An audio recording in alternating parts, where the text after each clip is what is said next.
and welcome to News Now from Fox. I am your host, Pilar Arias, getting my microphone because it seems to have gotten away from me. But again, good morning. I hope you all are having a fabulous morning so far. It is Hump Day, Wednesday, January 6th, 2021. I am still getting used to saying 2021 myself, but yes, we are in a new year. I'm going to say hello here really quickly. Hello, it's pretty quickly. Again, everyone, I hope you're having a great morning so far. Thank you so much for starting it with us right here on News Now from Fox. I'm coming at you live from the News Now from Fox East Coast Hub right here in Orlando, Florida. So again, I hope you are having a great morning. We do have some live breaking news right now. This is out of London, being told that this is a Julian Assange bond hearing. As soon as we get some remarks, we might hear from his fiance yet again. We'll bring it to you right here on News Now from Fox. But we've got a lot of top stories in the morning brief to get to really quickly first, and that's because we're going to be speaking with Doug Luzader in just a little bit. So the morning brief is to get you all caught up with the news from overnight into the morning that broke. All eyes were on Georgia yesterday, right? Well, it's been 64 days since the 2020 election, but it's still not clear whether Republicans or Democrats control the Senate. And some Republicans say it's still not clear who won the presidential race either. But today, it's Congress's chance to weigh in as the Electoral College certification begins. Fox News correspondent Ray Bogan has more on the lingering presidential battle and the latest on the Senate runoff races in Georgia. 2 weeks from today, Joe Biden will be sworn in as the 46th president of the United States. But here in Washington, the battle for power continues. Democrat Raphael Warnock wins one of Georgia's two coveted Senate seats, making him the first black senator in his state's history, and putting the Senate majority within reach for the Democratic Party. We prove that with hope, hard work, and the people by our side, anything is possible. State officials say there were no major problems at the polls, even as vote counting for Georgia's second runoff race extended into Wednesday morning. The second place finisher will have the opportunity to potentially ask for a recount again. Georgia's elections came one day before Congress's certification of the Electoral College vote. In Washington, large crowds gathered in support of President Trump, who has yet to concede. Meantime, more than a dozen Senate Republicans say they will object to certifying President-elect Joe Biden amid claims of widespread electoral fraud. We have an obligation, I believe, to protect the integrity of the election. Ahead of Congress's joint session, President Trump continued his pressure campaign on the vice president, who's expected to preside over Wednesday's meeting, saying, "If Mike Pence comes through for us, we will win the presidency." If a state's electoral votes are challenged by both a member of the House and Senate, both chambers will have up to 2 hours of debate and then vote on that objection. In Washington, Ray Bogan, Fox News. Ray, thank you so much for that update there. We are taking a live look at the White House in our nation's capital, Washington, D.C. Off in the distance there, kind of the top right-hand side of your screen, everybody. You can see some flashing lights. That is no doubt likely some security as a result of what is expected to happen there in D.C. today. So I know the reason why a lot of you are here. President Trump is slated to speak at 11 Eastern this morning at a pro-Trump rally. We will have that for you right here on News Now from Fox, live, raw, unedited. This is the rally is being called a Save America rally, and the president tweeted, quote, "I will be speaking at the Save America rally tomorrow on the Ellipse at 11 a.m. Eastern. Arrive early, doors open at 7 a.m. Eastern. Big crowds," the president tweeted last night.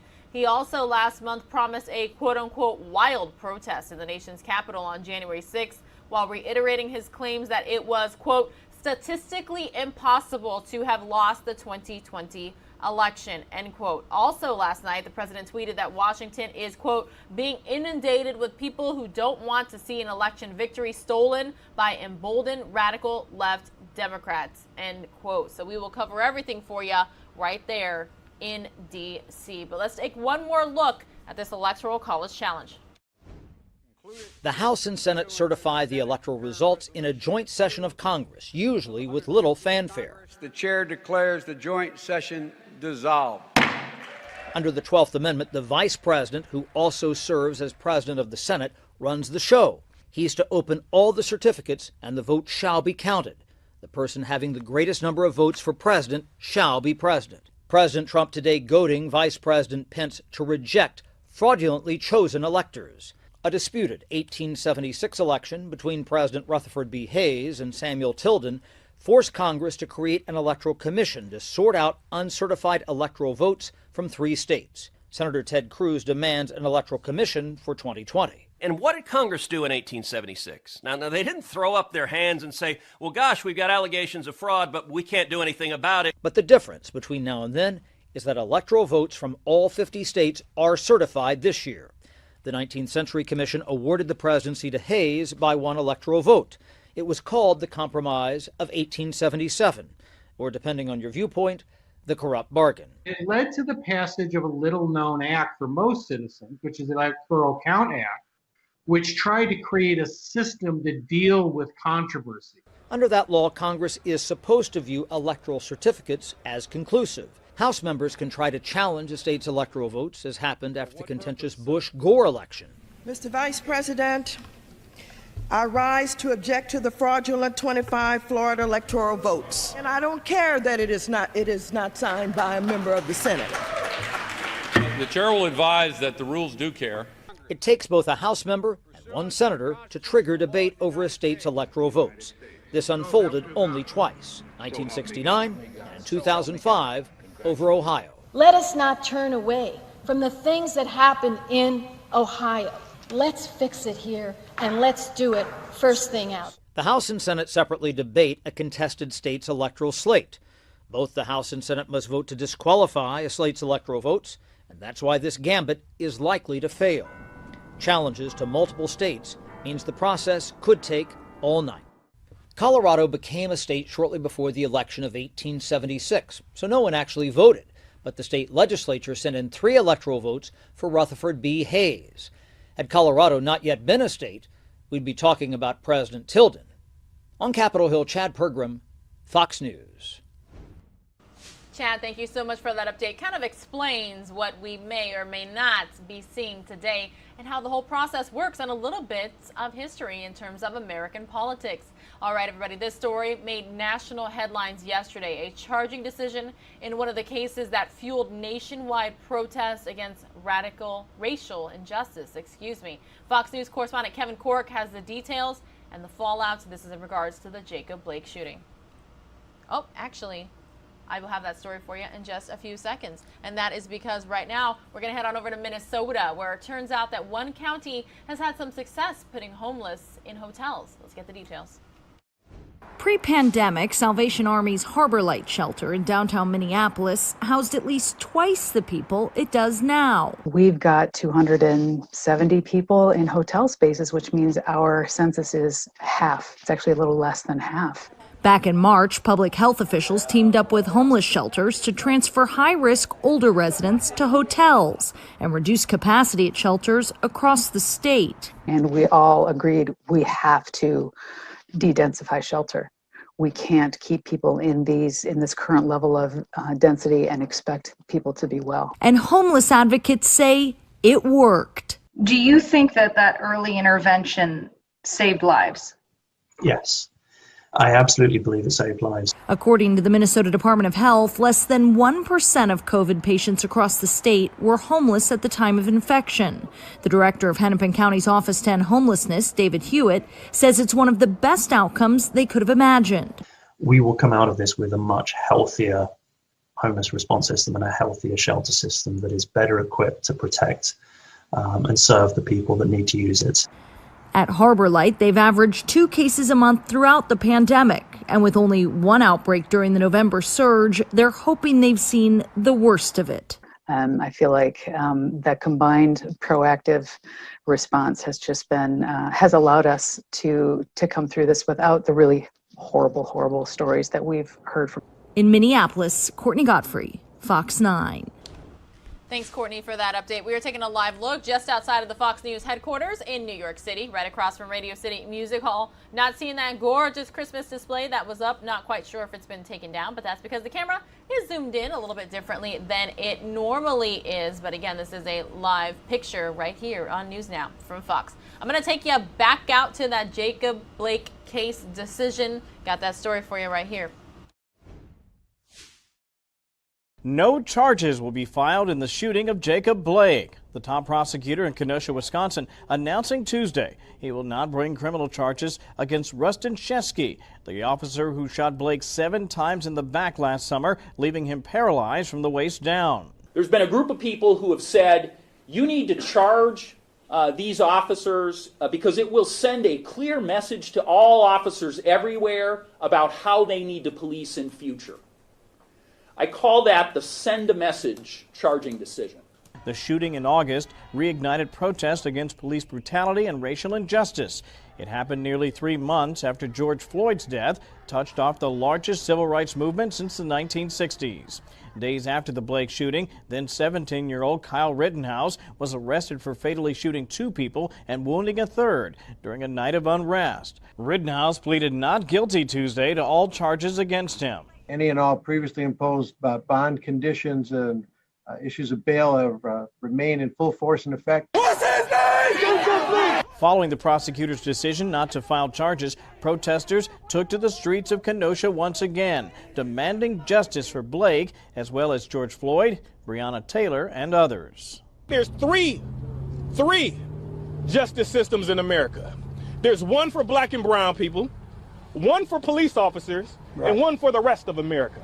Shesky, a 7-year veteran of the Kenosha Police Department, was placed on administrative leave following that incident. In Washington, I'm Kevin Cork, Fox News. Kevin, thank you so much. Always keeping us updated with top stories from across the country. Again, everyone, good morning. My name is Pilar Arias. I'm coming at you live from our NewsNOW from Fox East Coast Hub right here in Orlando, Florida. In the midst of a nationwide surge in COVID-19 infections, more and more people are hoping to get vaccinated. We've heard stories that vaccination rollouts have been a lot slower than expected. Many saying it is the first step towards returning to normal life. Fox's Kim Posey talks to a Colorado couple on the vaccination process and what the shot means for them. And which arm would you? Patients over the age of 70 getting their COVID vaccine at UC Health Highlands Ranch Hospital. I didn't feel anything. As a nurse for 40 years, she's glad for the opportunity. This is the vaccine record that you'll bring back for your second shot. Roth Armel was chosen through a lottery system and notified about available appointment times through My Health Connection, the UC Health patient portal. I was so excited and I cried, which I probably will today too. This is an emotional moment for both she and her husband, John, who also received the vaccine. In the middle of the pandemic, John fought lymphoma and had 6 months of chemotherapy. Good. Doing good. I'm in remission. The couple has been unable to see family for so long, and they believe this vaccine could be the turning point. The hope that the future is going to be bright. This is an exciting time. Dr. Jean Kuttner, the chief medical officer at UC Health University of Colorado Hospital, says healthcare workers feel that same sense of hope. Hope that every shot in an arm we get is one less patient we'll see in that COVID critical care unit. Dr. Kuttner's hospital administered 1,100 vaccines on Saturday alone. She says the patient portal system is working well for people who use it. Staff are planning outreach to those who don't. As vaccine supply comes into the state, we want to get it out to people. Taking a live look now at Tampa, Florida. They had a gorgeous sunrise yesterday. I am on standby to see if we see the same beautiful colors this morning of orange and blue streaking across the sky. Tampa showing off. I have not been down there just yet since I moved here to Central Florida, but I definitely need to hit the road some more. It's one of the safest ways they say to travel right now if you are going to decide to travel. So Tampa is pretty close to here, as well as Jacksonville and the like, and I am loving the beach life, though I've been here since September and I've only been to the beach twice, so I definitely need to get on that as quickly as possible. Again, you're watching the Morning Brief here on NewsNOW from Fox. I'm keeping a very close eye out of London, England, where there are people chanting ahead of the Julian Assange bail hearing. When and if we get anyone at the makeshift podium speaking, I'll bring it to you right here on News Now from Fox. But meanwhile, continuing on with your top stories from across the country, we call it the morning brief. The reason I brought you out to Tampa, Florida is because scenes out of this state over the last 2 weeks showing seniors lining up in lines that are miles long, some camping outside overnight, all for a chance to receive the COVID-19 vaccine. Florida Governor Ron DeSantis saying now that hospitals in the state need to work quicker to vaccinate the senior population or risk receiving fewer vaccines in the future. Fox's Haley Hines reports. Some Florida vaccine distributions are going smoothly. As soon as we get those in, we're scheduling another drive-through. Others, like in Lee County, resulted in long lines and some short tempers. It's kind of like a mob scene of senior citizens. Governor Ron DeSantis said the state is not dictating how hospitals distribute. That's their job. And yeah, when there is an issue like that, I think the hospital, they made a course correction and they decided to do it a little bit differently. He's now asking hospitals to submit how they plan to offer vaccines to those 65 and older, the current priority, and how many they expect to give out daily.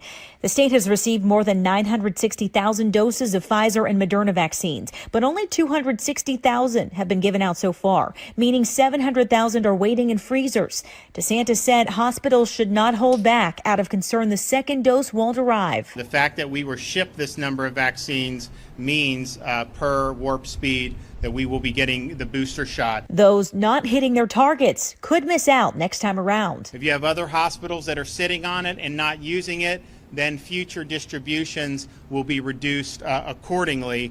We don't want vaccine being idle. To take some stress off of hospitals, DeSantis is directing the state to identify COVID-19 test sites to convert to vaccine sites. Find places of worship that can do the same. Reactivate existing contracts with 1,000 nurses to help with vaccine efforts, and have the state assume additional responsibilities to administer vaccines at long-term care facilities. If you have a drive-through site or any of these other community-based sites, anything that the state's involved in, I've directed that they need to be open 7 days a week. We are taking a live look at Times Square in New York City with this Hump Day, Wednesday, January 6, 2021, just 2 weeks away from Inauguration Day, which also is going to look much different due to the coronavirus pandemic. Very few New Yorkers out there this morning, very few cars on the road, despite the fact that it's past 6 o'clock in the morning. A little bit of a slow start to people out there. The reason I took you out to New York City is because this next top story I have for you in the morning brief is about, with Congress set to certify Joe Biden's win as president today, many people are optimistic the new Democratic administration will focus on Americans who have been struggling for some time, like residents of public housing complexes. Fox's Lisa Evers spoke with advocates for the New York City Housing Authority about their hopes for the next 4 years. We can only hope that it brings help that's much needed. The new year is beginning much the same way the old year ended for NYCHA residents, with problems that never seem to go away, like gas and electric outages that continue for months, and mold and garbage. But that's not all. Well, the biggest ones are still the heat and hot water, elevators. Barber, a NYCHA resident himself and chair of the citywide Council of NYCHA Presidents, says something's got to give soon.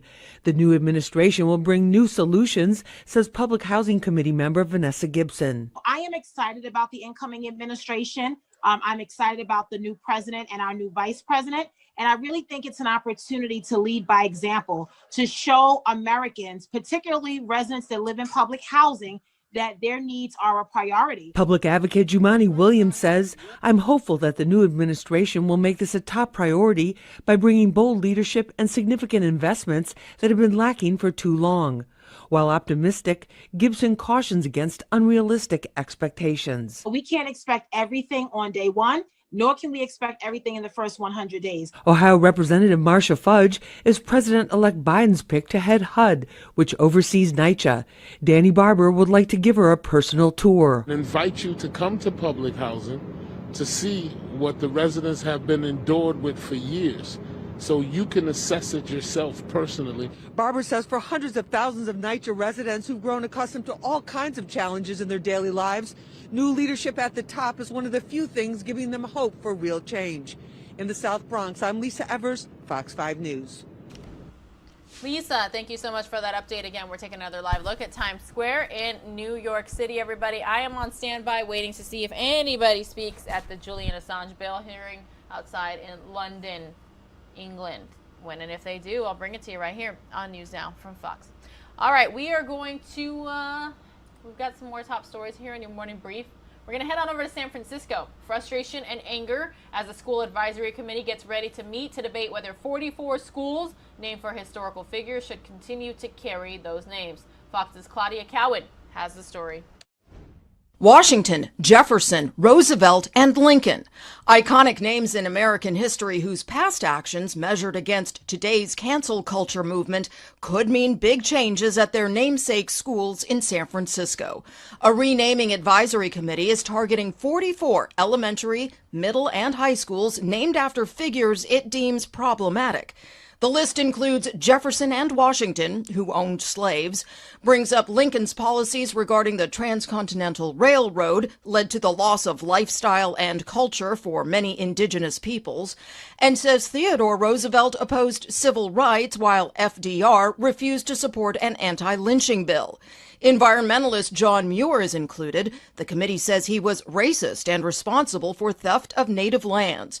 Even liberal Senator Dianne Feinstein, San Francisco's first female mayor, is on the list for allowing a Confederate flag to fly outside City Hall. She ordered it be taken down. Her crime was that she let it fly at all in 1984. This is part of a wokeness movement that seeks to destroy our history. At a time when schools remain closed due to the pandemic, critics are blasting the renaming push, from President Trump tweeting, "So ridiculous and unfair," to the PTA, angry over the estimated $9 million price tag as the city faces a $600 million deficit. Spending $9 million doesn't make a whole lot of sense because it's money we don't have and it could be used in other areas that are more essential. Even the city's Democratic mayor says the district's top priority should be getting its 54,000 students back into the classroom. I am upset.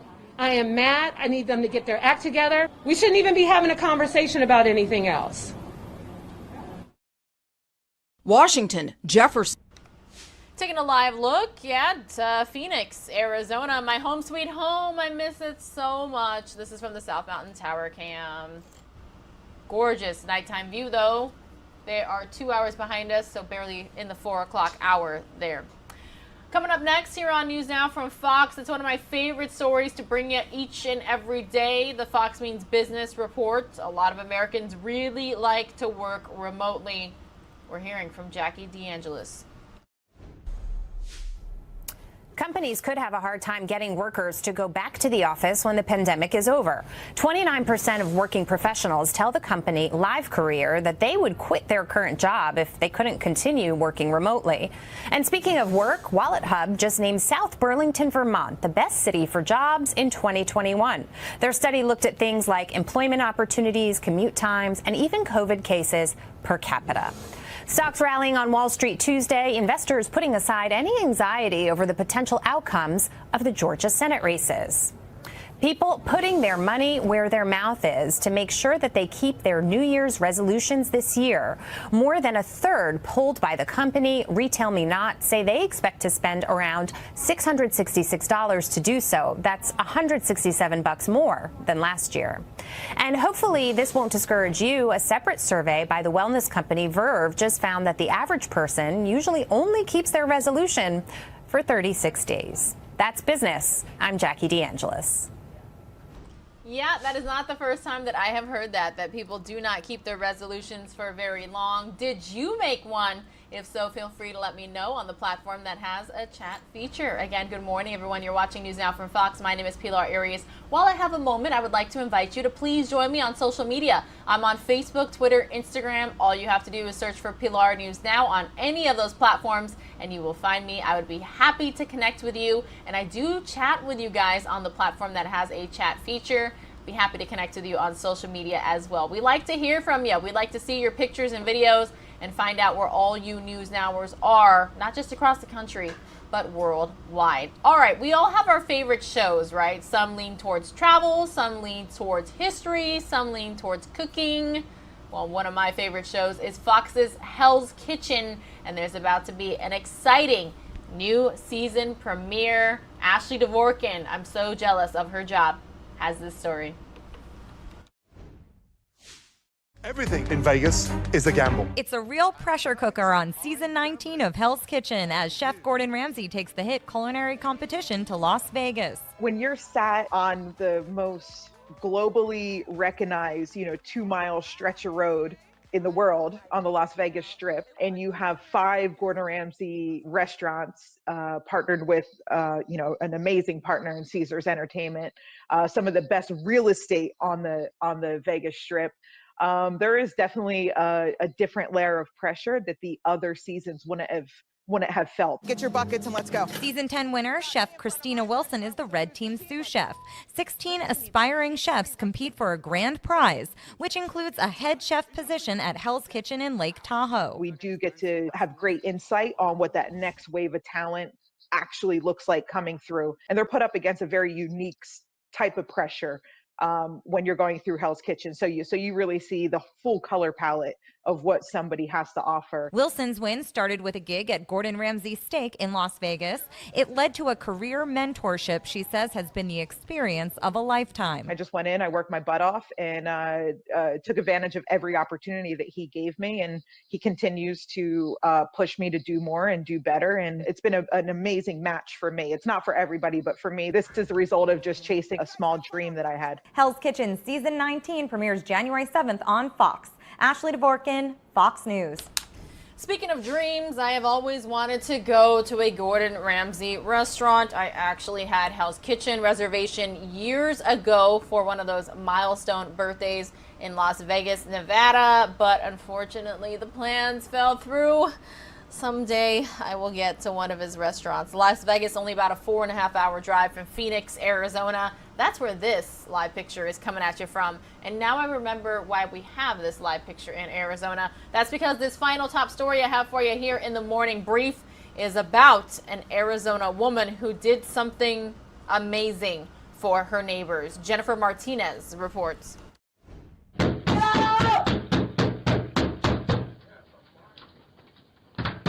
Your house on fire. It was the smell and the sight of smoke that got neighbor Carolyn Polish curious to check on her neighbors New Year's Day. I went out the door, and as I went out the door, I saw the flames coming out from the garage, above the garage. And then, of course, I just ran and started banging on the door to get them up. Inside the Avondale home, a family of 6. Me and my husband, our 4 kids, we were all dead asleep. And we got woken up to banging on the door, just banging, our doorbell going off, banging, banging. We thought it sounded like the police. In the Ring video, you can see and hear a panicked Carol as she tries her hardest to get inside to get everyone out. I didn't know how many kids, and I was getting them out, or I was waking them up, either way. And I woke them up. And I didn't yell fire because I didn't want to scare the kids. It's okay. You guys go to my house. The home and the family car completely damaged. The roof caved in, smoke and water damage, making the home unlivable. We lost everything. We lost our car. It was our only family car. We both work in the medical field, and, I'm a student, and we have 4 kids, and, we're just rebuilding, and we're grateful to be alive. Grateful to be alive, lost their only vehicle and their essential workers working in the medical field, and a student. Wow. Here's hoping that family can get back on their feet. Some of you are going to see a 2-minute commercial break. Now the morning brief has wrapped. The rest of you, we're going to be out in the state of New York listening to Governor Andrew Cuomo for a bit. Staten Island is higher than the Bronx today. But again, Bronx, Staten Island, Queens, you're double Manhattan. You're double Manhattan. I'm from Queens. I was born in Queens. Queens is a residential community, more residential community. Manhattan is much more dense, more multifamily, more public transportation. What is the demographic explanation for a higher infection rate in Queens and the Bronx and Staten Island and Manhattan? It's the behavior. Let's talk about the vaccine. There are 2 elements to understand the vaccine. One is the amount of supply we have as a nation, as a state, and then one is the distribution. Two very different elements that have to be considered. The supply, the production by the drug companies, the purchasing by the federal government, that's all a national responsibility. How they can spur the drug companies to do more, how they can wind up buying more from the drug companies. The entire supply is controlled by the federal government. We have been getting about 300,000 per week. That's roughly 1.2 million per month vaccines, okay? The state needs 20 million people vaccinated. You have to do that twice. That's 40 million. Obviously, it's a very long timeline at this supply rate. So the supply rate has to increase, and the supply rate is the limiting factor now. I've been talking to the federal government about this. There are possibilities that they're working on.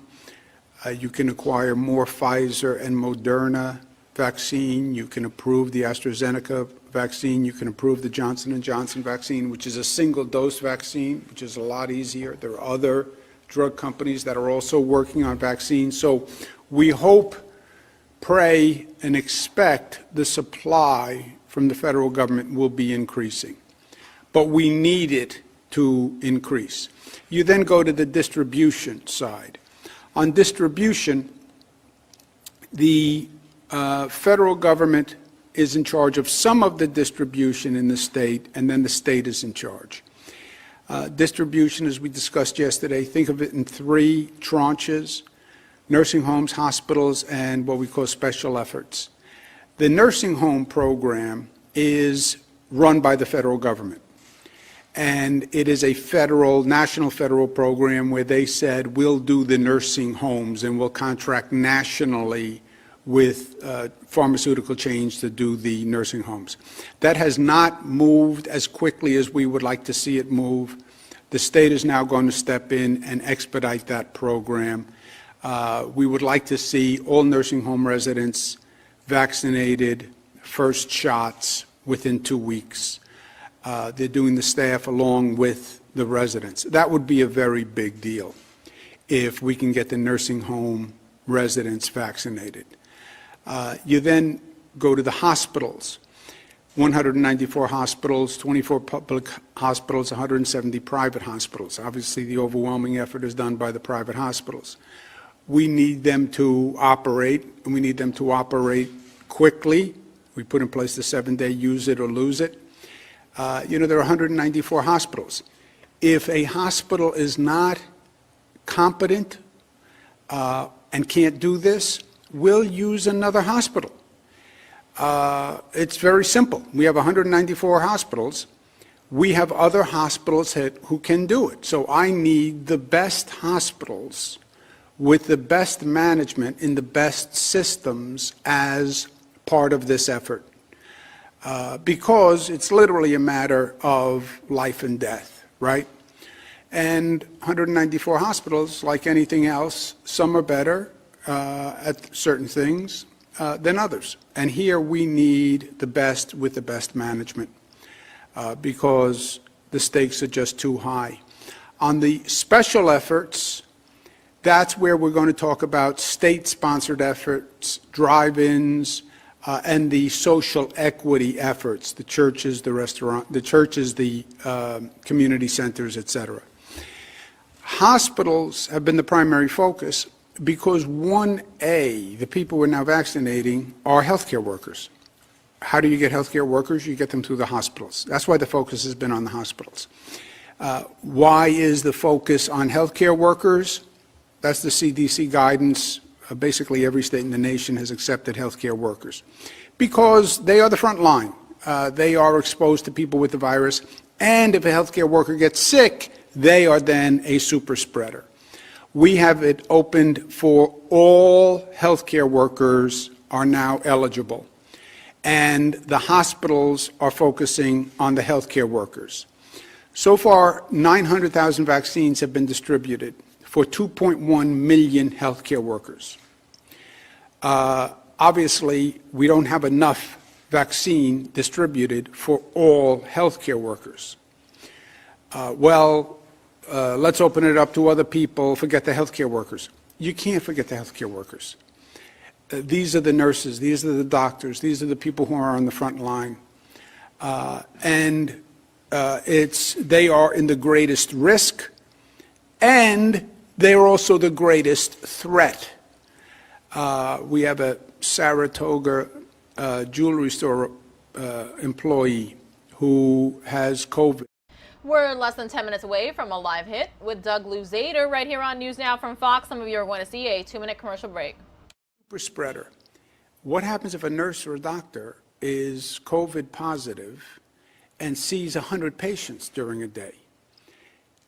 Healthcare workers are the first priority for both reasons. And we've only allocated half the vaccine to do the size of that population. That's why I say a lot of this is a supply issue as well as a dissemination issue.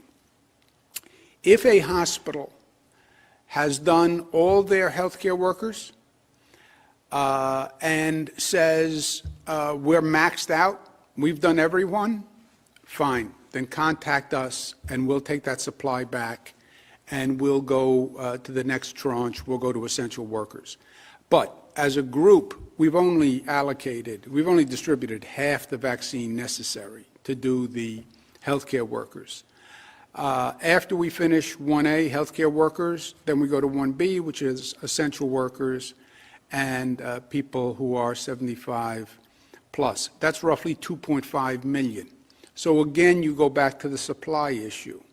If you're getting 300,000 vaccines per week, how long will it take you to do 2.5 million people, right?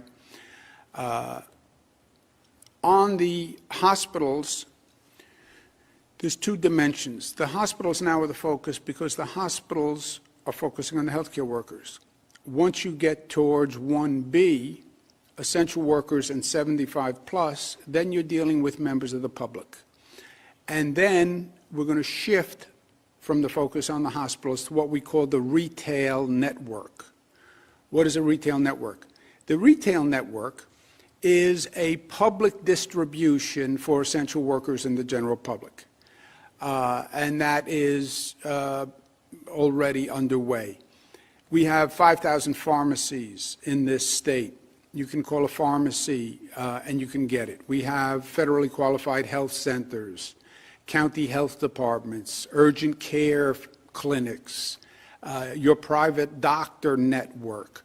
We'll be supplying all of these outlets with the vaccine to do the distribution when we get to the general public. So the distribution system is going to outpace our supply system right now, which is the way it should be. We should have more distribution capacity than we actually have supply. Right now, we've enrolled 3,700 providers, sites statewide, and we're continuing to grow that. What are the providers who are going to be doing this? Medical practices, pharmacies, long-term care facilities, FQA, federally qualified health centers. Hospitals will still be doing it. Urgent care facilities will be doing it. Then community centers, rural centers, et cetera. We've signed up hundreds in every region across the state. We have 845 signed up distribution centers in New York City that are ready to go, 700 on Long Island, 150 in the North Country. So we have a retail network. Retail network is not the best expression because also people don't have to pay for this vaccine. There will be no copay, there will be no charge. So retail can be a little misleading, but I couldn't come up with a better word. Of the 3,700, 636 already have vaccine. They are distributing vaccine to the healthcare workers along with the hospitals. So healthcare workers can either go to the hospitals that we've been discussing, or they can go to 600 sites that are across the state. Of those sites that actually now have vaccine for healthcare workers, 244 federally qualified health centers, then the hospitals, urgent care centers, local health departments. This is where the sites are that can now serve healthcare workers. New York City, 200, Long Island, 105.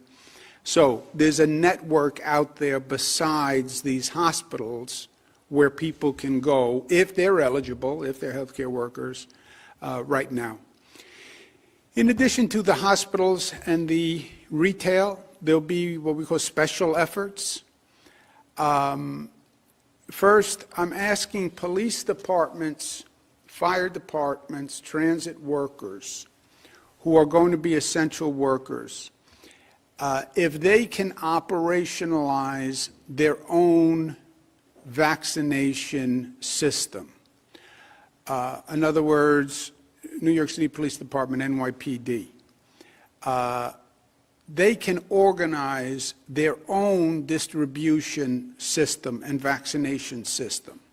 The FDNY, New York City Fire Department, can operationalize and organize their own system. They have their own employees who can do the vaccines. To the extent we can have the essential workers use their own employees or their own health system provider to do their own vaccines, that removes a burden from the retail system, if you will. It removes them from the hospital system, right? So New York City Police Department, they could go to the New York City public hospitals for a vaccine, which would then overload the New York City hospitals, or they could do their own vaccines. FDNY could do their own vaccines. The teachers union, the transit workers union, all these frontline essential workers, please now think about organizing your own system so it alleviates the burden on the retail system, which is going to have to be dealing with the general public. If a police department doesn't have the capacity to do it, fine. Fire department doesn't have the capacity to do it, fine. If a teachers union doesn't have a local health provider, then fine. But for those larger workforces and those larger unions that can do this, I want you to start thinking about it now, and I would appreciate it, because it will take that much burden off the distribution system. And the larger police departments, Buffalo PD, Albany PD, Rochester PD, Syracuse PD, I think many of the larger police departments in the state, we have over 500, but many of the larger ones can handle the vaccine themselves. Same with the fire departments. EMS, EMT people can do these vaccines. So I'd like them to start thinking about that now, because I'd like to reduce the burden on the hospitals and the private system whenever possible. On the special efforts, on top of this retail system, you're then going to have large state sites that are set up. Javits Center, we're going to use SUNY CUNY, where you'll have drive-through vaccine operations. Again, we need the supply to do that, but we are already setting those up. We did it with the COVID testing. We'll do it again here. And then I've made a point to say this state is going to make a statement as to social equity, and we're going to make sure that the social injustice and the healthcare disparities that we've seen are not replicated. I'm going to be getting my vaccine when it's available for my age group in Black and Latino and poor communities, and we're going to be setting up pop-up vaccination sites in churches and community centers and pharmacies, and that's a priority for me. Their distribution system I'm outlining can deliver millions of doses. Again, we're getting 300,000 per week, and we have to wait for that to increase. Again, there's a lot of possibilities for the feds to increase supply, but they have to. Last point, the UK strain is highly problematic, and it could be a game changer. First, for the capital region, we had the case in Sarasota. Anyone who was exposed or anyone who was exposed to someone who was exposed, please contact us. There's nothing to be ashamed of. This is a virus, it travels. But we have to know, containment is vitally important here. This is a virus we have to be extra careful with. We spent the morning talking to global experts on this viral strain. The numbers are frightening on the increase of the transmittal of the virus. Even if the lethality doesn't go up, the fact that it is so much more transmittable is a very real problem. And look, we are in a foot race right now, as we said, between the vaccine implementation versus the infection rate and hospitalization capacity. That's the foot race. This UK strain changes the whole foot race, because the UK strain, the rate of transmission goes way up. The rate of infection goes way up. And it's no longer the race that we were running. Apparently, the UK strain can actually overtake the original COVID strain in a matter of weeks. That's how quickly it can transmit. This is something that we have to watch and we have to pay careful attention to. The UK strain is not only in the UK, it's in South Africa, it's in 33 other countries. But it dramatically increases our challenge, and we have to be aware of it. You know, this virus has been ahead of us every step of the way. And this country has been playing catch up every step of the way. And it's time we stop, and it's time we... All right, everybody. Exciting times here on News Now from Fox, and that's because we have a live report from Doug Luzader. Doug, good morning. We air your reports all the time here on the show, and now we are talking the Electoral College count this morning. How are you doing?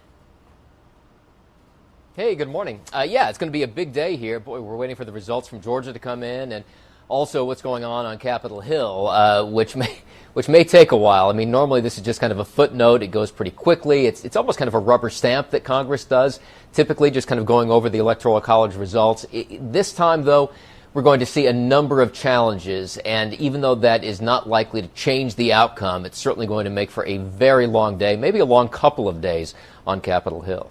Now, what is Vice President Mike Pence's role in all of this? Well, that's a good question, and that's kind of up for debate right now. I think most people see that as just kind of a ceremonial role. You know, in addition to being a vice president, the VP also serves as the official president of the Senate. So in that role, Pence will oversee kind of the entire process. But, you know, beyond just kind of gaveling in and out, what does that really entail? Generally not much. Does he have the ability to, you know, revoke some of these state numbers or draw them into question? I think the president certainly thinks so. What does Pence think about all of this? There was a report in the New York Times that Pence does not see a very active role for himself today. The president is disputing that, so we're going to have to see exactly what Pence does. I mean, you know, Pence is a guy that was in Congress for a while. I think he's seen as something of an institutionalist. So we're just going to have to watch to see what happens on Capitol Hill. What we do know is that a number of Republicans are likely to challenge some of these state results, probably starting with the state of Arizona. Once Congress counts the votes, what's next?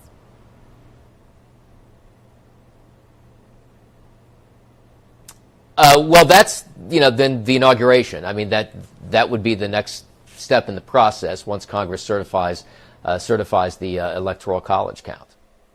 All right, that is exactly 2 weeks today. So Fox News reporter Doug Luzader, thank you so much for joining us here on News Now from Fox. Thanks so much. All right, everybody, we are taking a live look at the White House in Washington, D.C. Lots of activity expected in our nation's capital today. We'll have it all for you right here. Meanwhile, though, I'm going to take you out to London, and that's because we have somebody speaking at the podium in regards to the Julian Assange bond hearing. Pursue this unjust persecution. Let me draw your attention to a statement by the very man who signed the first indictment in the Eastern District of Virginia, a man who is about to leave office. He was appointed by Trump. He stated that he was totally unsure that the case against Julian Assange would be continued under the new administration. He said, well, we spent a lot of resources on that. Maybe the new administration incoming will simply decide to drop the case. That's an extraordinary statement. It's an indication that they are, in essence, accepting this has gone way too far and it's about time to let it go. So the fight will continue. The fight for Julian, we want him out. If the opposition will appeal, that will be met. We still want the President of the United States, both the one soon leaving office and the one coming in, to consider pardon. We want this to end, but we are confident that justice will prevail.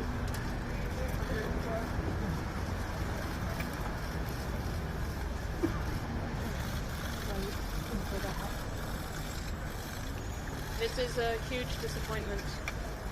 Julian should not be in Belmarsh prison in the first place.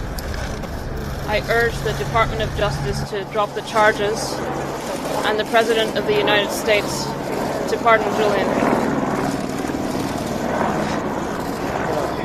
Thank you.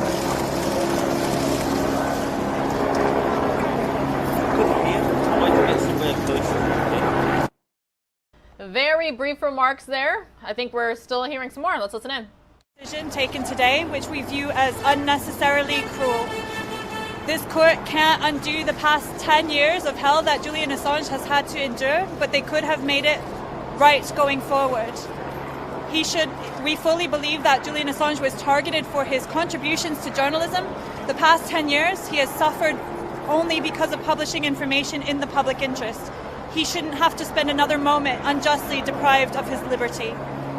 We reiterate our concerns about his mental health and his physical health the longer he has to stay in Belmarsh prison as well. If anything happens to him in this period of custody, the UK government. We call again for his immediate release and for this case to be dropped. We call on the US government not to pursue the appeal. Enough is enough. It has been 10 years. Let this man go and leave him in peace.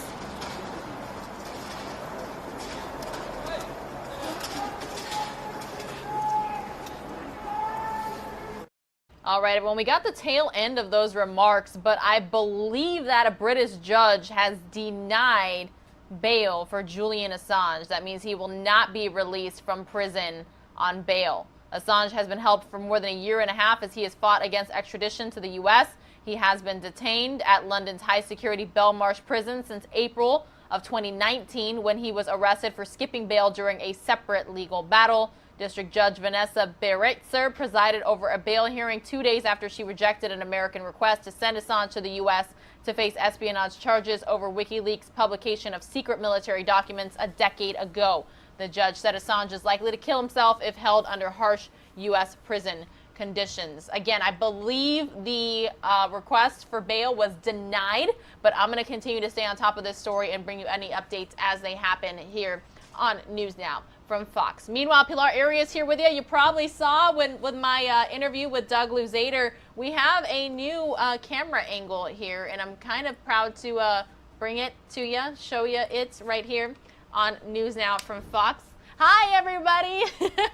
I told you that pretty soon we'd be having different cameras around the News Now from Fox East Coast Hub, so I'd be able to show off this gorgeous facility that our colleagues here at Fox 35 in Orlando built for us. So here's one of them. Pretty soon we will be getting another one. It was kind of weird though when I was talking to Doug and you could see Doug on the TV behind me.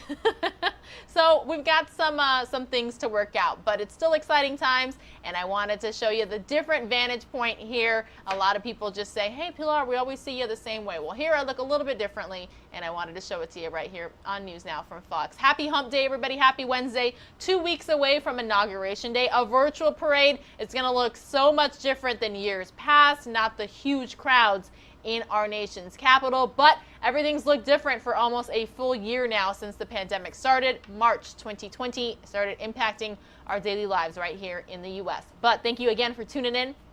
I want to take this opportunity to please invite you to join me on social media. All you have to do is search for Pilar News Now. I'm on Facebook, Twitter, Instagram. I would be happy to connect with you. And now I'm just realizing you're probably seeing a double picture of me in the TV behind me as well. All right, everyone. Again, I am going to stay on top of anything that develops out of London. Especially, I want to make sure that I didn't provide you any information that was not the case. So I'm going to be looking at the Associated Press. They likely have provided some updates right now. Matter of fact, I'm going to head to their Twitter in just a second. You probably hear me typing. Associated Press. They are a source for a lot of news. And it appears right here. Absolutely positively right. The photographer is moving around with this live picture, though, everybody. So I'm going to take you out to New York. But it appears that WikiLeaks founder Assange has been denied bail in the UK. A British judge denying the WikiLeaks founder, who has been jailed in Britain since 2019 as he fights extradition to the US. But again, it was denied. You heard from his fiance. You heard from someone else there in London live as well. So good morning. Thank you so much for watching News Now from Fox. We're taking a live look now outside of the Fox News headquarters in New York City. Hey, we're going to head on over back to London, and that's because we have Prime Minister Boris Johnson speaking. Actually, he just took a seat. Regardless, though, I do want to listen in right here on News Now from Fox. A lot of people keeping a very close eye on London, and that's because there's further lockdowns in the UK as a result of the new COVID-19 strain. Mr. Speaker, I think people across these islands have entered into this new year feeling a mix of hope and fear. Hope that the vaccine will finally end this terrible pandemic, but real fear too about the increased cases, hospital admissions, and sadly, the lives lost. As our First Minister explained on Monday, this phase of the pandemic is now a race to suppress the virus and a race to vaccinate our most vulnerable. But if we are asking people for one last effort, if we are asking them to endure weeks of lockdown, then they need more clarity, they need protection, and they need financial support. Most importantly, the UK government has to act in a timely manner. It was said of the French designer Pierre Cardin that he was one step ahead of tomorrow. Nobody would say that this Prime Minister is one step ahead of tomorrow or acts and shows leadership in dealing with this health pandemic. The Prime Minister was slow to act in the spring of 2020, slow in the autumn, and here again, reacts after the events to the threats that we all face. I want to ask the Prime Minister 4 specific questions on vaccines, on travel and financial support, and I would appreciate if he would answer each of them, not just for us, but for all the public that want answers. So firstly, on the vaccine, Professor Jonathan Van Tam said last month that the only thing that will slow vaccine availability are the fill and finish supplies, such as specialised vials. Can the Prime Minister tell us exactly what actions are being taken to ramp up these supplies? On travel, is the Prime Minister prepared to learn from his government's past mistakes? Will he consider closing the UK border to all but essential travel to prevent new strains of the virus spreading? On support for the self-employed, yesterday, why did the Chancellor again decide to exclude the 3 million freelancers and self-employed who haven't received a penny of financial support since the start of this crisis? They are desperate and they need help, and they expect the Prime Minister to respond today. And finally, on financial support for Scottish businesses. Yesterday morning, the Scottish Conservatives were busy making memes about an extra 375 million of Treasury support that they said was on its way to Scotland. Can the Prime Minister explain to Scottish businesses why, by the end of the day, it turned out there was no new money at all? Can the Prime Minister now give a personal commitment that the Scottish Government will get this money, this new money, for businesses in Scotland?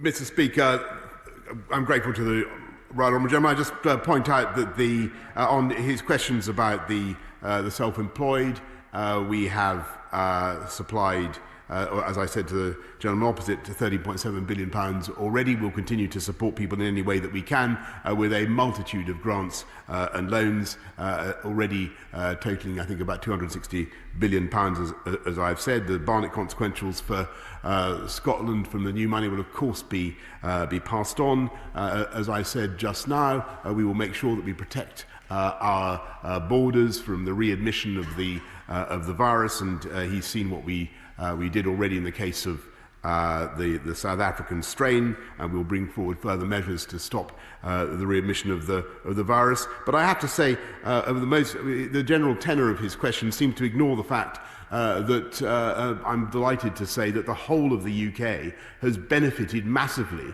from the strength of the natural strength of the UK economy, the ability of the UK Treasury to make these commitments, and the mere fact that Scotland, Wales, Northern Ireland, every part of the United Kingdom has received the virus is entirely thanks to the strength of our national, received the vaccine, is entirely thanks to our national NHS. And that is, I think that I think we'll make common ground with the Right Honourable Gentleman opposite. It is thanks to our United Kingdom NHS, thanks to the strength of UK companies, that we are able to distribute a life-saving vaccine across the whole of our country. And I think that is a point that he might bear in mind. Let's head up to Kenilworth with Jeremy Wright. Jeremy Wright. Thank you very much, Mr. Speaker. Most of us do appreciate the difficulty of the judgments my right honourable friend is having to make, and can I thank him in particular for the access he's given members of this House to the government's medical and scientific advisors so we can understand them better. But would he agree that just as it's important that everyone understands the reasons why we've gone into a national lockdown, it's just as important that everyone understands the circumstances that will allow us to leave it? Can I therefore ask him, although I appreciate that he can't yet give a date, to be more definitive that when a specific point has been reached in the vaccination of priority groups, with the consequent reduction in the risks of hospitalizations and deaths, that then the balance of risk between health on the one hand and livelihoods and learning on the other will be significantly different, and that restrictions can be lifted?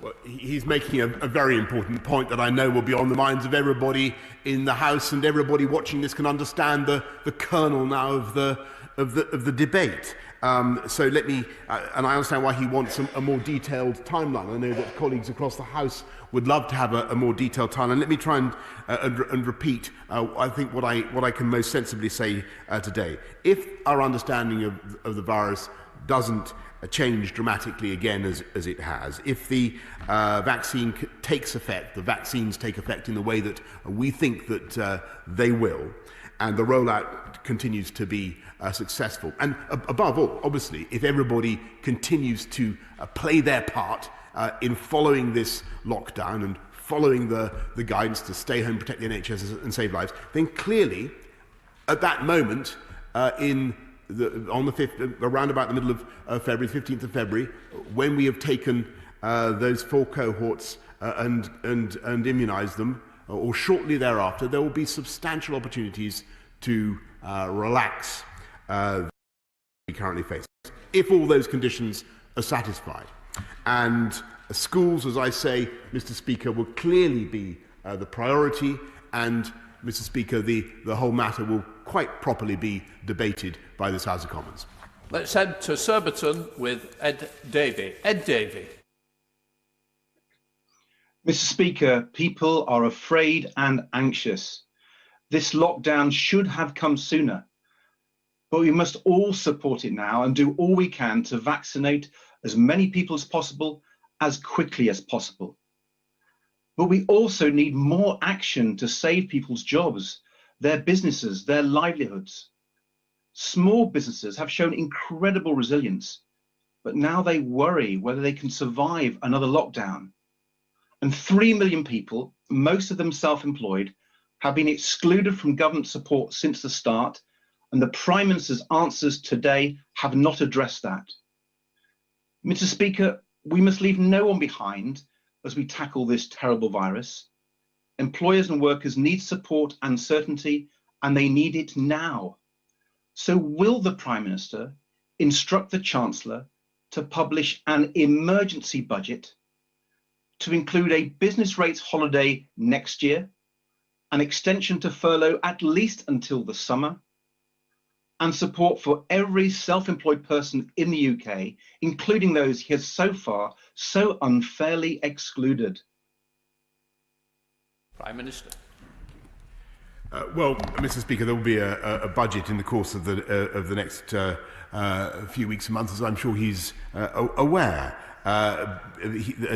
He's also aware that the government has made substantial cuts to business rates, to VAT, and has produced a package of £260 billion of support for businesses and jobs and livelihoods across the UK. And I repeat the points that I've made about the self-employed. I have massive sympathy with everybody who's facing a tough time at the moment. And I agree with him very much in what he said about the resilience of businesses. I think they are showing fantastic resilience under a huge amount of pressure. But the best way to help them now is for us, as I say, to follow this latest lockdown and get that vaccine rolled out and get our economy moving again in the way that we all want to. And the faster we can get through this period, the bigger the bounce back will be. And I'm confident that it will be a very, very substantial bounce back indeed. Let's head up to Stoke-on-Trent Central with Joe Gideon. Joe Gideon. Thank you, Mr. Speaker. Stoke-on-Trent is keen to play our part in the national vaccination programme. Our mass vaccination centre is ready and able to serve the residents on Trent and North Staffordshire. However, it has not been scheduled to go live before the end of January. Can the Prime Minister ask the Health Secretary if this can be expedited if the supply of vaccines are available earlier? Minister. Yes, indeed, Mr. Speaker, and I'll ask the Minister to write to her as soon as possible. Let's head to Marianne with Liz Saville-Roberts. Liz Saville-Roberts. Diolch yn fawr iawn, Llefarydd, and I also would like to send best wishes to the Member of Parliament for Cardiff Central and sincere thanks to everybody working on the front line with the NHS at this time. Now, a Conservative Party newsletter recently told party members to say, the first thing that comes into your head, even if it's nonsense. Yesterday, it appears the Chancellor took on board this advice and unwrapped £227 million of already announced funding as new for Wales. This is, and I choose my words with extreme restraint, willful misrepresentation, which deliberately misinforms desperate businesses in Wales. Will the Prime Minister apologise on behalf of his Chancellor and recognise that for Welsh COVID measures to be most effective, there's an urgent need to lift financial borrowing constraints? Some of you are going to see a 2-minute commercial break. You're watching News Now from Fox this Wednesday, January 6, 2021. A lady for whom I have a keen regard, but not wish to accuse the Chancellor of willful misrepresentation, Mr. Speaker. But all the cash that we've announced obviously is passported on the important thing is that the Labour government in Wales spends it sensibly, but the UK government is here to support businesses, jobs, livelihoods across the whole of the UK. Can I just say while you're online, I'm not over happy with willful. I think we've got to think about the language we use within the chamber. These are times which are unprecedented, but I really do think members ought to be careful on the language they use. Saki Bati Maradon. Thank you, Mr. Speaker. I thank the Prime Minister for his statement. I know he's had to take difficult decisions, and I understand why he's had to, and I fully support him.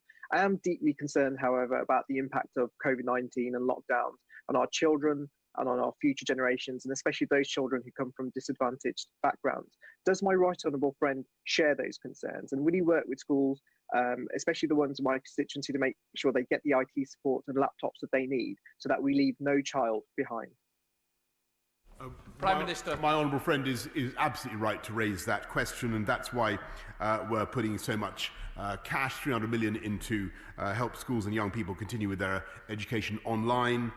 We've discussed already the role of the BBC and the mobile phone companies, internet providers in helping as well, and the 560,000 devices that we've already delivered as part of a programme of 1 million for the children that need them most, laptops, computers and other devices.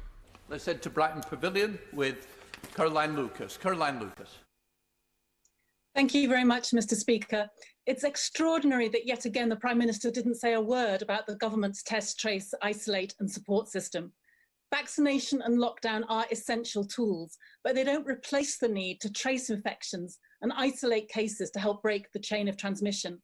It is an enduring scandal that we still don't have an effective contact tracing system, despite a whopping £22 billion being thrown at private companies and consultants. So will the Prime Minister fix it, including by ensuring people can afford to self-isolate if they have to?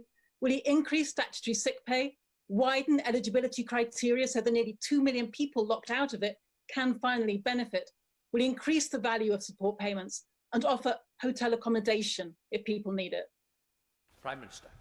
Well, Mr. Speaker, we've increased the support for those who are self-isolating and obviously increased the penalties for those who fail to do so when they're asked to do so by test and trace. It's an absolutely vital part of our fight against the disease. And what it has done, I think, which people don't appreciate, is it's actually allowed this country to have an incredibly detailed understanding of where the disease is and what kind of disease we're fighting. The UK is actually conducting 47% of all the genomic tests in the world to establish what is going on with the coronavirus and all its mutations. So NHS test and trace is a remarkable advance. Is it perfect? Of course it isn't, but it is also indispensable to our fight against the disease, as is, of course, people's self-isolation when they are contacted. You must self-isolate. William Bragg. Thank you, Mr. Speaker. Can I pay tribute to everybody at Stepping Hill Hospital and GPs across Stockport for their superb efforts in rolling out the vaccine, where all care home residents and those over the age of 80 will have received at least their first jab by the 15th of January. But will the Prime Minister ensure that he blasts away any bureaucratic barriers that are getting in the way and ensure that vital vials and other such equipment is in abundant supply? Because frankly, Mr. Speaker, there will be no excuses for any hindrance to this supreme national effort. Prime Minister. My honourable friend speaks entirely for me in what he says about the need to blast away bureaucratic obstructions and I'm proud to say at the moment that we've vaccinated more than any other country in Europe, indeed more than any country in Europe put together. But that pace must not only be kept up, it must now, as the whole House can see, because everybody can do the maths, Mr. Speaker, it must now be accelerated. And we'll be saying more, Mr. Speaker, about how we propose to do that. Samuel Wilson. Thank you, Mr. Speaker. Prime Minister, for the third time in 9 months, the government has introduced a damaging lockdown policy which we know will cause thousands of businesses to go bankrupt, cost hundreds of thousands of jobs, damage children's education, lead the national debt to soar, remove basic liberties from people which we expect in a free democracy, all because the government says that we need, and the justification is we need to suppress the virus, protect the National Health Service and to protect the vulnerable. Since those objectives were not achieved by the first 2 lockdowns, why does the Prime Minister believe that it will be achieved this time? Is there some firm evidence for it, or is it government just hoping it'll be third time lucky? Well, Mr. Speaker, I don't think anybody in this House takes any pleasure, satisfaction, whatever, in what we're being forced to do. But the honourable gentleman should know that lockdowns like this are being conducted and have been conducted across the whole of Europe at the moment, because, or much of Western Europe, basically because we're all facing the same phenomenon, and basically because we have to protect our NHS and stop it from being overwhelmed. And actually, that is what the last lockdowns did. They did stop the NHS from being overtopped by the wave of the pandemic. And had that happened, I'm afraid the death toll would have been unconscionable, and that is why I think when he looks at what his constituents and what the public think about this, they know that overwhelmingly we are right to protect them, protect the NHS, and save lives. Tom Hunt. Mr. Speaker, I actually asked the people of Ipswich to come up with ideas for this question. The one I decided to go for was about the importance of grassroots sports clubs in Ipswich, particularly boxing clubs. In the summer. All right, everybody, good morning. This is Pilar Arias with News Now from Fox. I'm currently joined by Bob Barnard, who is in the middle of it all in Washington, D.C. Bob, good morning. What are you seeing? What are you hearing out there? Well, we're hearing the theme song to the Titanic playing over the loudspeaker, which, of course, was a ship that sunk. I don't know if there's any correlation who's picking the music. That's what we're hearing. What we're seeing are, I'm not kidding you, tens of thousands of people here. This is on Constitution Avenue, right outside of the Ellipse, which is this big circular park across from the south lawn of the White House. And that's where this Trump rally begins at 9 o'clock this morning. The security gates have just opened up, and you have uniformed Secret Service are going to be checking everybody because President Trump says he will speak at 11 o'clock to this crowd. So they're having to go through metal detectors, everybody coming in here. There were 6 arrests last night at another rally just down the street, people carrying firearms, which are illegal in the city and obviously not allowed today, not just on the streets, but obviously through security where the president's going to be. If you look down here to the right, they're not allowing folks to bring backpacks or flag poles. A lot of people are waving American flags and Trump flags. They say they can bring in the flags, just not the poles. So a couple of people have ditched their flags here with their poles, and people are just dumping their backpacks on the street because they're not allowed to bring them in. Now, I've heard from someone anecdotally that they saw someone take a magazine clip from a firearm and stick it in a backpack and leave it on the ground here. So that is one thing that the authorities here are obviously concerned about, because on some of the underground social media platforms for the Trump supporters and the Proud Boys and what have you, they're telling folks, bring your firearms to D.C., bring your guns to this rally. Well, they may have brought them here. They're not going to get inside. And if they're caught with them, they will be arrested. D.C. police and U.S. Park Police, Pilar, have made at least a half dozen arrests, primarily last night. We don't believe there have been any arrests yet today. And what my photographer, Joe Wagner, is showing you right now, that is the line of folks waiting to get to where we are. It has stretched all the way around the Washington Monument, which is across Constitution Avenue from the Ellipse. So I'm not kidding you. There are tens of thousands of folks who are here, all of them Trump supporters, just down the street from the U.S. Capitol, where the state electoral votes will be counted today. So, I mean, President-elect Joe Biden, it will be more than likely official later today or tonight. These are folks who do not support him. They've been yelling, Biden is a fraud and this and that, what have you, and other more vulgar things, frankly, and some of it directed our way in the media. But otherwise, they are just peaceful but passionate and supporting the 45th president. Bob, I don't know if you've ever been to a President Trump rally, but I have in Phoenix, Arizona, and I feel like the mood and mindset out there is entirely different, because this can't be controlled like when you have a large venue where everybody has to go through security. There's like a distinct line. This looks like there's just people that are all over D.C. Is that what it's like out there? Yeah, I hate to tell you, Pilar, I'm having a tough time hearing you, but I will tell you, we have spoken to people from the villages in Florida this morning, someone who flew in last night from Houston, Texas, a big group from the Palm Springs, California area, another man from Michigan. These are folks who are coming from great distances just to be here to show support for their president, who they listen to, who they love, who they believe, as he does, that he won this presidential election, even though, from every indication from every state that's counted the votes, that has not happened. But that does not matter. These folks are here for him. And again, I'm sorry, Pilar, the specifics of your question, you were kind of coming in and out, and I didn't hear precisely what you were asking me. That's all right, Bob. You're going to have a very busy morning out there in our nation's capital, so I'll be sure to let you go right now. But thank you so much for reporting live again here on NewsNOW from Fox. And be safe out there. All right, thank you very much. You have a good day, too. All right, everyone. Again, that was Bob Barnard out there in our nation's capital providing us these live images and the report out there. He said thousands of President Trump supporters. We're going to keep a very close eye on D.C. all throughout the day. But right now, we're going to take you back out to the British Parliament. They're talking about the new lockdowns as a result of the new COVID-19 strain. Plan for jobs and businesses. And please don't insult us by re-rehearsing what he's already done, because honestly, it's just not enough. Prime Minister? Well, Mr. Speaker, she asked for a timetable, as indeed many colleagues on both sides of the House have done so, and business rightly wants as much certainty as possible.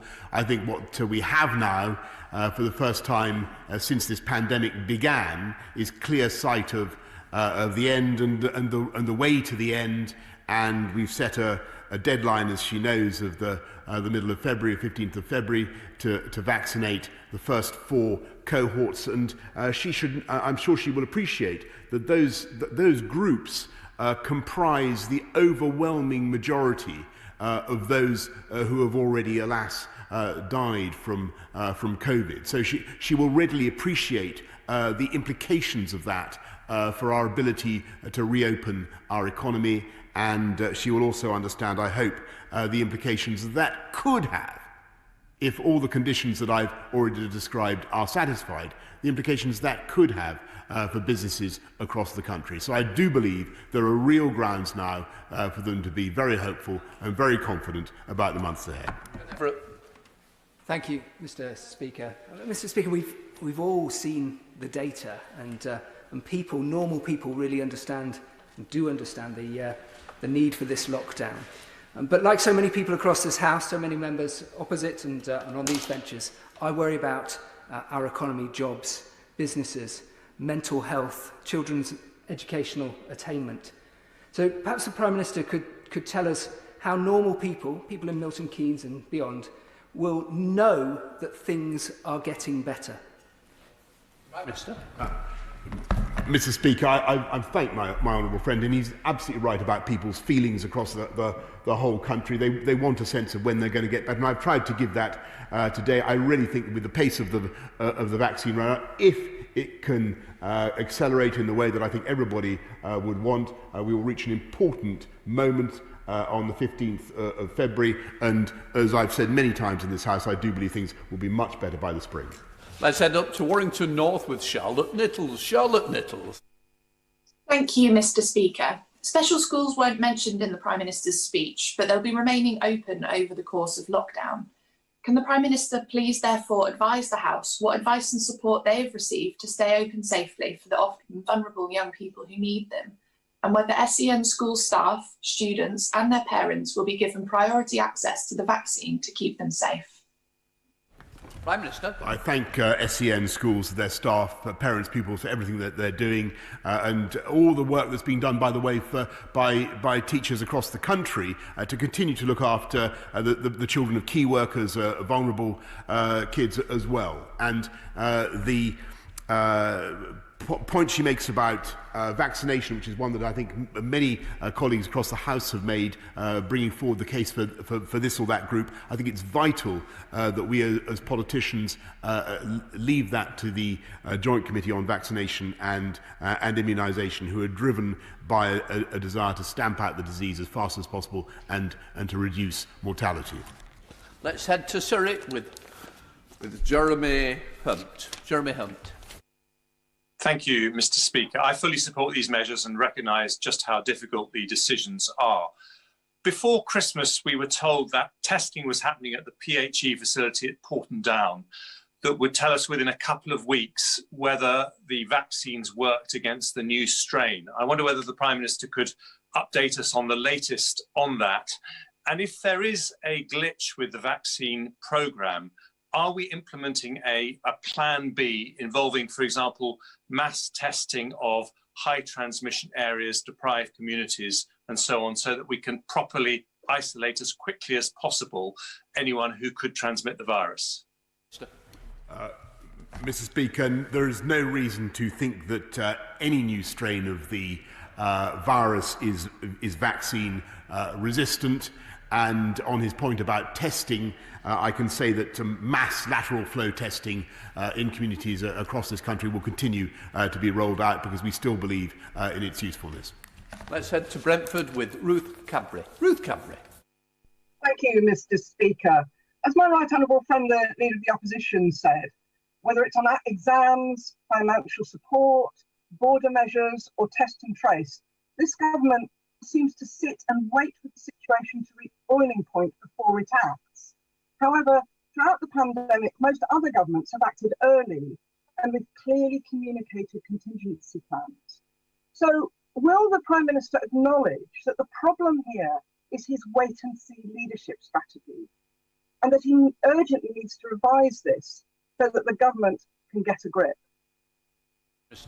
I thought I understood the Honourable Lady to be attacking the government's wait-and-see position on the vaccines, Mr. Speaker. But I really don't. Well, I really don't think that anybody in their right mind could accuse the government of moving too slowly in that respect. And indeed, I think she might add it to her script that this country has vaccinated more than any other country in Europe put together. The great Brady. Thank you, Mr. Speaker. I welcome the Prime Minister's assurance that this House will be consulted on the lifting of restrictions, should it be possible, before the end of March. But can I say to him that many of us are concerned at being asked to approve a lockdown which could continue until the 31st of March. Can I ask my right honourable friend to reconsider and to offer the House a vote at the end of January and at the end of February as well, not on whether to lift restrictions, but on whether to continue them or not? Mr. Speaker, I thank my right honourable friend, and just repeat what I've said several times now, that I can't believe it will be until the end of March that the House has to wait before having a new vote and a new discussion of the measures we have to take. To Scotland with Carol Monaghan. Carol Monaghan. Thank you, Mr. Speaker. We've had Christmas on, Christmas off, schools in, schools out, eat out to help out, stay at home. It's simply impossible to decipher the Prime Minister's COVID strategy. So given that the efficacy of the vaccines is not yet known against emerging strains, can he assure us that his strategy is not based on vaccines alone? In order to get our schools back, can he assure us that teachers will be a priority for vaccines? And could he detail his long-term COVID exit strategy? Minister. I think possibly, Mr. Speaker, the best thing I can say in answer to that question is to repeat that we have, and I think it's very, very important to repeat this, we have no evidence that any strain of the virus is vaccine resistant, and I think it's very important that the Honourable Lady should be express full confidence in the vaccine programme, because that is going to be indispensable to our way out of this crisis. Jenna Jefferson. Thank you, Mr. Speaker. Educating our children and giving them the best possible start in life is one of society's most important jobs, which is why I know the Prime Minister has not taken the decision to close our schools lightly.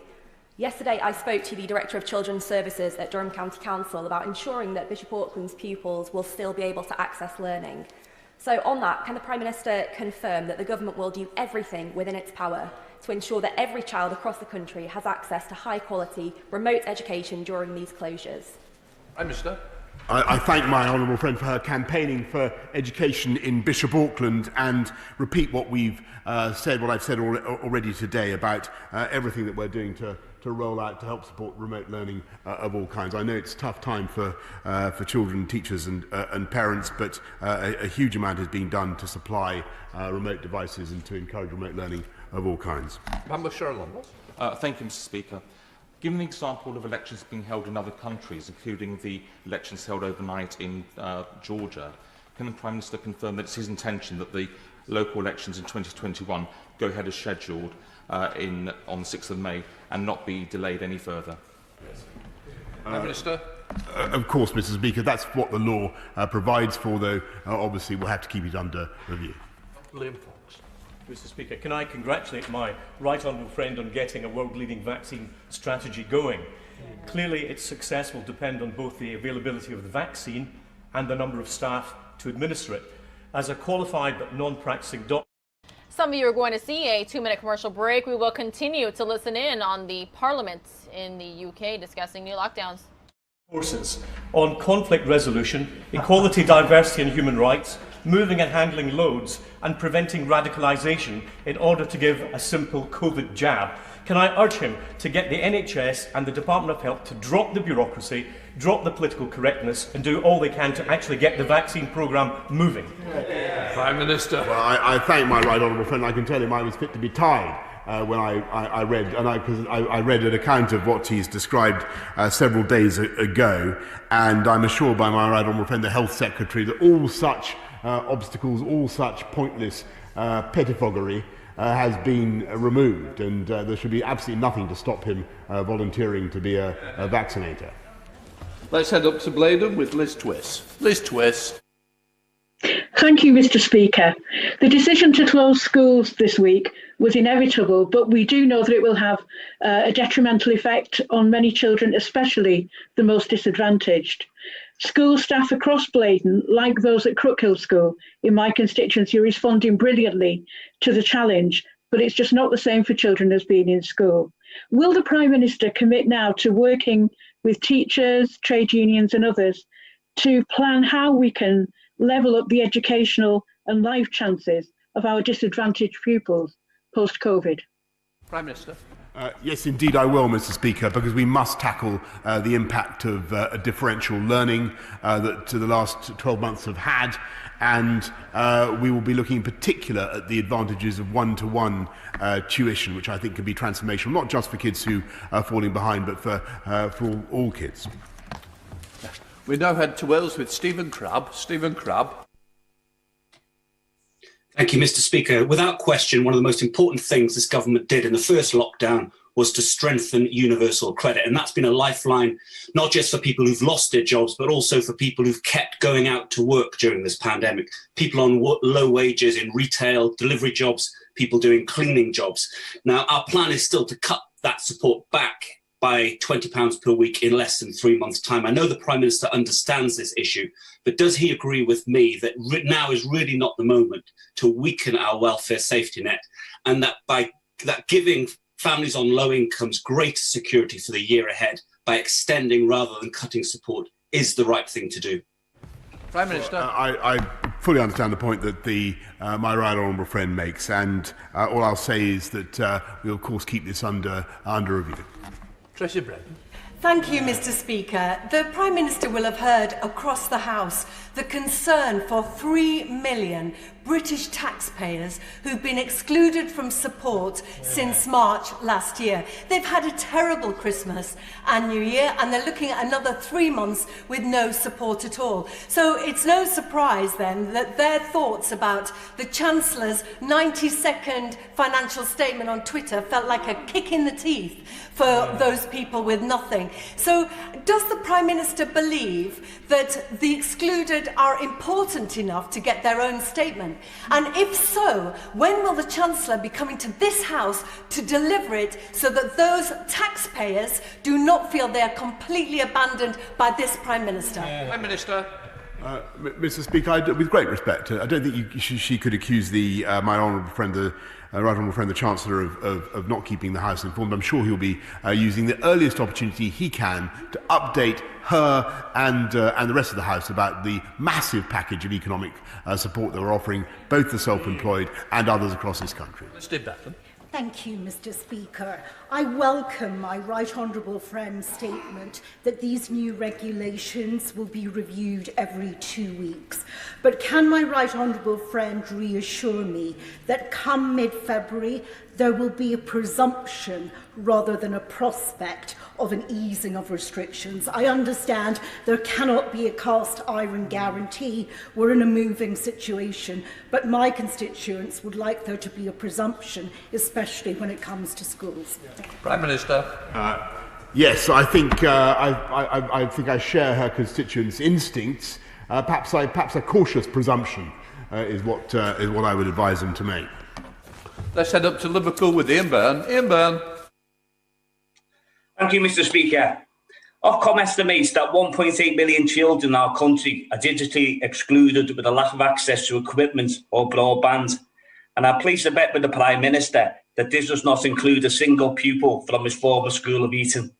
Digital poverty is a class issue. The Labour policy of universal free broadband that he denied in 2019 is now desperately needed.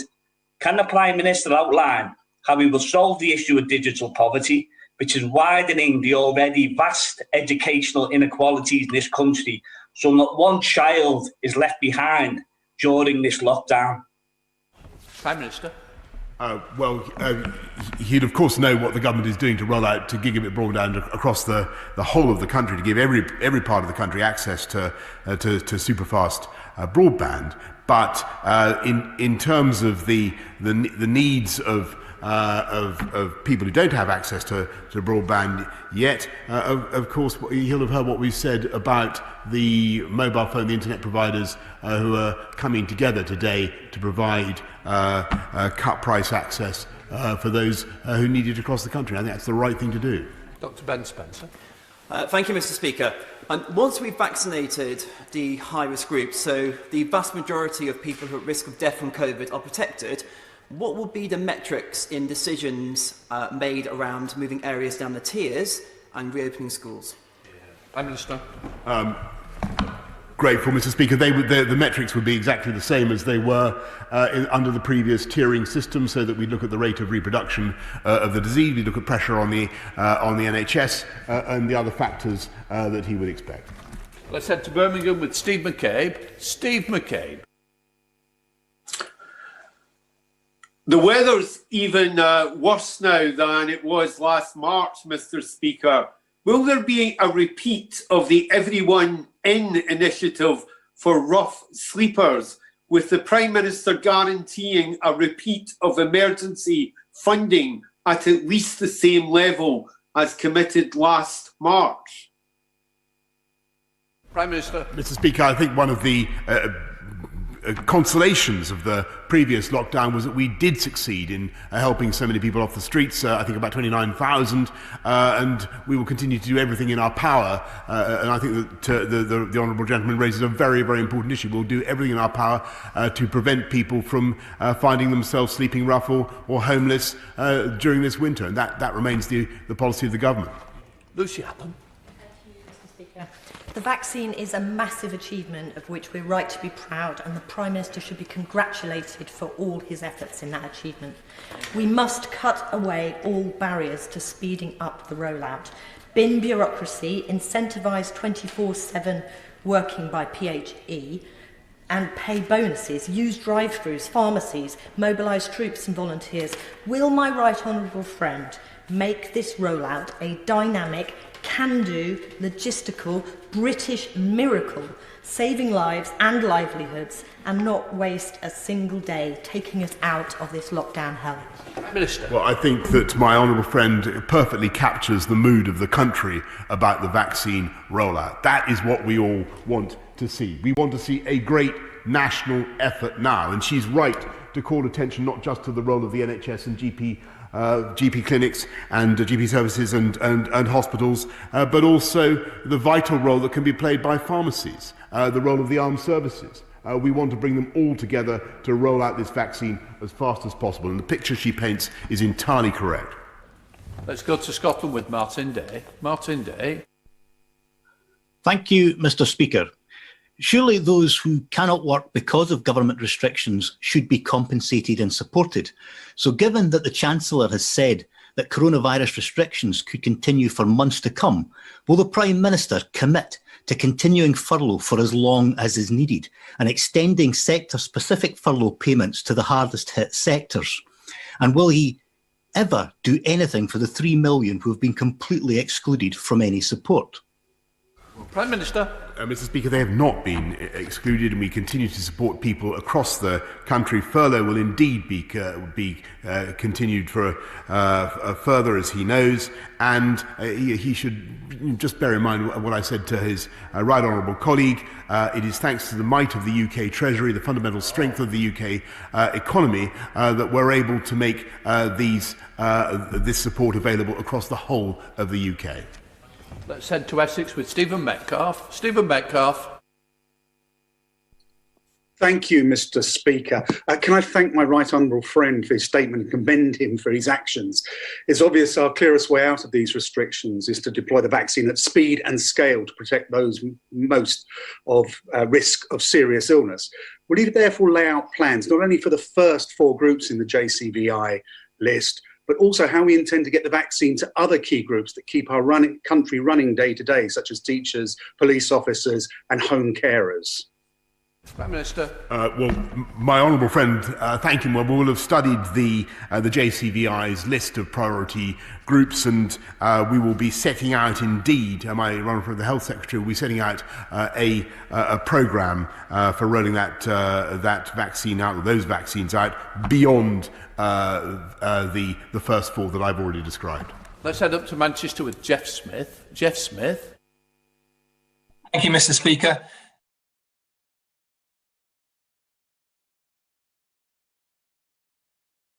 All right, everybody, again, good morning. You're watching News Now from Fox. Pilar Arias here with you. Some of you are going to see a 2-minute commercial break. Meanwhile, we are taking a live look at the stage. It's being called the Save America rally. President Trump said that he is going to speak at 11 o'clock this morning. Matter of fact, I'm heading to the president's Twitter right now to see what he has been up to this morning. Turns out 6 hours ago, he tweeted, if Vice President Mike Pence comes through for us, we will win the presidency. Many states want to decertify the mistake they made in certifying incorrect and even fraudulent numbers in a process not approved by their state legislatures, which it must be. Mike can send it back.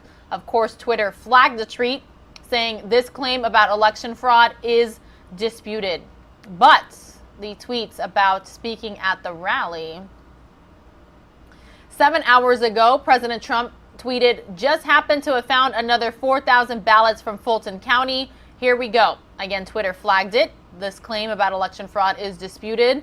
And then 9 hours ago, the president says, look like they are setting up a big, quote unquote, voter dump against the Republican candidates, waiting to see how many votes they need. And again, Twitter flagged that. Learn about U.S. 2020 election security efforts. But again, the president said he's going to be speaking at this Save America rally, Save America March on the Ellipse at 11 o'clock Eastern. Doors opened at 7.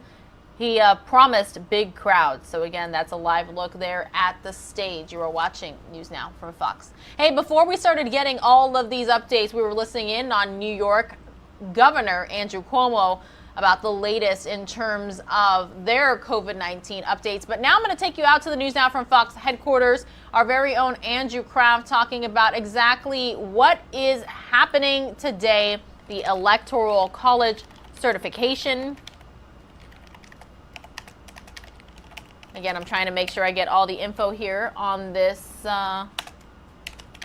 lower third for you. All right, coming up next here on News Now from Fox, our very own Andrew Kraft. American University professor Leonard Steinhorn, thank you so much for joining us, especially today. This is a huge day, January 6th. A lot is going to be happening on Capitol Hill today with this joint session where they, count and certify the electors, essentially. My question to you, though, is, the Electoral College sometimes can be this very arcane, complicated, convoluted process. Can you kind of just put it into very layman's terms for those Americans who might be watching who are still a little confused about what it is? So the Electoral College really is how we vote to elect our president. We don't do it by popular vote nationwide.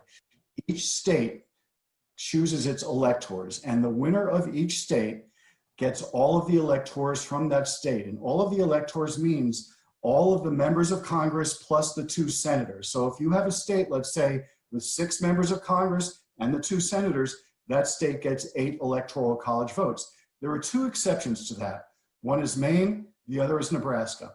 In Maine and Nebraska, the winners of those states get the equivalent of those 2 Senate votes, but then the winner of each congressional district gets the Electoral College vote from that district. So President Trump received 1 vote, 1 Electoral College vote in Maine for the 2nd congressional district, and President-elect Biden received 1 Electoral College vote from the Nebraska 2nd congressional district. But those are the only 2 states that don't give all of their Electoral College votes to the winner of the state popular vote. And you know, tomorrow we've been getting news reports throughout the last couple of weeks, but a large number of Republicans will be contesting this certification and this count, especially more in the House than the Senate. But the number is unprecedented nonetheless. But there have been objections and contestations before, but not to this scale. Is that correct? Oh, nothing to the scale. I mean, if you look at it in, let's say, the last century, you had it in 1969 where there's a question about a faithless elector. In other words, an electoral college voter who decided not to vote for the person who won that state. And then you had it again in 2005 when 1 senator and I believe 1 member of Congress said that there were problems in Ohio with access to polling places for minority voters in very long lines, and they were concerned that that may have tipped the vote in Ohio to President Bush. But in that case, it really went nowhere. This really is unprecedented with such a large number of House members and senators raising these concerns. And it's also unprecedented because each of these states has certified the vote. You have Republican and Democratic public officials who have certified the vote, who have counted the vote, who have done recounts, who stand by the vote.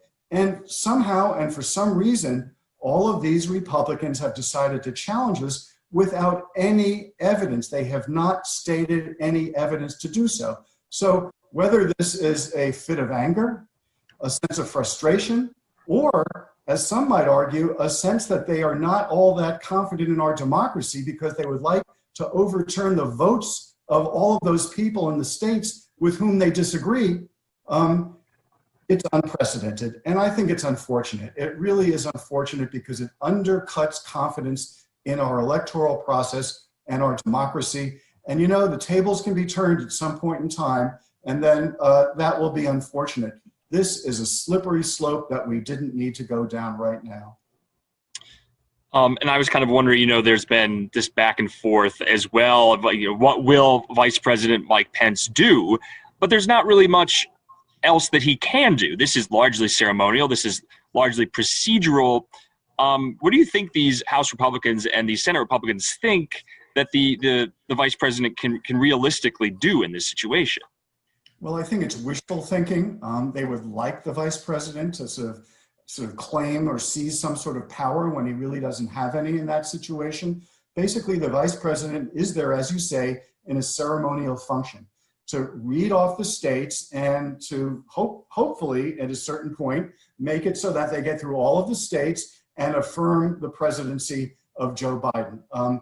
He does not have any more power than that. He cannot negate any of these votes. It's not in the Constitution anywhere. So again, this is more wishful thinking, a sign perhaps of either desperation or frustration and a sense of looking for a savior. But honestly, it's ceremonial, and it puts Vice President Pence in a difficult situation because if there are expectations that he should do something and he doesn't because he can't, then people will get frustrated with him, but for no reason at all, because he has no power to do what they would like him to do. So the bottom line is this, Vice President Pence will in all likelihood go out there, do his ceremonial job, preside over what's happening in the joint session, and then go away when they break out into their respective sessions to debate these challenges to each of the states, and then return and keep reading off in alphabetical order all of the states. And that's really all that Vice President Pence will do beyond congratulating President-elect Joe Biden, assuming that he's willing to do that. Are you anticipating this to kind of go into maybe the 7th and the 8th? Because we know there will be objections, and we know that each objection gets 2 hours of debate, from what I understand. So depending on how many, I mean, that could go, well into tomorrow, well into the 7th. Are you expecting this to kind of drag out all week or kind of be wrapped up on the 6th? Well, there's only a limit to the number of states that the Republicans will object to, because they certainly won't object to states like North Carolina that went to President Trump. So even if they objected to all of the states, even California perhaps, yes, that would take a long time. But what we believe is that there are 6 states that they're likely to object to. So starting, let's say, with Arizona, if a member of the House and a member of the Senate, all you need is one from each chamber, objects and challenges it, then the joint session disbands and each House of Congress goes into its own chamber, debates it for 2 hours, and then votes on the challenge, presumably to reject it and then get back together. Now, there may also be some floor speeches and arguments on the floor about that. It's not clear whether that will happen, but if that does happen, that will prolong it even more. So if there are 6 states that they challenge, and if there are some speeches, and if it's 2 hours of debate, and if it's a vote, and then if it takes time to get back together, yes, it could go well into the 7th of January. But it's futile. They're not going to win. There are clearly enough votes to be able to get Joe Biden to become the president-elect of the United States officially. But what it also does is it suggests that Congress should have a role in undoing the votes of certain states. So even many conservatives are saying this is deeply troubling, because it says that Congress all of a sudden trumps, pardon the phrase, trumps the state authority to be able to choose its own electors based on the voters of those states. So conservatives are arguing, the ones who are against this, this challenge, they're arguing that you're doing the exact opposite of what conservatives should be doing, which is withholding power from the federal government and making sure that the states have it. And I was also kind of wondering, just lastly here, these rules have been, and these kind of procedures have been put in place, because I want to kind of go back to the 1876 election for just a moment. But the big difference there, where you had a certain number of states who never did certify. And so when it got to this point, they had to figure out what to do. The main difference here is all the states have certified, isn't that right? Yes, that's the main difference. And in 1876, keep in mind, that was the end of Reconstruction, and there were controversies about who voted for whom and what happened in certain southern states. And that was the grand compromise of 1877 that came out of it. But the bottom line here is we have far more sophisticated ways to be able to count our votes, and they double check them and they triple check them. And we are not in the middle of an actual civil war and Reconstruction. We have what we would like to believe is a stable democracy that other countries admire. But I have to tell you, people all over the world are looking at this and saying, how is America acting so high and mighty with us when they're actually thinking about overturning the vote of their... Before we get to the top of the hour, some of you are going to see another 2-minute commercial break. Rain Augustine is going to be joining you all in about 8 minutes or so. I will see you again in a couple hours. Democracy domestically, and you have to hope that sort of saner minds will prevail and people won't push this too far, and there won't be any violence in the streets, and it won't be mob rule, that the rule of law will govern the United States and democracy and the Constitution will hold. But the very fact that people are trying to basically overturn the votes in certain states, and particularly in certain areas that are predominantly minority, African American, want to revisit in this country. The bottom line is you win elections by persuading people to vote for you, not by overturning votes, and go back to that and we have a much healthier democracy. And just lastly, in your view, I want to kind of take the long view on this, going forward into American history, these certain Republicans who have come out and said that they are going to object, is there going to be kind of an endnote, a paragraph in American history textbooks going forward? Like, will their names, be remembered for this effort and what they're trying to do at this moment? Well, it depends how much damage they ultimately end up doing. But if they continue to sow doubt in our democracy and our electoral process, if they sow doubt in the honor of public officials, whether they're Democrats or Republicans who are doing their job, and if that creates a great deal of uncertainty and a loss of confidence in our democracy, which is something we have been bequeathed by generations through blood and through sacrifice and through protest and through their own voices of believing in our system. If that sows more doubt in our system, then yes, they will be remembered as people who potentially undermined our democracy, but they also may be remembered as symbols of the polarization of this moment in time, of the deep partisanship, of the unwillingness to let go of your side, to leave your tribe, to be able to adhere to facts and evidence. And so one way or another, I don't think they're going to be looked at kindly by historians. And for now, they're not even being looked at kindly by members of their own party who are wondering what they're doing, why they're doing it, and the consequences of what they're doing.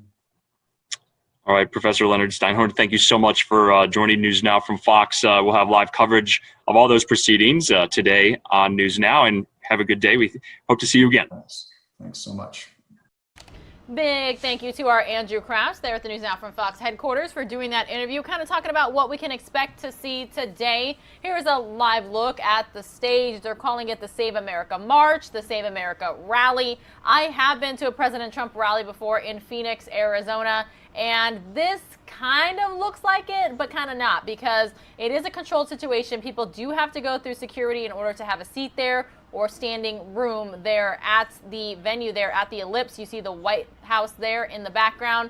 But I mean, it's also kind of just President Trump supporters are there. They're in the nation's capital. They're in D.C. They're all over the place. We have different vantage points as well. Here is a live picture of people walking around. And then we also have Bob Barnard's shot, which actually he is kind of moving around at the moment. So when we talk about live, raw, unfiltered, this is what we mean right here. His cameraman or woman is just kind of showing everything as best they can, trying to just be amongst the pro-Trump supporters and get the footage that they need for their reports a little bit later on in the day. And Bob has been working extremely hard. He did a live hit for us, and he's been speaking to other stations live as well. We are minutes away from an update from the Senate Democratic candidate Jon Ossoff in the state of Georgia. Going to be making some virtual remarks here, supposed to be at the top of the hour. So again, we are on standby for that. It's going to be coming from his Facebook page, Facebook Live. As soon as it happens, we will bring it to you right here on News Now from Fox. Meanwhile, though, I'm going to take you guys back out to New York, and that's because Governor Andrew Cuomo provided the latest on their coronavirus updates. Through vaccine operations. Again, we need the supply to do that, but we are already setting those up. We did it with the COVID testing. We'll do it again here.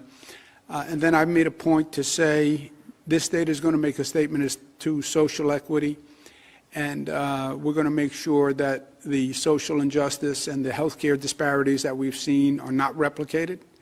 I'm going to be getting my vaccine when it's available for my age group in Black and Latino and poor communities, and we're going to be setting up pop-up vaccination sites in churches and community centers and pharmacies, and that's a priority for me. The distribution system I'm outlining can deliver millions of doses. Again, we're getting 300,000 per week, and we have to wait for that to increase. Again, there's a lot of possibilities for the feds to increase supply, but they have to. Last point, the UK strain is highly problematic, and it could be a game changer. First, for the capital region, we had the case in Sarasota. Anyone who was exposed or anyone who was exposed to someone who was exposed, please contact us. There's nothing to be ashamed of. This is a virus, it travels. But we have to know, containment is vitally important here. This is a virus we have to be extra careful with. We spent the morning talking to global experts on this viral strain. The numbers are frightening on the increase of the transmittal of the virus. Even if the lethality doesn't go up, the fact that it is so much more transmittable is a very real problem. And look, we are in a foot race right now, as we said, between the vaccine implementation versus the infection rate and hospitalization capacity. That's the foot race. This UK strain changes the whole foot race, because the UK strain, the rate of transmission goes way up. The rate of infection goes way up. And it's no longer the race that we were running. Apparently, the UK strain can actually overtake the original COVID strain in a matter of weeks. That's how quickly it can transmit. This is something that we have to watch and we have to pay careful attention to. The UK strain is not only in the UK, it's in South Africa, it's in 33 other countries. But it dramatically increases our challenge, and we have to be aware of it. You know, this virus has been ahead of us every step of the way. And this country has been playing catch-up every step of the way. And it's time we stop, and it's time we become more competent. You know, government was competent. Government is supposed to be competent. Government leaders are supposed to be competent. They're not supposed to be about excuses and apathy and bureaucracy. Why do we not have mandatory testing of everyone flying into this country? I mean, why not? Not a travel ban, just mandatory testing. We have gone through this. Just test all international travelers before entry. Tell the airlines you have to test them before they get on a plane to come to this country. Or say if you land in this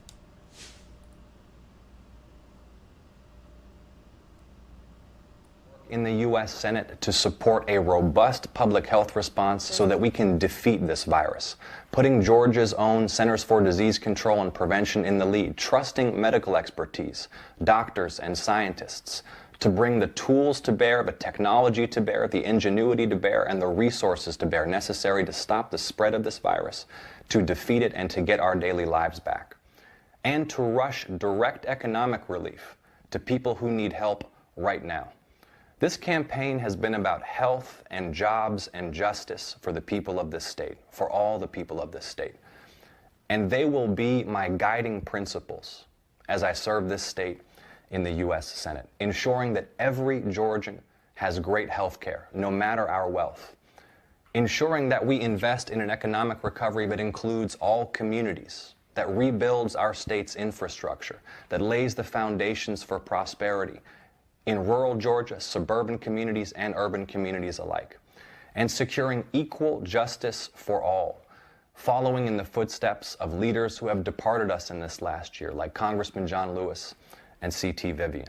I want to thank the people of Georgia for participating in this election. Everybody who cast your ballot, everybody who put your faith and confidence in our democracy's capacity to deliver the representation that we deserve, whether you were for me or against me, I'll be for you in the U.S. Senate. I will serve all the people of the state. I will give everything I've got to ensuring that Georgia's interests are represented in the U.S. Senate. I want to thank all the volunteers who poured their hearts and souls into this campaign. I want to thank my family for their support and their patience. I want to thank my wonderful wife, Alicia, who as we speak is at the hospital, helping Georgia mothers deliver healthy babies, helping save lives. Let's emulate the spirit of courage and heroism of those who have given so much to the health response to this crisis, as we unite as a people to overcome this challenge of COVID-19 and to build a republic that lives up to our highest ideals of equality in God's eyes and equal justice under the law. Georgia, thank you so much for the confidence that you've placed in me. I am honored by your support, by your confidence, by your trust, and I will look forward to serving you in the United States Senate with integrity, with humility, with honor, and getting things done for the people of Georgia. Thank you so much.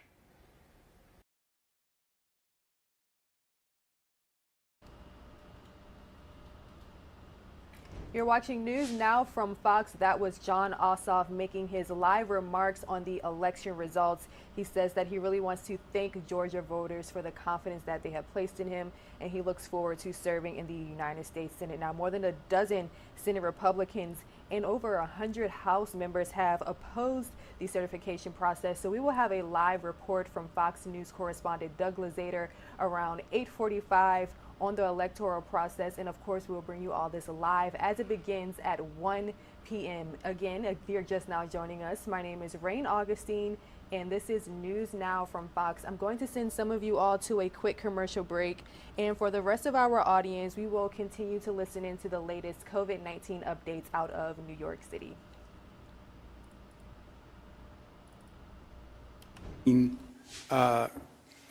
Operations. Again, we need the supply to do that, but we are already setting those up. We did it with the COVID testing. We'll do it again here. And then I've made a point to say this state is going to make a statement as to social equity, and we're going to make sure that the social injustice and the healthcare disparities that we've seen are not replicated. I'm going to be getting my vaccine when it's available for my age group in Black and Latino and poor communities, and we're going to be setting up pop-up vaccination sites in churches and community centers and pharmacies, and that's a priority for me. The distribution system I'm outlining can deliver millions of doses. Again, we're getting 300,000 per week, and we have to wait for that to increase. Again, there's a lot of possibilities for the feds to increase supply, but they have to. Last point,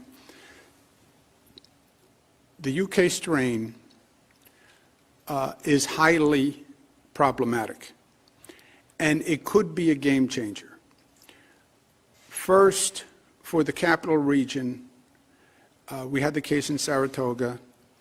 Anyone who was exposed or anyone who was exposed to someone who was exposed, please contact us.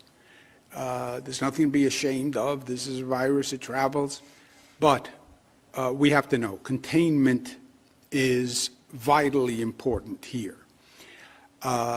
This is a virus we have to be extra careful with. We spent the morning talking to global experts on this viral strain. The numbers are frightening on the increase of the transmittal of the virus. Even if the lethality doesn't go up, the fact that it is so much more transmittable is a very real problem. And look, we are in a foot race right now, as we said, between the vaccine implementation versus the infection rate and hospitalization capacity. That's the foot race. This UK strain changes the whole foot race because the UK strain, the rate of transmission goes way up. The rate of infection goes way up. And it's no longer the race that we were running. Apparently, the UK strain can actually overtake the original COVID strain in a matter of weeks. That's how quickly it can transmit. This is something that we have to watch and we have to pay careful attention to. The UK strain is not only in the UK, it's in South Africa, it's in 33 other countries. But it dramatically increases our challenge, and we have to be aware of it. You know, this virus has been ahead of us every step of the way, and this country has been playing catch-up every step of the way. And it's time we stop, and it's time we become more competent. You know, government was competent. Government is supposed to be competent. Government leaders are supposed to be competent. They're not supposed to be about excuses and apathy and bureaucracy. Why do we not have mandatory testing of everyone flying into this country? I mean, why not? Not a travel ban, just mandatory testing. We have gone through this. Just test all international travelers before entry. Tell the airlines you have to test them before they get on a plane to come to this country. Or say, if you land in this country, we're not going to allow you in until you take a test. 140 countries banned or required testing of UK travelers before the United States acted. 140 countries. New York acted before the United States. I called the airlines and I said, I want New York to be added to the 140 countries. And they added New York to the 140 countries. What's really infuriating, this is what happened to us last spring. Learn the lesson. The virus left China. The virus went to Europe. It was in Italy. It was in the UK. People got on a plane, came to New York. And that's why New York had the explosion. That's what I call the COVID ambush. We've learned nothing. So now there's a second strain, and it came from the UK again. And again, the USA did absolutely nothing. Secretary Azar, Dr. Redfield, how you can explain to the American people your lack of action, your negligence, your irresponsibility. 140 countries banned people from the UK, and you did nothing. You know that there are viral strains in other countries now. You know that as a fact. Why wouldn't you mandate testing? How many times do you have to learn the same lesson over and over? What happened to competent leadership in government? The USA must act. If the United States won't act, then New York State will act. But I can't allow people to fly into this state who we know are coming from countries that have other viral strains. New York loves being the gateway. We welcome people from all across the globe. We are on the Eastern Seaboard. That's always been our role. That's how we all wound up here. We celebrate it. But to allow the virus to be landing at our airports and to make New York a petri dish and the federal government does nothing, I can't allow that to happen. I wouldn't be doing my job as governor of the state of New York. Let's take some questions. Thank you, Governor. If you would like to ask a question, please use the raise hand function at the bottom of your window. We'll take a brief moment to compile a Q&A roster.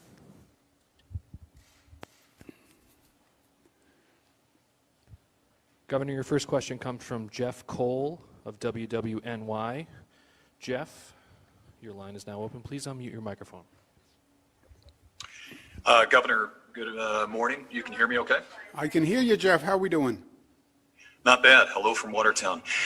There's a lot of COVID data online, and when it comes to hospitals and how many doses that they have been given and how many that they have used, there's a deadline that you set. Is New York going to require this information to be reported and posted online? We're finding that some hospitals don't want to be very transparent with that.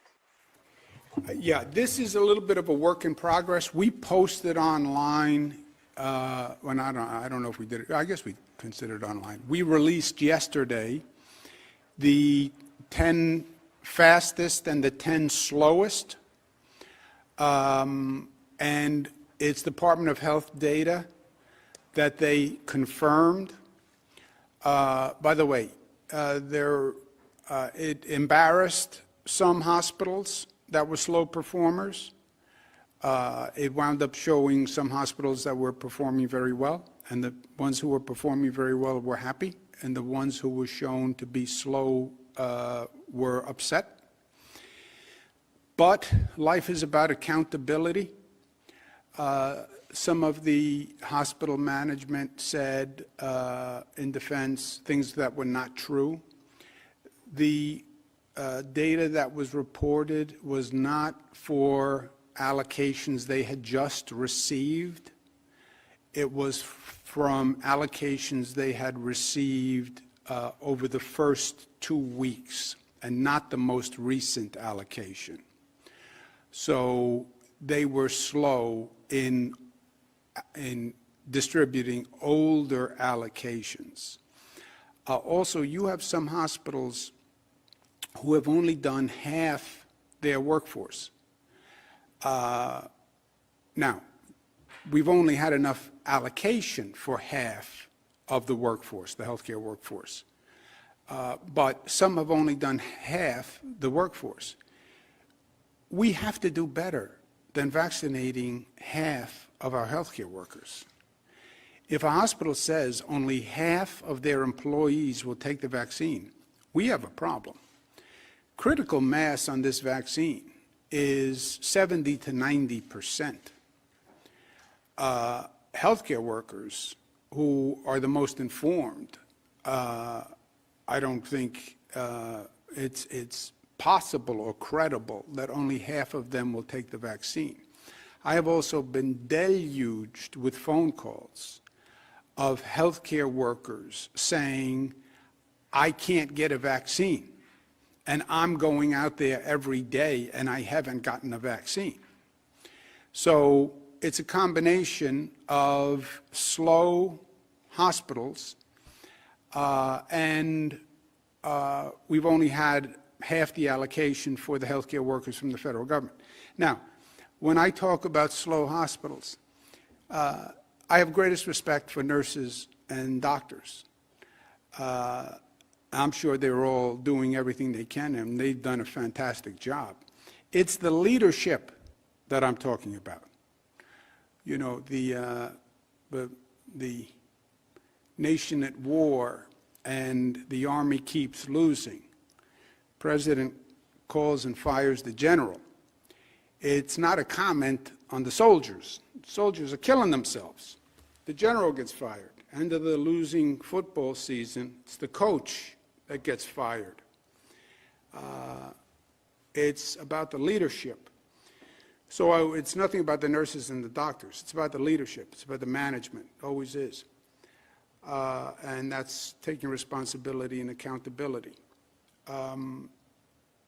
We'll continue to release the high and the low performers, but I don't know that the data is ready to a place where we could distribute it widely.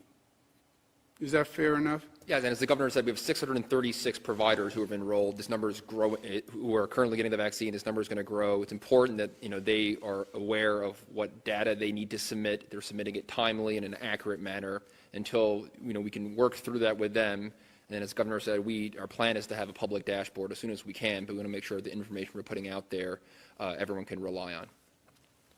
Yeah. And just to be clear, the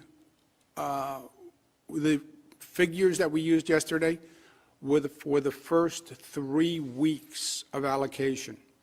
We're in the 4th week. We did not include this week's allocation. This is from the preceding week 1, week 2, week 3.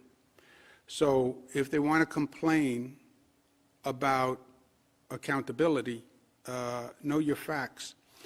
And facts are facts. I think hospitals shouldn't complain about the transparency, because if you're doing your job, then what are you worried about?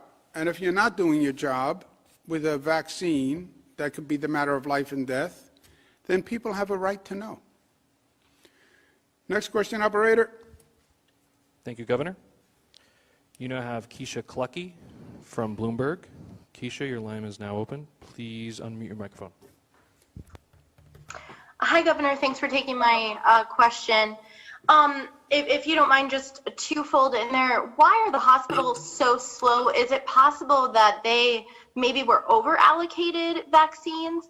And then also, what's the legal ramification or legal side to fining the hospitals, particularly public hospitals as well, if you find the public hospital systems, wouldn't that just hurt the state in terms of funding? Thank you. Yeah. On the hospitals, 1A is hospital healthcare workers. Using the hospitals to distribute to healthcare workers makes eminent sense. As I mentioned, we also have 600 other places in the state, retail outlets, 600 other retail outlets where healthcare workers can go now to receive the vaccine. But it was primarily through the hospitals, because that's where the healthcare workers are. Many of them have done a great job. Some of them are slow. Some have been at 99%. Some of them are at 15%, whatever it was on the bottom. So there's a very wide spectrum.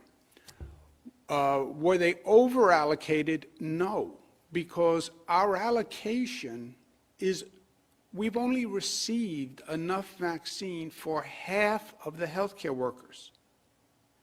We've only received enough vaccine for half of the healthcare workers. So no, we don't have enough vaccine to go to all healthcare workers. Then why are they slow? A variety of reasons. You know, these are 194 hospitals.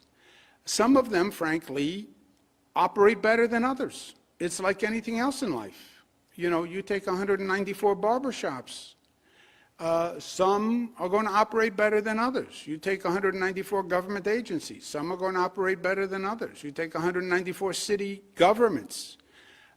Some mayors are better than others, you know.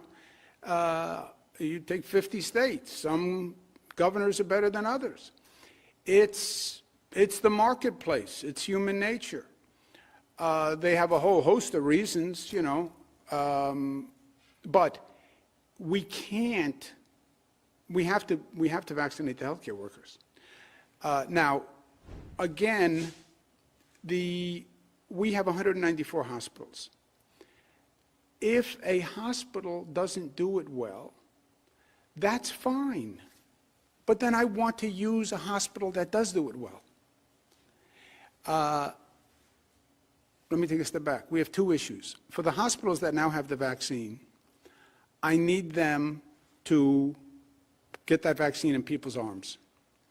And if they don't do that, they can get fined, or we can retrieve the allocation. Retrieving the allocation is a problem because this is refrigerated, it's not easy to transport. So for those hospitals that have it already, use it or lose it, you won't get any more, and you can be fined. Going forward, we just won't use those hospitals again. There are other hospitals, use the hospitals that are better at administration and are faster and more efficient at doing the job. We have 194 hospitals. We don't have to use every hospital. And we're going to have thousands of retail centers. So we want to use the hospitals that are better at doing it. And I've spoken to dozens of hospitals. It's a function of that hospital. You know, you have hospitals where they've only done half their employees after 4 weeks. You know, how do you explain that? Well, the other half wouldn't take it. That would be a real debacle. But we didn't have a chance to do it, you know. Dr. Zucker is the great defender of the hospitals, being as he's the doctor. So I'll ask him for his rationale. I think the governor has nailed all the key points here. The hospital systems, I've spoken to several of the hospital CEOs. They need to be aggressive, and they recognize this. Some are just more efficient at moving things forward. I think that they'll push forward to get all those vaccines in employees' arms, and I remain optimistic about that. And look, your point about the fine, this is not about money. This is about saving lives. We're not really interested in collecting fines. We're really interested in for those hospitals who now have the allocation and are slow, move the allocation. Move it quickly. We're serious. And if you don't want to be fined, just don't participate in the program. It's not a mandatory program. We don't have to have all 194 hospitals. Just say, I don't want to do it. That's fine. We have plenty of hospitals, and I'd rather use the better performing hospitals. The situation we're in is we've already allocated to all the hospitals. And again, as I said before, it's hard to get it back. But if a hospital calls up and says, I'm going to use this allocation and then I want out, fine. That's totally fine. Next question. Thank you, Governor. You now have Emily Burkhardt of WNYT. Emily, your line is now open. Please unmute your microphone. Hi, Governor. I was curious if you could tell us a little bit more about whether or not Wadsworth has been able to determine if the other cases found at the jewelry store in Saratoga are in fact a result of the UK strain. And I'm also curious if the State Department of Health is stepping in with contact tracing. We've reported on issues in Saratoga County before, and now that this strain is supposedly more transmissible, is the state stepping in to help with that? All good questions. We're going to turn them right over to the Commissioner of the Department of Health, since they are all specifically Department of Health questions. Thank you. With regards to the contact tracing, we're doing an aggressive contact tracing of all of those who were in the store. This is has been taking place since the minute we learned about this. Regarding the issue of the testing and do we have any further information, it takes 44 hours or so to do the actual genome testing. So we learned about this yesterday. We got the samples yesterday, and we are doing this. And as soon as we have answers, we can provide that. I will note that we do this a lot quicker and a lot more efficiently than the federal government. The CDC takes a lot longer than that, and other states have reported it takes several weeks to get results back from the federal government. So we're moving very quickly on this regarding the samples that have come to see whether the other individuals had the UK strain or have the UK strain. Thank you. Actually, it's a very involved test for this UK strain. It takes the CDC 2 weeks to do a test. It takes Wadsworth about 40 hours to do a test. As you know, the normal COVID test is very quick. So it is a complicated situation. And again, just to make sure I was clear on the hospitals, we had distributed it to all hospitals in the state. Going forward, we'll just distribute it to the hospitals that do a better job, because we'll have other options also. But in the meantime, for those hospitals that already have the allocation, get it out, get it out, get it out. Question, operators, take a new question, Thanks, please. Sir. Next question comes from Peter Haskell of WCBS Radio. Peter, your line is now open. Please unmute your microphone. Hey, Governor. I've got questions about these retail sites. So a few of them quickly. Do you have the staff to cover all these sites? When do you expect they'll open? And then how do people sign up? People hear they're going to have this opportunity. Where do they go? How do they do it? Do they need to prove they're eligible, an essential worker or otherwise? And should we expect to see lines like we've seen in other places? Okay. Good to hear your voice, Peter. We're not there yet, first of all. We're getting 300,000 vaccines right now a week. We've distributed 900,000 vaccines for a 2 million population of healthcare workers. Obviously, to get through healthcare workers, if you're doing 300,000 per week, you need another 4 weeks of allocation before you can get out of healthcare workers, roughly. before you finish 1A and you move to 1B. 1B opens essential workers and general public over 75 years old. Could you move a little faster from healthcare workers? Look, if you have a hospital now that says, I did all my healthcare workers, and I have an extra allocation, contact us and we'll move it. It would be a very bad sign if a hospital said, only half of my healthcare workers will take the vaccine. Obviously, that's a bad sign for the overall effectiveness of the herd immunity program, which is 70 to 90%. And also, I don't believe it. I don't believe a hospital that says only half my workers will take it. You're watching News Now from Fox. Right now, we are listening to the most recent coronavirus updates from New York City. Governor Andrew Cuomo saying that he wants the country's leaders to do more when it comes to protecting the American people. He actually suggested that all incoming international flights receive COVID-19 tests upon arrival. Right now, some of our viewers will see a quick break, and for the rest of our audience, let's continue to listen in. To New Yorkers, I don't think we'd have a 90% acceptance rate. So, but a 30% refusal, 25% refusal is what we expect to see from the healthcare community, but not 50%. The retail component is this. Every year you do the flu vaccine.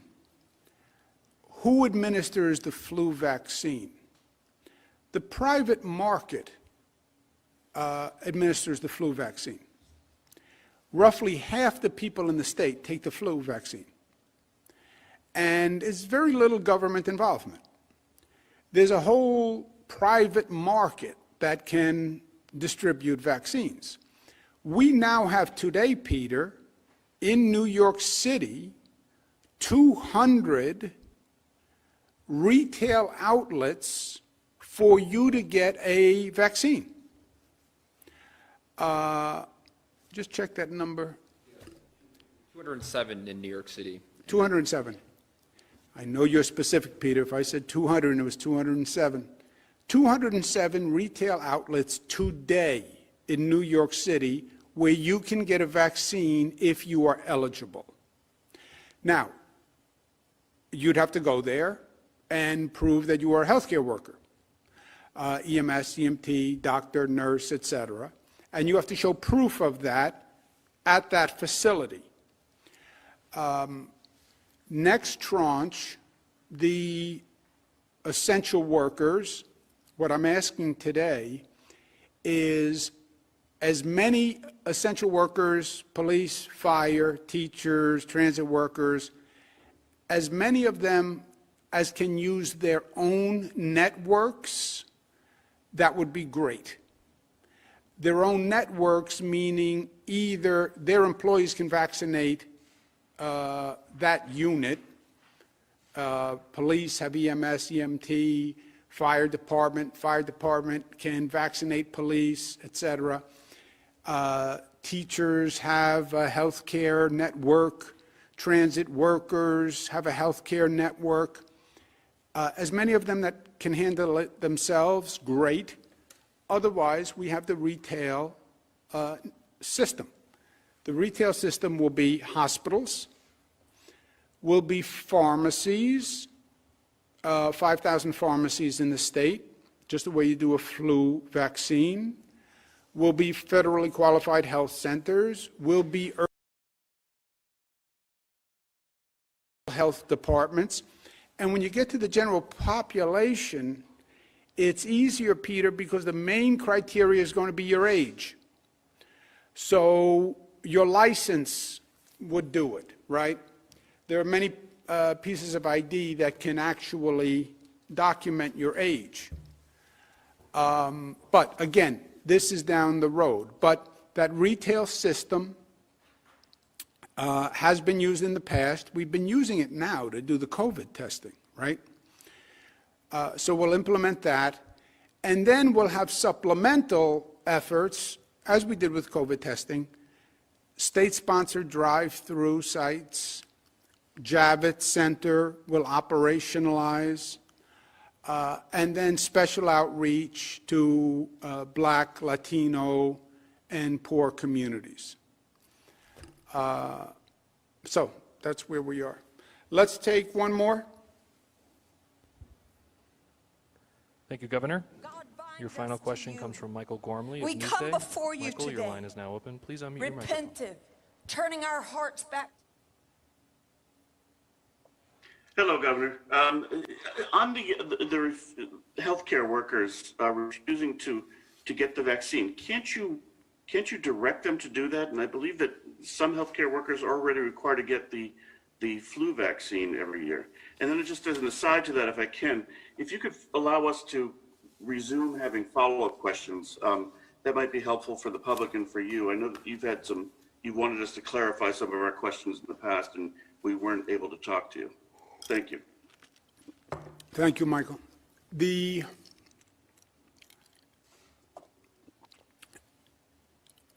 have not crossed the bridge to say, by law, you must take it. Yes. Well, there is a legal question as to whether or not, with what's called an emergency authorization, you can this is an emergency authorization, federal approval. There is a complicated legal question as to whether or not you can mandate a person take a vaccine that is authorized as an emergency authorization. But besides the legal question, we haven't gotten there yet because I don't know that it is going to be an issue. You're right, we went through this with measles, but I don't know, and you're right, you have a legal argument, especially with healthcare employees, that you could say to a healthcare employee, you need to take the vaccine as a part of your job. We're not there yet. I don't believe the refusal rate is going to be that high. I think doctors get it, but Beth can speak to the legal question about the emergency authorization use. Yes, Governor, that's correct. So with an emergency use authorization, as these vaccines have, there are more complicated questions, especially for those in vulnerable population groups that have not been studied as part of these clinical trials, but we will continue to look at it and we will continue to monitor. Okay, anyone have anything else? Additions, deletions, omissions, commissions? Thank you very much. Have a nice day.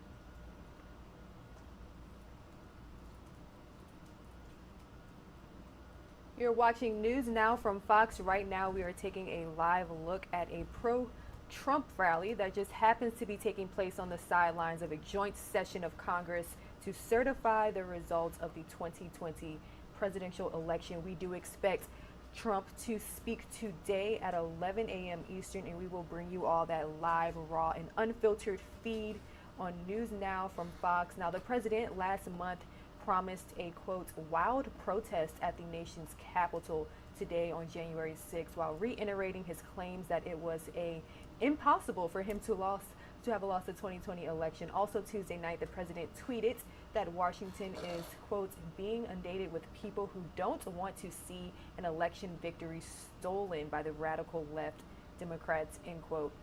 Again, we will continue to cover this for you all. We do expect him to speak in just a few hours, and we will bring you all this live. Right now, some of our viewers will see a quick commercial break, and when we return, I have the full presser from the Jacob Blake family after it was announced that the police officer who shot and paralyzed him from the waist down will not face charges. I will bring you all this raw and unfiltered right here on News Now from Fox.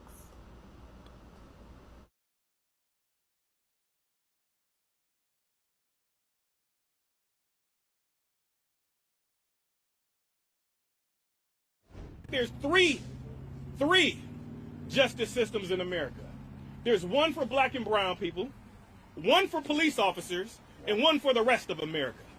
And we won't stop until there is actually truly one nation under God with justice and liberty for us all. And we won't stop until we get there. At this time, we'll take a few questions. This question is for you. You've obviously been vocal from day one. You've been in the street, being a voice for your nephew. Your reaction to the decision? Well, it's a gut-wrenching experience, bro.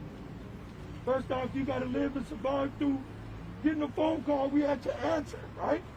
So that's heart attack. Situation number one. Then you have to allow yourself to digest rocks and glass. Is what we received today. It's clear that, I don't know, I wasn't present, but the racism that we heard that was down south has come up here and stretched its legs into the government.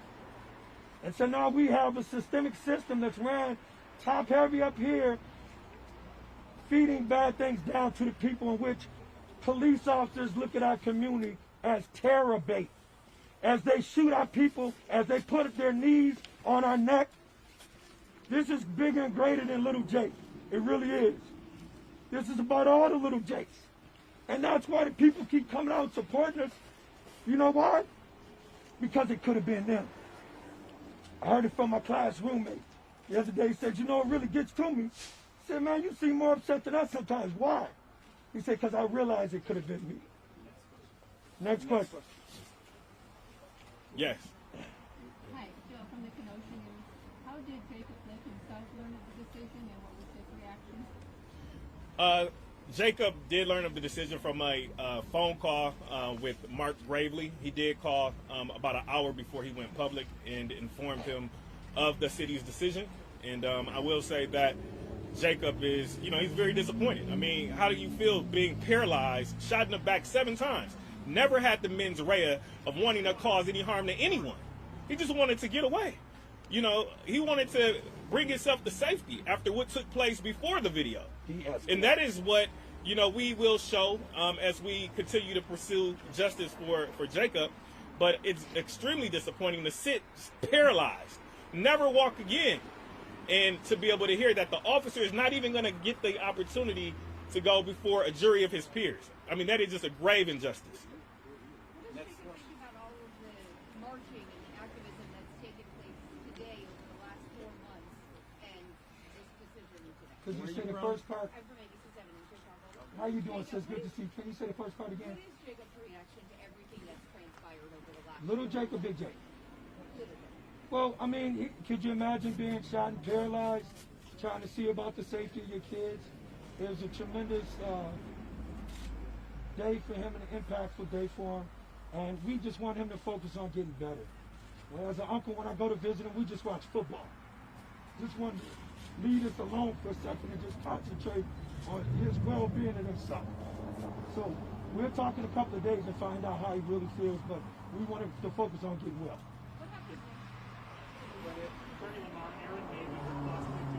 Yes. Where do you all go from here? Where does this case go now? Well, I will say that we will definitely, the legal counsel, myself, Attorney Ben Crump, Patrick Selvey, we will be looking at bringing a civil action in the near future to seek justice for Jacob. Today was about social justice. Today was about having criminal charges being brought, but we will definitely pursue other endeavors as it relates to civil justice.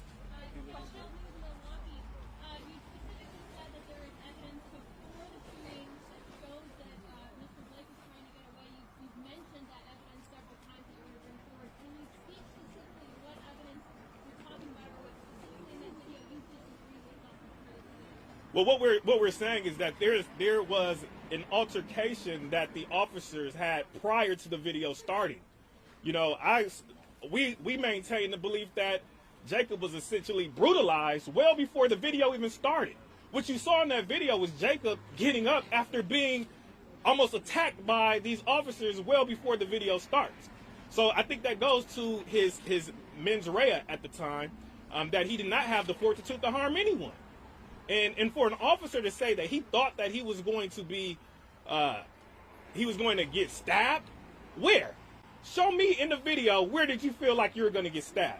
I think that this is just preposterous. And I think that the precedent that this sets is dangerous, not only to the city of Kenosha, not only to the state of Wisconsin, but to our country.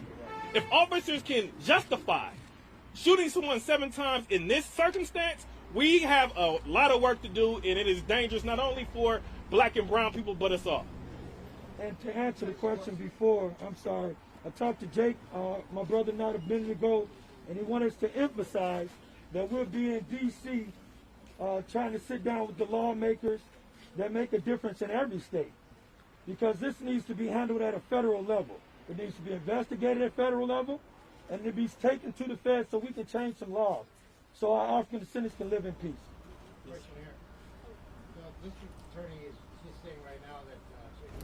All right, everybody, you're watching News Now from Fox. Now, today at 1 p.m., Congress is expected to certify Biden's win, this despite GOP objections. Right now, I am joined with Fox News correspondent Doug Lazater. Doug, good morning. Now, this is usually a very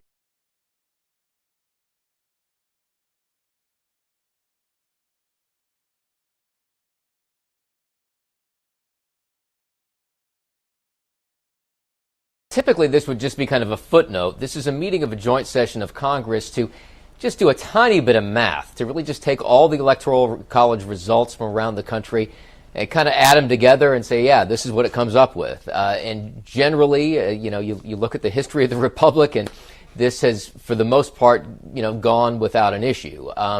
In recent years, though, there have been objections, and these have been brought forward by Democrats in the past. We'll see Republicans do it in a larger scale today.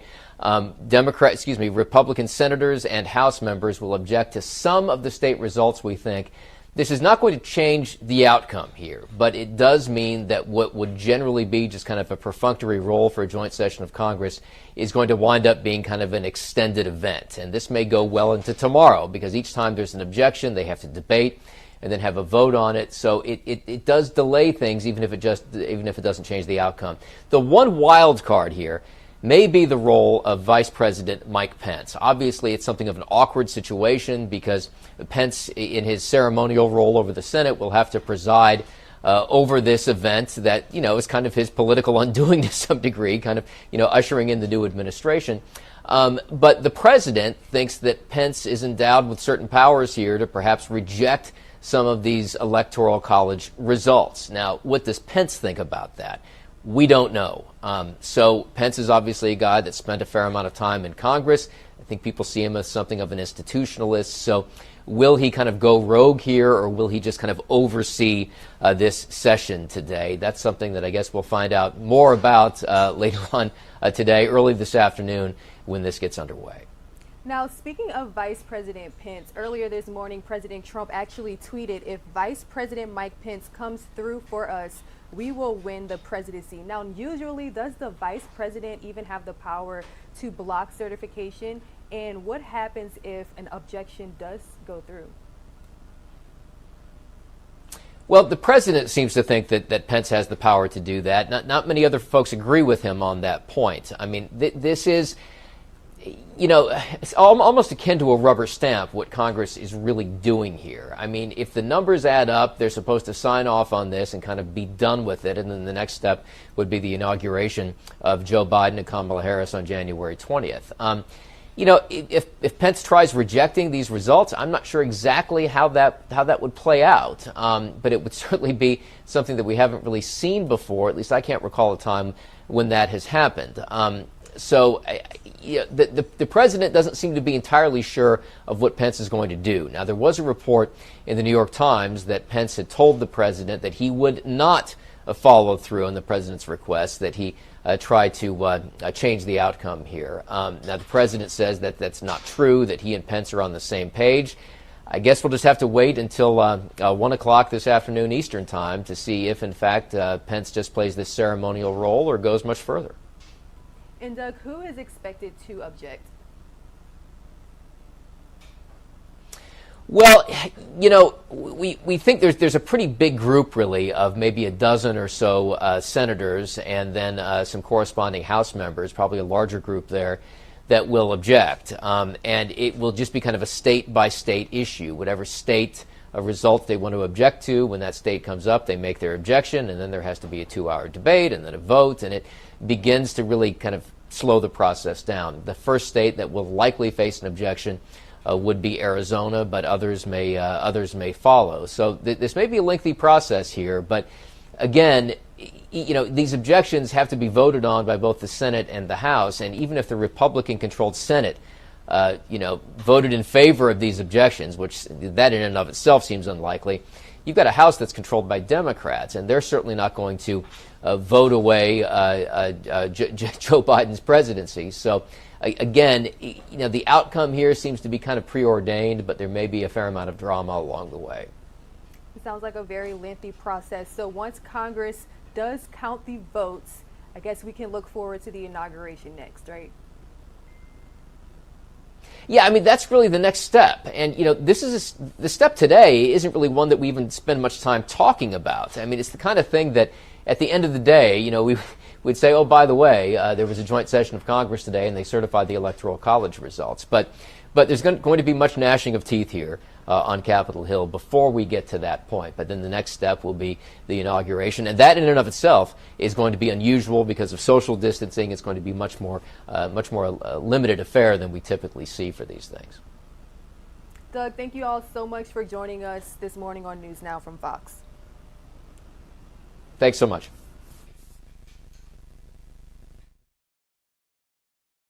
We are now taking a live look from Washington, D.C., where we are expected to hear from President Trump today at 11 o'clock just about. He is still making claims of voter fraud, and as you can see, he has a lot of supporters here. This event presented by Women for American First. So we are seeing some speakers ahead of President Trump, but we will bring you the live, raw, and unfiltered feed whenever he hits the podium. Right now, I'm going to send some of you all to a commercial break, and for others, let's continue to listen in on the presser from Kenosha, Wisconsin, after the Jacob Blake ruling was decided that the police officer involved will not face charges. Milwaukee, excuse me.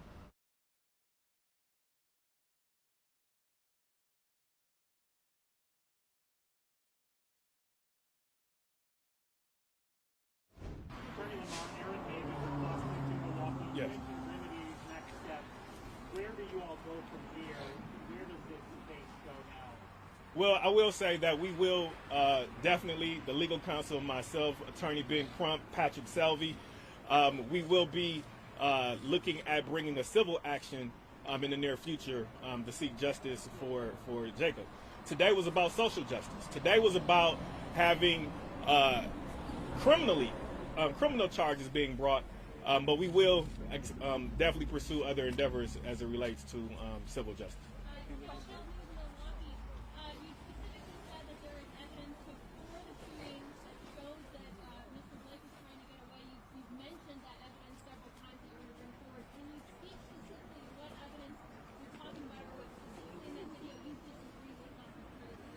Well, what we're saying is that there was an altercation that the officers had prior to the video starting.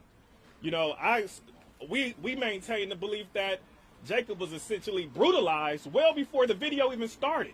What you saw in that video was Jacob getting up after being almost attacked by these officers well before the video starts.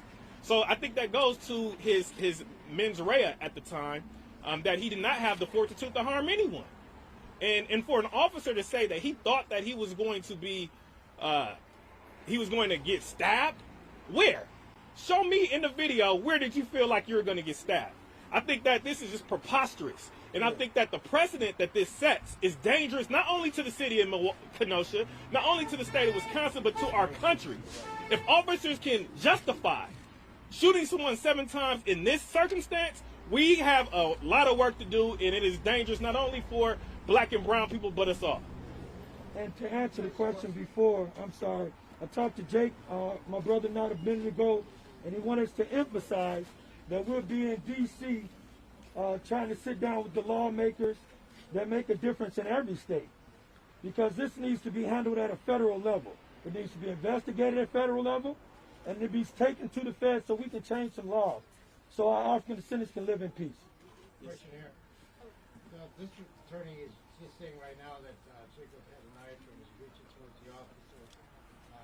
Any response to that?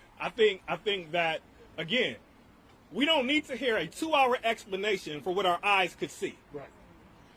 People across this country were not protesting and gathering peacefully, advocating for justice for something that, requires a 2-hour justification. I think we all saw what happened, and I think the facts speak for themselves.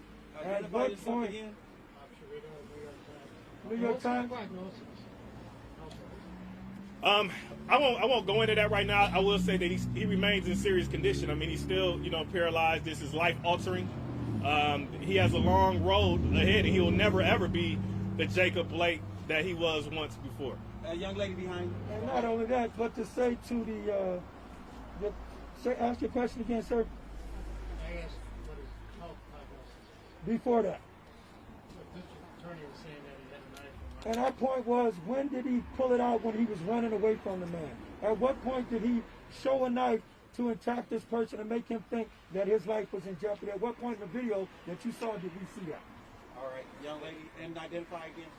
Cassie Williams with Fox 6. Kind of similar reaction to what the DA is saying. Another partner was saying that cops were responding to it as a domestic violence situation, and that's the situation that they were put in. Any reaction to that? Do you think that's how the situation was? I don't think that the allegations of a domestic situation even require a response. What is proven is that obviously what charges have been brought? None. He hasn't had any domestic charges that occurred on that date.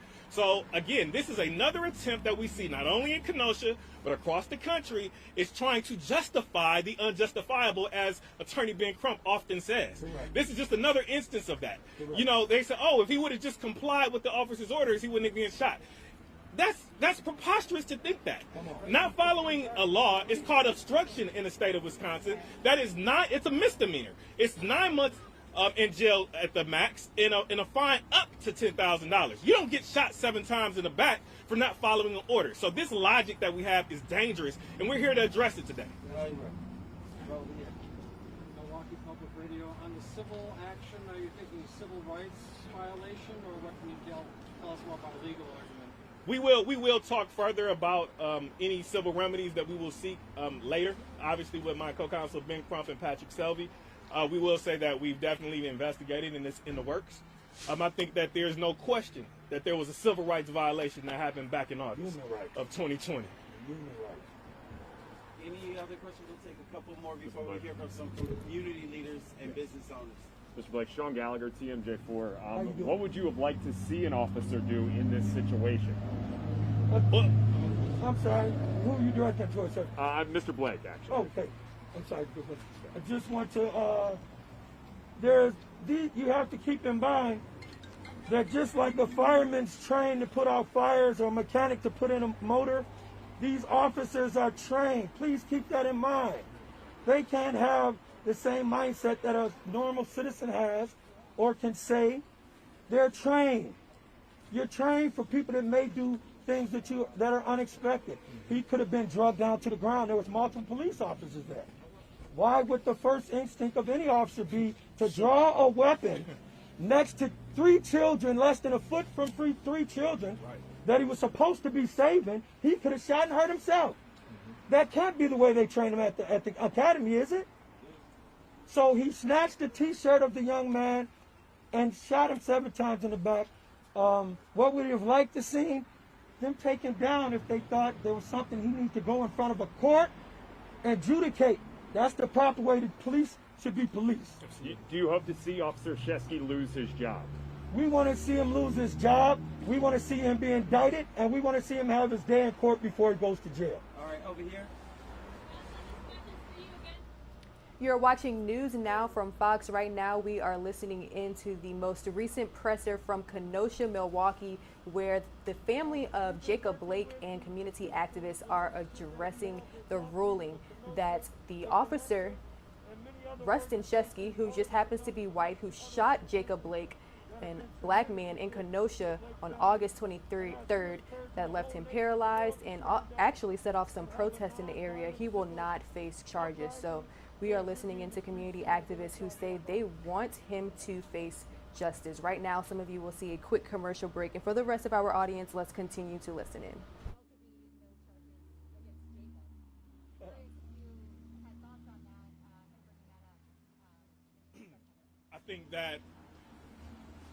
I think that when we look at no charges for Jacob, why would he have charges? I mean, what did he do wrong? I mean, he walked away. You know, it's arguable whether there was obstruction or not, but I think that would be even more asinine to have charged someone after they've been shot 7 times. I think he suffered enough punishment for more than enough individuals unjustly. Any other questions? Could you spell your name? Yes, B''I''VORY, Lamar, LA, capital MARR. We're going to have some of the leaders of Kenosha and some of the other organizations that have been standing strong with us, just to give you some of the insight of the community feedback. This is Tanya McLean from Leaders of Kenosha, and she's been instrumental with many different organizations, business owners, volunteers coming together, putting on nonviolent violence intentions, efforts, and initiatives. So take it away, Tanya. So I've been reflecting on this decision. We kind of knew it'd go this way based on what we've seen in previous cases throughout this country. And I've just kind of been looking to others who have gone through this struggle, black and brown people throughout this country. And I was reading something that John Lewis wrote in one of his last speeches before he died, and it's just so fitting for today, so I'm going to share it. It says, "People on every continent have stood in our shoes.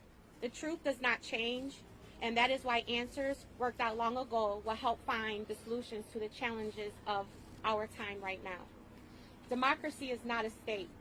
It is an act, and each generation must do its part to help build what we call the beloved community, a nation and world and society at peace with itself. We must also study and learn the lessons of history, because humanity has been involved in soul-wrenching existential struggle for a very long time. And so the fight that John Lewis, Martin Luther King, who he was inspired by, and others have fought, we're standing here with the same exact story. How sad is that? So now the lynchings that we had in the South, the burnings and all that, police officers and people that don't look like us are able to assault, murder, kill, harm black and brown people. It's just unacceptable. I was listening to Gravely talk inside, and there were a few things that he said that just really, really, really upset me. He said that basically all of us that have been out here peacefully protesting, calling for change, and to back it up a little, before we hit the streets, many of us were out here in boardrooms, on committees, trying to fight for change. So for him to say, like, basically it's just starting because of what happened with Jacob, that's not true. But he basically said that we were calling for the firing, the indictment, and the prosecution of Shesky because we're trying to advance our cause. And what is our cause? We just want to be treated like each and every other person that doesn't look like us. We don't want to come outside and be harmed and have to worry about being murdered. I have 2 African American sons and 3 grandsons. I don't want them driving. I have so much anxiety now about it. It's very stressful, and people don't understand. And like Justin said, where is the empathy? And then he said that Jacob and all of us, we're seeking healing through a jury trial. The last time I checked, how is that healing? When you have 12 people that you absolutely don't know that are going to decide your life, and more than likely will not look like you. And then he said that we have been trying this case on the screen. Thank God for the screen, because if the screen wasn't there, we wouldn't even be having this conversation right now, because we know how that goes.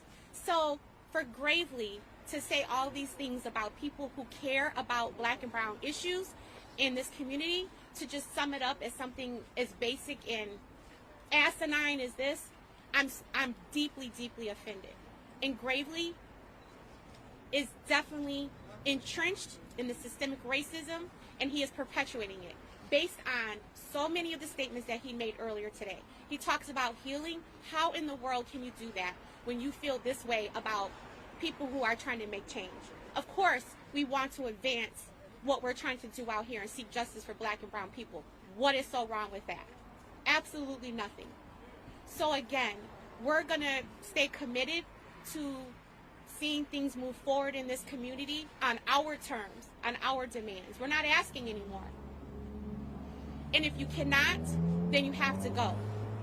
And Gravely, that this decision is just, it's disheartening. And it did no good for this community. The lack of transparency throughout the last 4 months is just unacceptable. And he will be held accountable at the polls the next go around he has. So thank you very much. After Tanya, Tanya, Tanya, McLean, MC, capital Lean, and I'm the Executive Director of Leaders of Kenosha. And we're going to hear from Kenosha's business owner, Julian. Did you want to say anything? Come on, this is a dear friend of ours since we've been up here, and as a business owner, she just wants you to let you know how she supported the Blake family. Yep. I've been here since. I've been here since it happened. I am a black business owner in Kenosha. I also have 4 children. So, like he always says, it could have been one of mine. So I guess I'm just disappointed in the decision. It's not justice. Read justice, that's not justice. So that's all. I'm just disappointed in the decision that was made. Again, my name is Alvin Owens. I'm also a business owner. I grew up here. My family is here. We're part of the largest African-American family here. And it was very disappointing to hear what was taking place. What was more shocking that I didn't hear from many of my Caucasian counterparts that I grew up with throughout this entire 4 months. Some of them with their names on the buildings of their businesses that they own. I went to high school and middle school with, and I haven't heard from them throughout this entire time, maybe 1 or 2 likes on Facebook. So it goes to show what I said earlier on when this first broke out in August, that on August 23rd, my birthday, was that we have 2 Kenosha's, the have and the have not, or the black and the white. And this further shows for us in the black and brown communities what it continues to be. So after Alvin Owens, ALVINOWENS. And I was going to give you for your brother's. I love it to death. Teamwork all the time here. Just want to state a fact that sometimes gets washed and everything. Racine, Kenosha, and Milwaukee helped the Blake family as we rallied around support for little Jake turn a red state blue. And nobody can take that from us. We walked 38 miles to get the vote out from Kenosha to Milwaukee. And the city, only to show up and there's 500 some people in the park to receive us. Well, I say that to say before Ms. Tanya comes back up here to introduce Minister Khalifa, that African descendants showed us through the voting process, we got power. I can't hear you. We got power. And what we're going to do with that power in 2021 is to get the proper people in the proper seats that have humanities for everybody in this county, city, and state. Ms. Tanya has something she wanted to say. Real quick, you know, we have the National Guard here. We have our courthouse building, you know, boarded up. And what's so interesting is everyone is so concerned about, you know, their properties and the fires and the burnings. Those are buildings. We in no way condone any of that, but what about the people? Jacob was shot 7 times in his back. And we do not believe that they were dispersed here to protect us. That is not the case. But I needed to say that. You know, there's all this concern by the city and all the officials about the dwellings. Those are exactly that. They're dwellings. They don't have a heartbeat. They're inanimate objects. But yet and still, that's all we hear about. Unless, if it's not coming from us out here demanding, we're only hearing about materialistic things that absolutely mean nothing at the end of the day. What about the black and brown people in this community and our lives and how we feel we're under threat constantly? So I just needed to say that so that people understand this is not about buildings. This is about people and how any one of us can be shot down in the street and there are no consequences for it. And here comes Minister Khalifa from Milwaukee. All of us are none.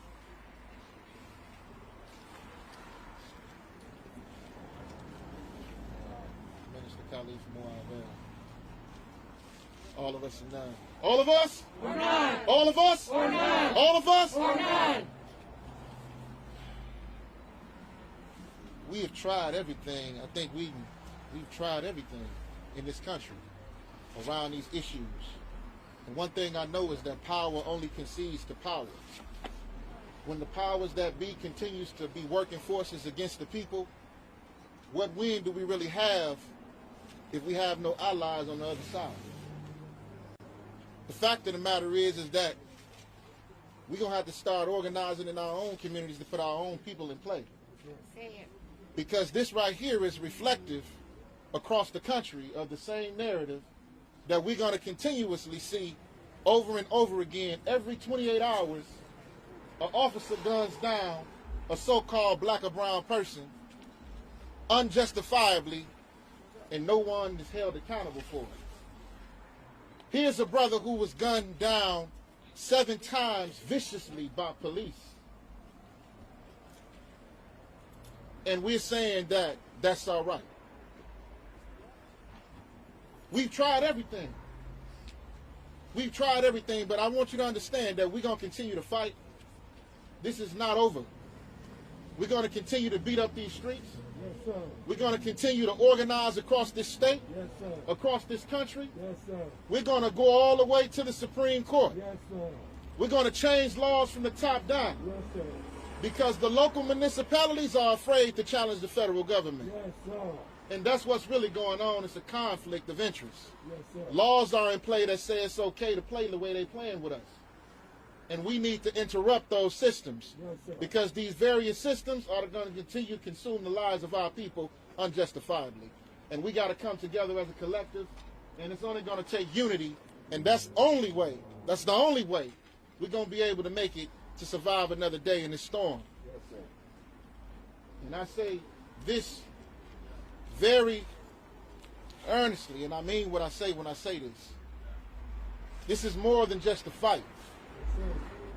This is more than just a fight. Because lives are being taken, families are being broken, communities are being severed and shattered to pieces. And we're still saying the same old Black Lives Matter song, and nobody's hearing us. But everybody march with us when it's time to march. But when it's time to stand up behind those doors to make these decisions, to come with these indictments, everybody's on the same side, and we locked out the door, and we're not at the table, and that's got to change. All of us? Or none. All of us? Or none. All of us? Or none. We're going to wrap it up shortly, and we're going to take a few more questions for the attorney of the family and Justin Blake, because we do want to respect residents that live here in our building. Question right here. Identify yourself. I'm Marino with the Washington Post. Do you? They talked about Jacob Blake having a knife on the scene. Can you respond to that? They did already, but go ahead and recap really quick. I think the video is very clear that Jacob never posed an imminent harm to anyone. That there was never a knife extended. He never raised a knife. He never unfolded a knife. There was no point in the video that is articulable for an officer to say that he was under harm at a particular point. So I think, I think that's completely bogus, and I think that is just a rationalization to try to show what is really essentially an intentional act.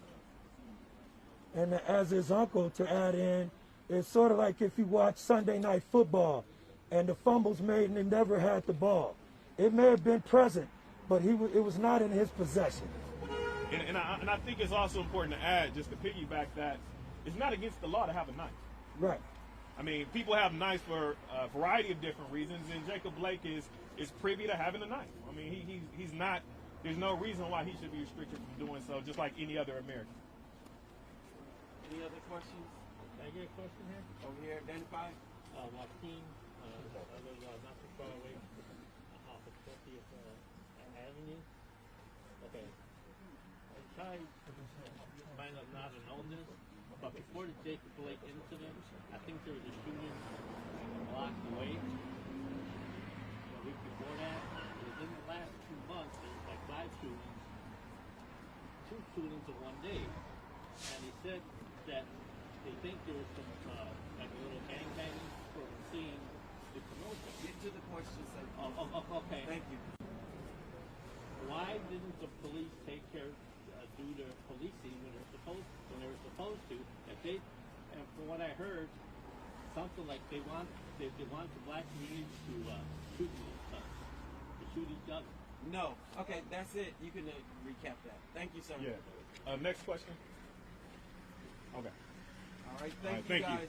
So we thank you guys for coming out. We want you to know the Blake family is going to continue to stand in solidarity with the Kenosha community, and they're going to fight for justice until we get it. Big ups to the red, the black, and the green. Unity now, one Africa. Thank you. You're watching NewsNOW from Fox. Here's the latest on the Blake decision from Fox 6 Milwaukee. That's where we again, no charges filed against the officer who shot Jacob Blake 7 times last August. The Kenosha County District Attorney announced he will not file criminal charges against law enforcement or Jacob Blake in this case. And we do have team coverage for you this morning. Angelica will be tracking the family's response to that news. But first, let's go to Amelia Jones live in Kenosha with what led to the decision. Kim Carl, investigators spent months carefully combing through 40 hours of squad footage and 1,500 pages of police reports, ending with a decision to make 0 charges. In a video that the world watched, the whole incident lasted a little more than a minute. District Attorney Michael Gravely explains dispatch was called to a Kenosha home in late August for what he called a domestic incident. The caller telling dispatch Jacob Blake was refusing to return rental car keys and was trying to leave with a child. When officers arrived, they are informed Blake has an outstanding warrant. When they try arresting him, there is resistance, and Blake says he's armed with a knife. Then when Officer Rustin Shesky tries stopping Blake from leaving in the car, the DA says Blake turns with a knife in hand. Then those 7 shots were fired, shots that a use of force expert says were justified. What you want to do is to stop the threat. That is the intent. That is the approach behind this. Jacob Blake was shot 4 times in the back and 3 times in the side. He remains paralyzed from the waist down. As far as the officers who were involved in this incident, they all remain on administrative leave. Reporting live in Kenosha, Amelia Jones, Fox. If you're just now joining us, my name is Rain Augustine, and this is NewsNOW from Fox. We are continuing to bring you all the latest headlines from around the country. Right now, some of you will see a very quick commercial break. And when we return, protests are erupting in Los Angeles County. People are refusing to wear their masks. This, of course, during the pandemic. Let's check in with Fox 11 for the latest on that story. Here are some folks that may be showing the opposite side of that. Anti-mask protesters. They're captured on video storming through a grocery store and a mall in Century City. Why are they doing it? Well, our Phil Schuman actually talked to one of the leaders of this. He joins us live now from Century City in front of the mall. Phil, I'm confounded by this. I've got lots of questions. Well, the bottom line is they view it as personal freedom. It's a clear violation to be without a mask in public of state, county, and local emergency health orders. Yet they feel the rules don't apply to them, and they're not really paying attention to what most people consider accepted wisdom from doctors. Hey! In one video, a woman without a mask who claims she was assaulted tries to ram a masked shopper inside a Ralph's. In another, a woman yells at an anti-masker, "My father's in the hospital with COVID." His response? People die. Your father's not special. Back at Ralph's, the man in the red cap refuses pleas to accept a mask. Sir, I don't wear a mask, sir. Please. I don't wear a mask. He needs a mask. You guys All this promoted online via social media, labeled as Fight Communism, organized by Shiva Bagheri. Why won't you wear a mask? What's your objection to masks? Because it's not good for you. It's a fundamental right to breathe oxygen and expel your garbage out of your system. You don't feel you're putting yourselves or others at risk? I'm sick if I'm healthy. That's ridiculous. It's not ridiculous to infectious disease specialists like Dr. Suman Radhakrishna. It's called asymptomatic spread. You have an infection, but you don't know you have it. You walk around, you talk, you shout, you sing, you spew these droplets. Somebody else who is susceptible, if they get the infection, it can be deadly for them. And we've seen that being deadly. That's the problem. Of course, and the anti-maskers essentially don't accept the validity, Alex, of asymptomatic spread. And what's more, even though it's a violation to be out in public without the mask, the LAPD, you may have seen some shots of them in those videos, their policy has essentially been education rather than enforcement. So you don't wear a mask, you show up, you try to force your way into the mall, they come, they ask you to leave, you leave until the next time. Right. It's a very frustrating and frightening situation. Because if they didn't leave, they could be arrested for trespassing because it's a private business. But if they agree to leave, that makes that more complicated. Right. I want to ask this without sounding patronizing. I'm honestly curious about this, and I appreciate that Shiva did talk to you and is sharing her perspective. Where are they getting their information? That's a really good question, and it's a circular discussion with her. You know, what about the people that are dying? Well, people are dying from depression and dying from suicide. Why don't you wear a mask? Well, masks aren't necessary. Well, who tells you that? Well, doctors I've spoken to. Well, what about Dr. Fauci? What about Dr. Ferrer, who is a PhD? And they mock those people and accuse essentially the mainstream media of only giving voice to a certain number of doctors with a certain view, and then they have some group of their own who are apparently giving their own medical advice without naming them. All right, well, let's expand this conversation, Phil. The journalist who captured that video, his name is Samuel Blasio. He's a staff writer for the Beverly Hills Courier. Samuel, thanks so much for being with us. Thank you for the work that you do.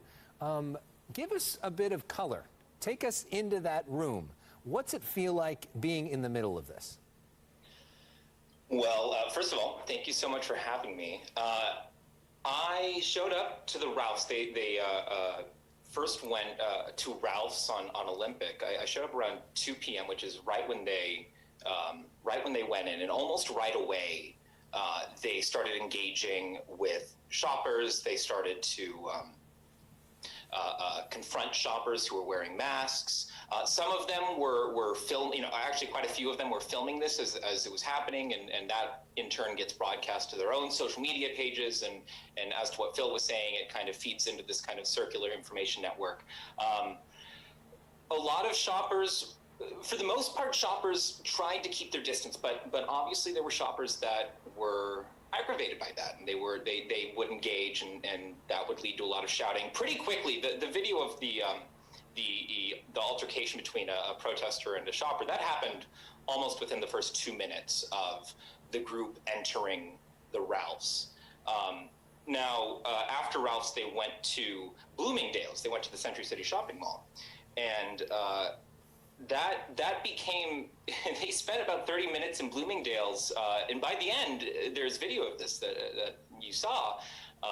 It became almost a dance party. They kind of had the floor to themselves. LAPD was there, but opted not to engage. Throughout the day, LAPD only engaged when they were afraid that people would engage in violence, and at that point they would separate, they'd intervene and separate them. So it was chaotic, it was hectic, and there was a lot of shouting, a lot of anger, and a lot of feelings on both sides. Phil, your question? Well, I just want to emphasize that this is a relatively small but vocal group. They've had these freedom rallies, so to speak, in Beverly Hills. We've covered many of them, a lot of them in vehicles over the weekends. We're talking about a core group of maybe 20 or 30 people. This is not a huge widespread movement here in Southern California. Yet, of course, it only takes one who might be asymptomatic and spread the coronavirus to someone because they're not wearing a mask. Remember, the mask mainly protects me from you, but it also protects the mask wearer to some degree. So Sam and I talked about this, and we talked about this, Alex. We're trying to be careful in airing these views because they do not represent a mainstream view, of course. Yet it's important, I think, to shed light on, however small a group this may be, that they still are there and they are causing very real problems, not just here in Southern California, but in many parts of the country. Sam, is there anything, do you think, that can be said to convince any of these people? Well, that's a good question. I don't see my role there to convince them or to debate them. My role there is to report on what they're doing, especially as that relates to the general public and any harm to the general public. Personally, I'm not sure there's much argument to be had there. I do think, actually, something, Alex, that you said earlier in the previous segment, empathy. I do think that it's important to engage with people with divergent views with empathy and understand that even though these views might be particularly fringe and out of the mainstream, they come to them earnestly. They are, just as we are afraid of the virus, just as we're afraid of COVID-19 and afraid of hurting our loved ones, they're afraid of something else. And while what their fear may be refuted by science and by experts, I still think it's important to reach out to that fear and dialogue with that and talk with that. I don't think shouting helps. All right, Samuel, thank you for your reporting. Phil Schuman, thank you for your reporting as always. And we hope that there can be a constructive conversation about this, and we hope that there might be some listening on the concept of asymptomatic spread as well. Here are some folks. At 11 a.m., President Trump will be in Washington, D.C. speaking live. Of course, we will bring you all this event raw and unfiltered. But right now, NewsNOW from Fox's has the latest on the new strand of the coronavirus that's being detected in certain states. Hello, everyone. You're watching News Now from Fox. I'm Regina Gonzalez, and it's been a minute since I've been joined by Dr. Mike Sirigliano of Penn Medicine. He's been speaking with other people. Dr. Mike Sirigliano, Happy New Year. How have you been? I've been just fine. Looking forward to 2021. And this year has already been good to you because you look fabulous. You look fabulous, Dr. Mike. Full of life and vim and vigor. There you go, Regina. Yes, I was very excited. I was watching you and you were in your house not wearing scrubs. It happens from time to time. Yes. sometimes my kids think I'm the milkman, but anyway. Well, Dr. Mike, since it has been a little while since we spoke, really before Christmas, where are we at in this pandemic right now? Not in a good place. If you look nationwide, we have record numbers of cases, record numbers of deaths. And so it's really the darkest period of time during this pandemic. And we need to take it seriously. And I am very concerned about the next couple of weeks, Regina, because we may see the effects of Christmas. Remember, we heard that lots of people took to the air, but that doesn't count all the people that were in cars. So lots of travel. I've already seen it in my practice. I was on the phone with a patient last night who got together, didn't travel anywhere, but got together with family. And one of the family members tested positive. And now I'm concerned that this elderly patient of mine may actually have COVID-19. Yeah, I know, Dr. Mike, you mentioned several times not to travel, have your own little holiday with immediate family, but we saw millions of people still at airports. What was your reaction to that? I think they're putting their lives in their hands, and it's just not the time to do that. We need to realize that this virus has not gone anywhere. And in fact, we are now seeing this new variant that's got about 22 new mutations that is felt to be very highly contagious out there. And some experts say by March, Regina, this will be the predominant virus out there. So this is not the time to be getting together. The cavalry is here. We are getting vaccines out to people, granted very slowly, but we are getting where we need to be. I hope that by next Christmas and next New Year's, we will be able to get back to some form of a normal lifestyle. Yeah, Dr. Mike, I'm glad you mentioned the new variant of this virus. It's more contagious, but should people be afraid? Are we looking at a whole new angle of this pandemic? Well, it's certainly more contagious, and experts are looking into why. Viruses normally mutate. They try to continue their existence, just like everything else on the planet. And so the theory is that this new variant, this mutation that has occurred, it's over 20 mutations, actually is able to get more sticky, if you will. It latches on better. And some people think that it latches on more in the nose and oropharynx, the mouth and nose area. And that may be why it's more contagious, because there's higher numbers of viral particles in that area. So when you cough or you sneeze or you speak loudly, you spread the virus more quickly. That being said, there is no evidence that it's more lethal. But by definition, if it's more contagious, more people get it, then more people will get sick and more people will unfortunately die. So this is something of grave concern. However, our vaccines still appear to be quite effective in preventing severe illness when it comes to this new variant. Yeah, Dr. Mike, over the last couple of weeks, I did watch you get your vaccine on television. What was it like to finally, we've been talking about this for weeks and weeks, looking for some sort of light at the end of the tunnel. What was it like receiving the first dose of that vaccine?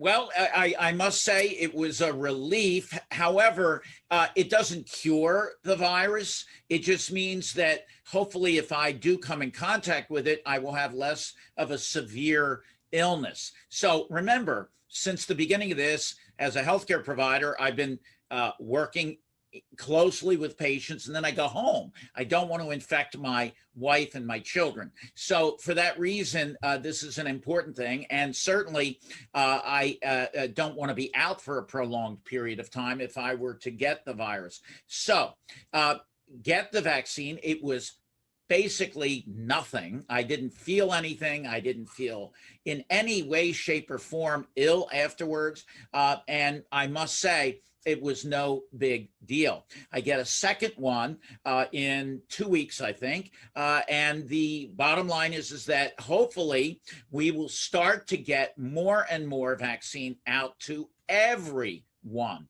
Remember, we started with the people in the most harm's way, that are folks in the intensive care units in the hospitals, working their way down to folks like me who do outpatient medicine. And hopefully we will start moving through our riskiest patients, nursing home inhabitants, elderly folks, people with significant medical problems, and lest we not forget frontline responders, teachers, firemen, policemen, everyone out there, everyone needs the vaccine. And I would implore everyone, if you get the opportunity, to get it. It was no big deal. Yeah, Dr. Mike, and off that topic of vaccines, there have been several stories reported this week about how the vaccine rollout is happening a little slower than expected. You said that there could be multiple reasons for that. Can you kind of explain? Well, one, the indication is that because we've had this surge, a lot of the people that would be available to administer the vaccine have been called to other duties, like taking care of overwhelming patients in the hospital. So that's one theory. The other is that logistically, it's just been an issue. And I keep bringing up this movie, Contagion. The thing is, we need a federal nationwide response to this. We need to figure out how to get the vaccine out to the public, and whether that means large mega centers where you'll drive up, get your vaccine and move on. That's the way they did it in the movie. But I think that is probably going to be one of the ways that we deal with this. The problem is that for folks like me with my office, I don't have the ability to store the Pfizer vaccine, which has to be kept at very, very low temperatures for any lengthy period of time. And by the time we get to people in my office, my patients, it's a real logistical challenge for me to reach out to my 2,000 patients and say, look, I'm going to come up with a list, because that's the question I get all the time. Well, where's the list? I think it's going to require a federal response, and hopefully that will happen. Yeah, Dr. Mike, and I join you from Orlando every time, and here just in Central Florida, our reporters have been covering several stories about these vaccine sites. We've seen malls open as vaccine sites and drive-up centers, and elderly people above the age of 65, I believe, are really, really having trouble booking appointments to get the vaccine. They are booked weeks in advance. What can you say about that? It's a momentous challenge to get an entire population. And by the way, we need to immunize the entire planet, okay, for this to go away. That is a big challenge. And Regina, we have to figure it out. I mean, the one thing that I think we're good at, let's call Bezos, let's call somebody from Amazon. They seem to be able to get packages to everybody's house pretty quickly. So let's figure out how to get this done. I'm sure that the 4-star general, who I have great admiration for, who he's running this, let's get it done. Let's start moving it out and get everyone immunized. It's easier said than done, but we have to start somewhere, and we need to do a better job than we're doing right now. Absolutely. And we watched the first healthcare workers in the country get vaccinated a couple of weeks ago. And I saw that now this week is about the time where they're getting that second dose of the Pfizer vaccine. Is that correct? That is right. And there's been a lot of talk about whether to alter the way the vaccinations are being administered. In England, what they've decided to do is to give everyone one dose and delay that second dose. I'm opposed to that, and I believe the FDA as well has come out, and Dr. Fauci has said, look, the data shows the best effect, 95% effectiveness when given one shot followed by either 21 or 28 days, depending on which vaccine you get that second shot, full dose, not half the dose. Let's not mess with the science. Let's get the job done. Let's do it in a way that we get the full effects of the vaccine, but we do a better job at getting it out to the people. That's my opinion. Absolutely. And, you know, you mentioned Dr. Fauci. I saw an interesting headline the other day where Dr. Fauci said, despite a vaccine, America really may not be looking at getting back to some sort of normalcy until this fall. No question about it. Just look at the amount of people that need to be vaccinated, the fact that we still have folks that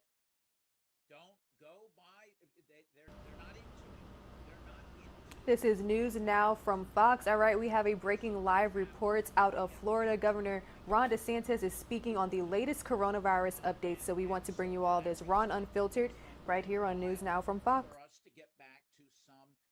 It's important, but we need to be ready to go into the community, particularly vaccinating our senior citizens. And that is going to be our priority when we're talking about the broader community. And so one of my agencies, the ACA, urged the hospitals to submit and execute plans for how you're going to vaccinate the seniors in the community. And we've had great response. You're seeing a lot of wonderful things happening just this week, and here today is another great day. I was at Orlando Health earlier in the week. They have 6 different sites across Central Florida. Jackson Memorial Major System in Miami-Dade has 3 different sites. You know, they are doing thousands of shots a day just within their hospital system for seniors in the community at this point, and that's going to continue to ramp up. Today, I think, is really exciting because we're able to announce 2 new vaccination sites that will be run by Ascension Sacred Heart Hospital, one right here at Pensacola's Olive Baptist Church and one at the Milton Community Center. Sacred Heart has completed vaccinating their frontline healthcare workers, and they've answered the call to stand up and help our seniors in our communities, and this is exactly what we want to see the hospitals doing. And you look that line, people are excited. They have a very good setup in there. I've been doing this, I've been watching these shots for weeks now. So they were telling me what I was like, oh, I know what that is. They got to wait afterwards and this and that, but they did it. It's very efficient, very good, and I think it's going to be great. But and you'll hear kind of a little bit more about it, but they're locked and loaded to do 1,000 a day for the next 2 days here and at probably the other location. When they asked for more vaccine, we made sure that was something that was done. The reservations for these sites are for individuals 65 years of age or older and are available by appointment only, but I think that all the appointments have already been filled up. The good part about the operation is that you have a great partnership in the community on display here. Sacred Heart is providing the key medical personnel to administer the shots, but the community is providing 30 volunteers, and the Milton Community Center and Olive Baptist Church, of course, are providing their spaces. And so I think this is a model of how this can work, particularly as we do these early doses for our vulnerable population. So I want to thank Sacred Heart. I want to thank Santa Rosa County, Milton Community Center, Olive Baptist Church for their willingness to step up and help their community in the time of need. And we want to continue to see this going on throughout the state. These hospital-run vaccination sites are part of our next steps in order to reach our seniors throughout the communities. Hospitals served as the pillars to our strategy since we were first to receive the vaccine. But we also know we want to expand the reach just beyond the hospitals. When there's ways that we're able to make a difference, we're able to do it. To that end, yesterday I announced the launch of a pilot project with Publix. So at 22 pharmacies in 3 counties, Citrus, Hernando, and Marion, people will be able to go online, make a reservation, and go and get shots at their Publix. And there's a lot of folks some of the hospitals are having people go in the hospital, which is great. There's some folks that just don't want to go into the hospital, but they are going to grocery stores. And so if you're able to get to the grocery store, you can get that done, and that's a really, really good thing. So that is going to start tomorrow with the reservations. shots in the arms will start on Friday. That is something that we're going to be monitoring very closely, because we believe, if that moves smoothly, that's something that we can be able to expand throughout the state, particularly as we get more vaccine. Publix has over 750 pharmacy locations in their supermarkets, and you find it in all corners of the state. I also announced today that the state is going to be converting, or I announced earlier this week, the state's going to be converting some of our drive-through testing sites into vaccine sites, and you're going to have an announcement, additional announcement on that very soon, and we're going to look around where that makes sense. Of course, we want to work with our houses of worship. I know there was something, pretty close by over in Escambia shortly thereafter, or on Sunday, did several hundred folks, and we view that as a model as well. We also believe that most folks, there's a lot of demand for the vaccine, but there's still some folks that aren't sure that they want to take it. And when you have community leaders stepping out, showing that they're doing it, a pastor, someone that people trust, I think that does make a positive difference. So we appreciate what we saw over in Escambia, and we want to keep working with folks to be able to do that.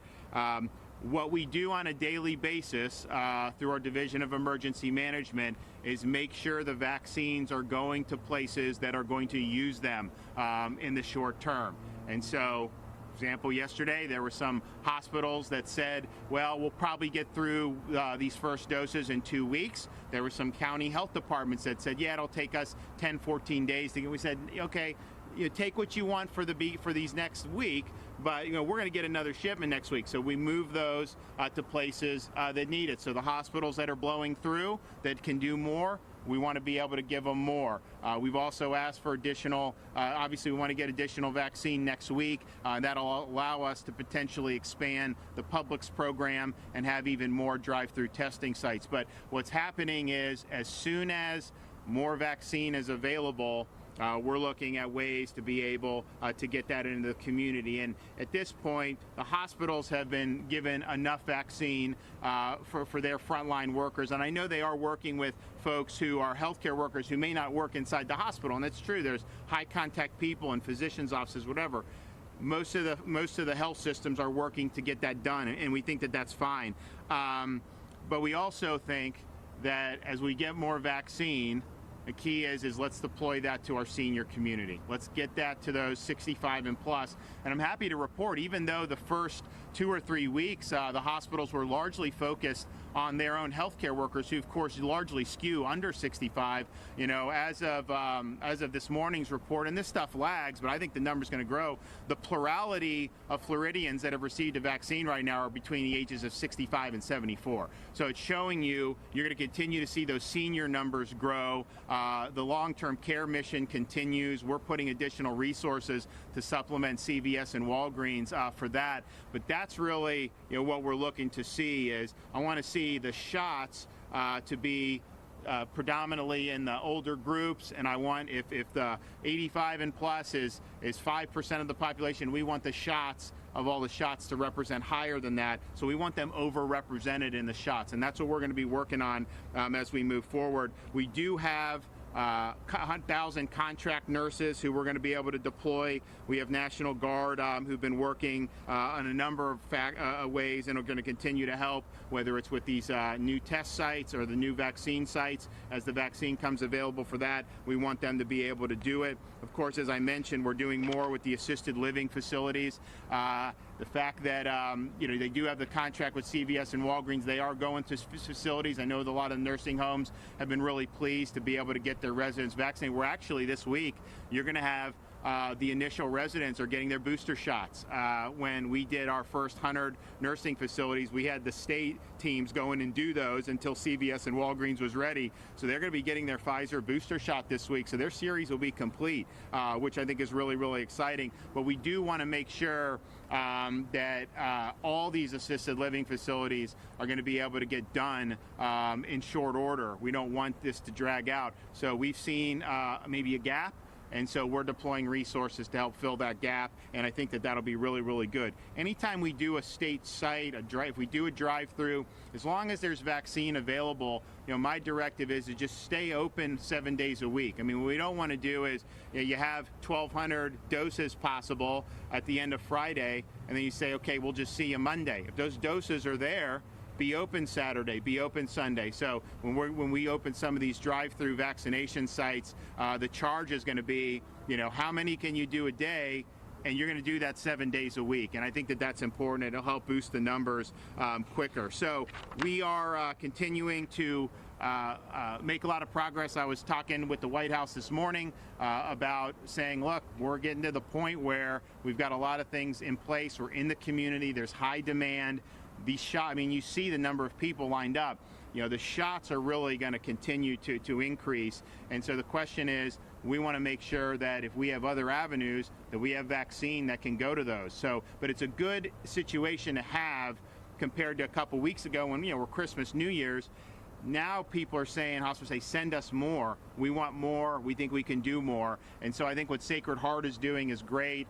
We hope other places around the state will take a look at how they've done it. And people in there are very happy. I think they're excited to be able to be at this situation. And look, we're happy to be able to support the efforts. I mean, if you are working hard to provide shots to our senior citizens, we want to be able to direct more vaccine your way. And we're fighting to get even more, and we're fighting to make sure that our seniors are able to get the protection that they need. So I don't know, who else is going to talk? Are we going to have a Sacred Heart? Yep, okay. yep, So Justin from Sacred Heart's done a great job. We've enjoyed working with him. He's going to come up and say a few words. Hey, good morning. Thank you. My name is Justin Labrato. I'm the Chief Operating Officer for Ascension Medical Group Sacred Heart. And this is a very exciting day here at Olive Baptist Church. This was actually my home church growing up here in Pensacola. I want to thank Pastor Ted Traylor for letting us use the facilities here to vaccinate the over 65 population, our friends, family members, and neighbors here today, tomorrow, and the rest of the month. We also have a second mass vaccination clinic that's open today at the Milton Community Center. And I want to thank Brad Baker and Santa Rosa County for their help in partnering in that mass vaccination clinic. Between the two mass vaccination sites today and tomorrow, we already have 3,500 reservations. So we'll have 3,500 people minimum vaccinated by the end of tomorrow, vaccinated. So, and we'll schedule additional dates in the near future. So in the future, we're going to have those appointments at getsacredheartcare.com. So when they're available, they'll be on that website. I'd like to thank Governor Ron DeSantis for being here today and for helping bring additional COVID vaccines to the Pensacola area in the future as we continue this mass vaccination project.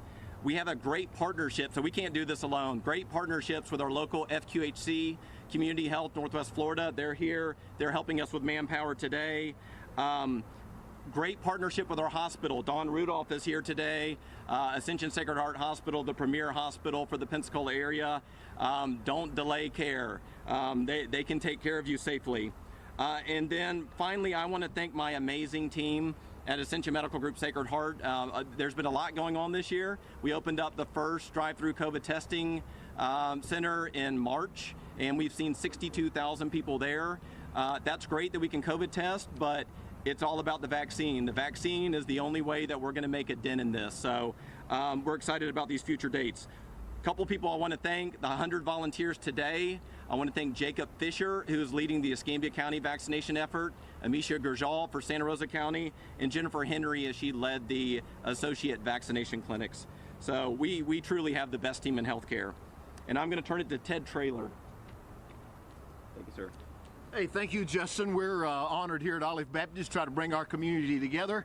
Somebody asked me, it must be a miracle of God. You got the Catholic and the Baptist working together. I said, amen, that's a good day. So we got folks together today, and you can see the line, these folks that are servants, our community that are here.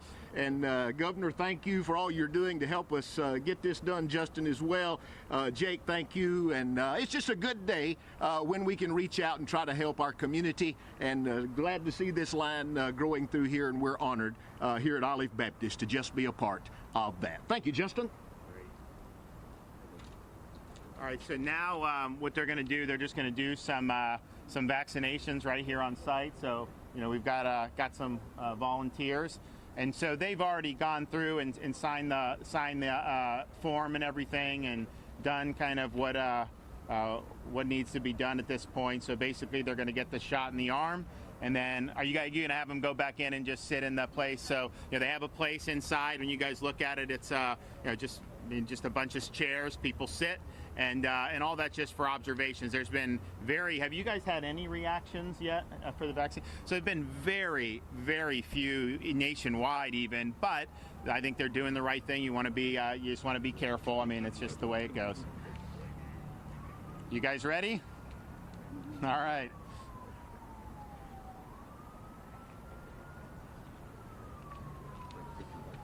Yeah.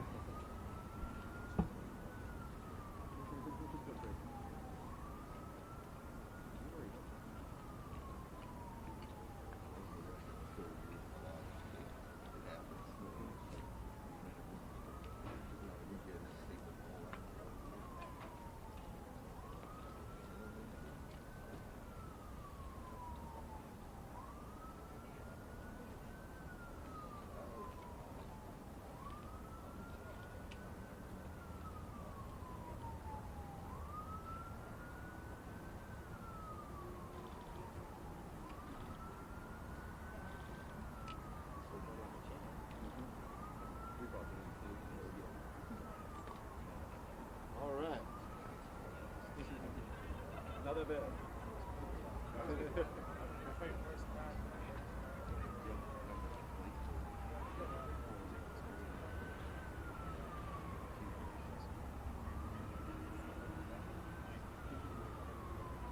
And how long did it take to settle out? Exactly. 2 hours. Yep. Yeah, the system now, as soon as it opens up, because we have all the websites connected, they'll be gone within hours. What's that? Okay.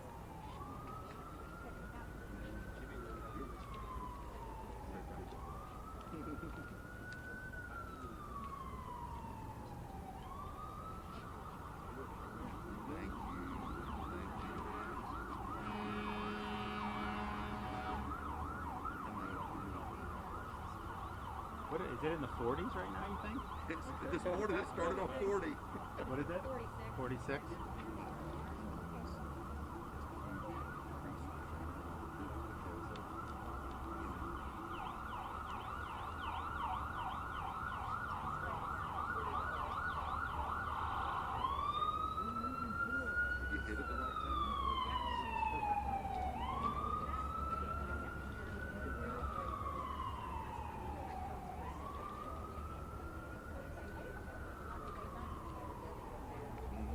You're watching News Now from Fox. Right now, we are taking a live look at Pensacola, Florida. Just a few moments ago, we heard from Governor Ron DeSantis.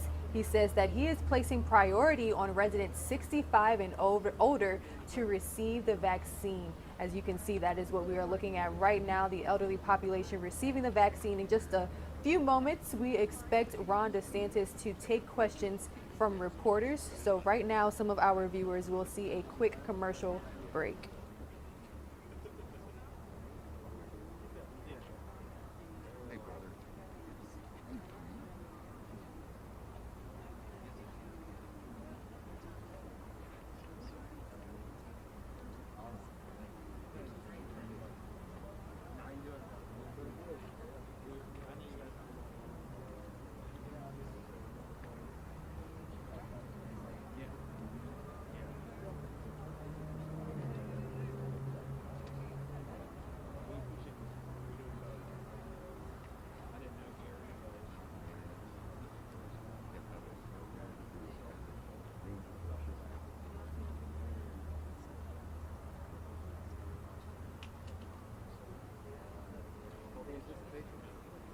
Is this Moderna or Pfizer? Moderna.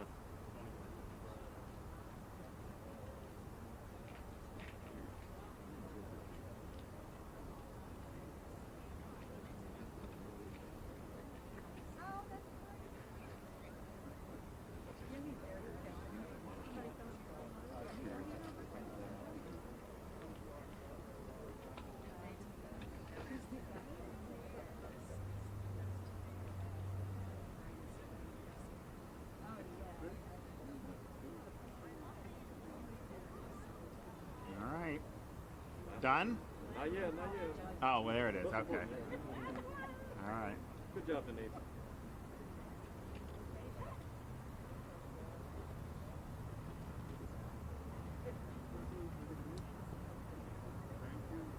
All right. Good job, guys.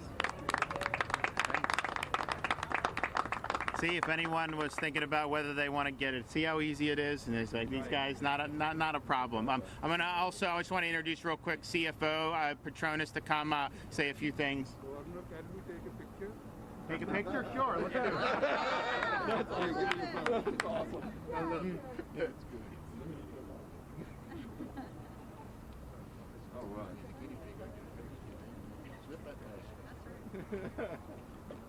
Okay, 1, 2, 3. Here's one more. Good job. All right. Now you don't have to share it. Happy New Year to you. Yeah. There you go. Let's do this thing. Yeah, thank you.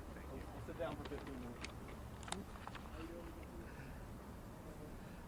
Thank you all. Thank you, Governor, for what you're doing. As most of y'all know, I'm a Panhandle native, born and raised in Northwest Florida. I couldn't be prouder of everything Governor DeSantis has done to lead in this effort.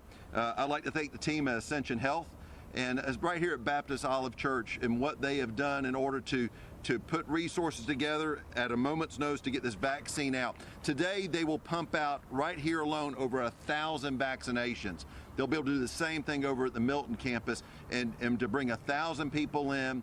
Organizing the appointments is short of miraculous to be able to put this together in such a quick turnaround time. But as we've been traveling the state over the last several weeks, we've been meeting with legislators, business leaders, and we've been hearing their concerns, their needs, but also pointing out the advocacy that we need to tell the legislature that we need COVID liability protection for our businesses. And not just our businesses, it's for our non-for-profits and our healthcare providers. It's critical that we see this happen this coming legislative session. Governor DeSantis has been working tirelessly to push the vaccination out, to see it firsthand, and if it means going to every single corner of the state to ensure that this is part of a smooth flowing process, that our citizens are being protected, that's exactly what he's doing. So from the bottom of my heart and from my family, thank you, Governor DeSantis, for what you're doing and putting people over politics and ensuring that the state's economy is being protected. I know there's yeah, right? It's a big deal. I know there's a limited supply, and as Governor DeSantis, thank goodness he has had the relationship he has had to be able to ensure that Florida continues to see a steady supply of vaccinations. And as he sees that, he empowers those areas to get out there and put boots on the ground, making partnerships, just like the preacher said. We're bringing Catholics and Baptists together to save lives. Isn't that a great thing? But as we're taking and being innovative, people go to grocery stores because they go to grocery stores. Well, let's go ahead and get them their vaccination at the same time.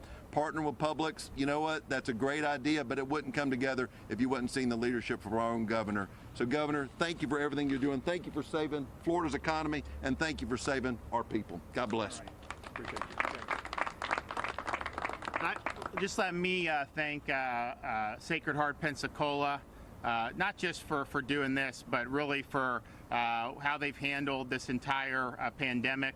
I think they've done a great job. When we needed more testing here, we obviously provided some resources to them, but they were really leading the efforts on drive-through sites and all this other stuff. We work closely with the local counties here as well, and I really think that it's been a model. So thank you for all you've done. I think this is just continuing, and I think you're going to see. I mean, they told me of these first few thousand appointments that they were reserved within 2 hours of this being made public, and so the demand is strong, and we're going to work to make sure that supply can meet it. Now, I think what will happen as we kind of continue on is, the demand will start to be met, so the demand will go down a little bit, the supplies will start to go up, and that means we're going to continue to look for more innovative ways to be able to deliver this to the people, particularly the people who need it most, our senior citizens. Any questions? Governor, do you believe the state needs to take a more centralized approach in rolling out this vaccine? Because I've seen you strengthen some of the different aspects of the rollout, including adding more nurses and having more pilot programs, public. Well, so we obviously are leading the effort in terms of, one, setting the priorities. So if you remember, a few weeks ago, the CDC's advisory committee was going to recommend that seniors not be eligible for the vaccine at this point outside of a nursing home. They were going to say do essential workers. Now, those essential workers, first of all, I don't like that essential because I think everyone's essential, but they are at much less risk than elderly people. There was a lot of blowback to that, and so then they said, okay, do essential and then add 75 and plus. Problem with that is, from an administrability perspective, I think that'd be a nightmare, and you'd have people who are 73 not even eligible for a vaccine, and you could get somebody who works, at a supermarket, a 20-year-old would get it.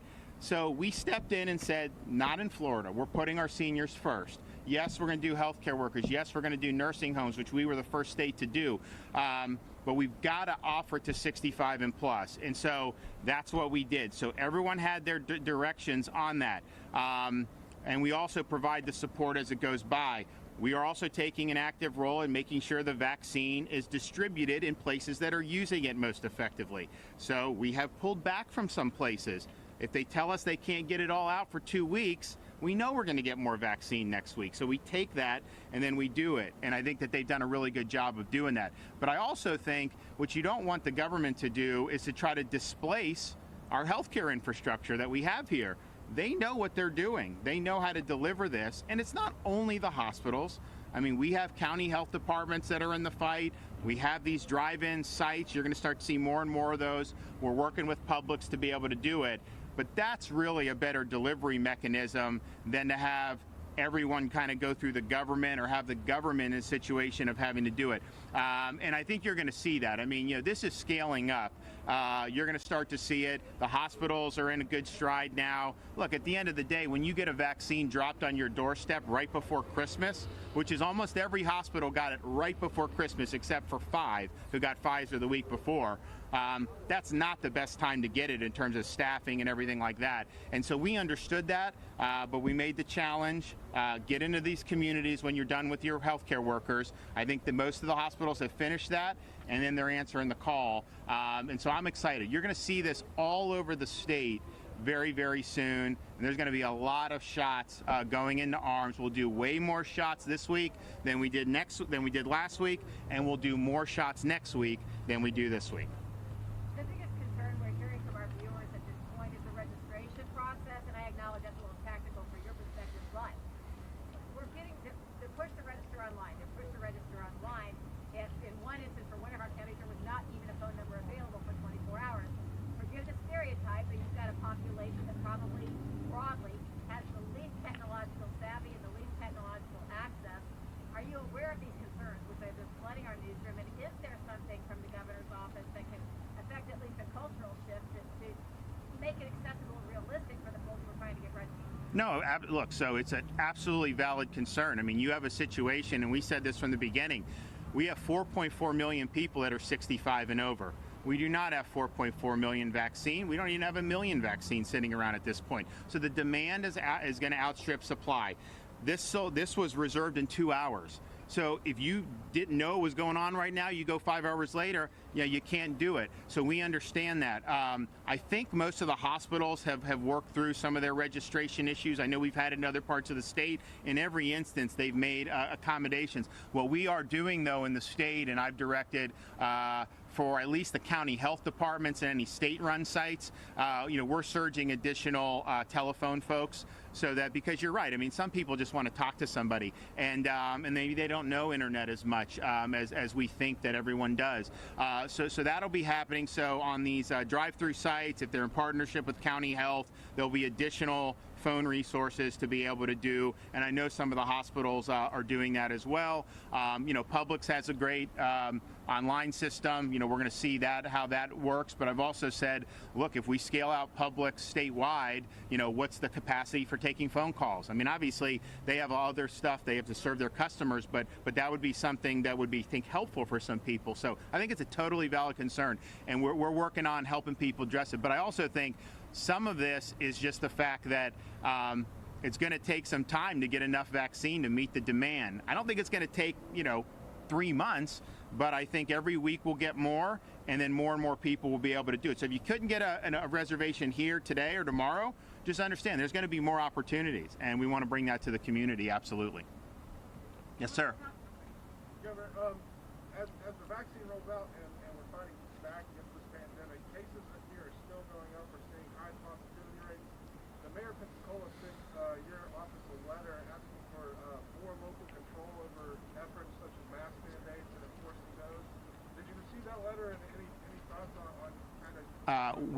categorically not allow any local government to lock people down.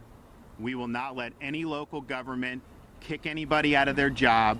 We will not any local government fine individual Floridians. We will not let any local government shut down schools.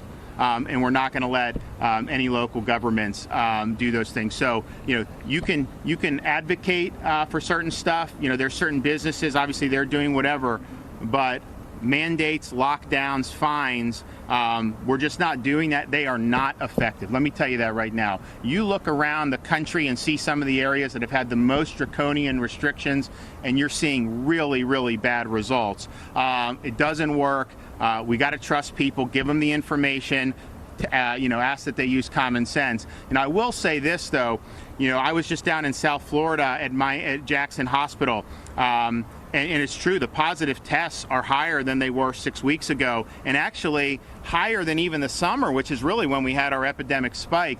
In Jackson Memorial, the biggest system down there, their COVID positive patient load is less than half of what it was over the summer. So the positive tests, at least there, are not driving, a massive hospitalization. Now, I think in some other parts of the state, you'll see a little bit different with hospital admissions because some places didn't get hit as hard as Miami. And so I think that that's due. But what I think this is the most effective tool we have to battle the pandemic. I mean, if we continue to vaccinate senior citizens, you are going to reduce the ceiling for hospitalizations. You absolutely will, because those are the folks who are most likely to get hospitalized. You will reduce the mortality rate, because obviously the mortality's been so concentrated in the 65 and plus. So this is why we're really focused on this.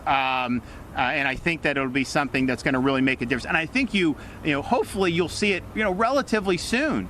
In terms of the difference it makes. But that's really what I look at. I mean, if there's positive tests, I look at, okay, are those positive tests in 20, 30s, or are they in elderly? And then the same with the vaccination. Okay, are we getting 65 and up vaccinated? And you're starting to see that in the numbers. I think that'll be more dramatic very, very soon.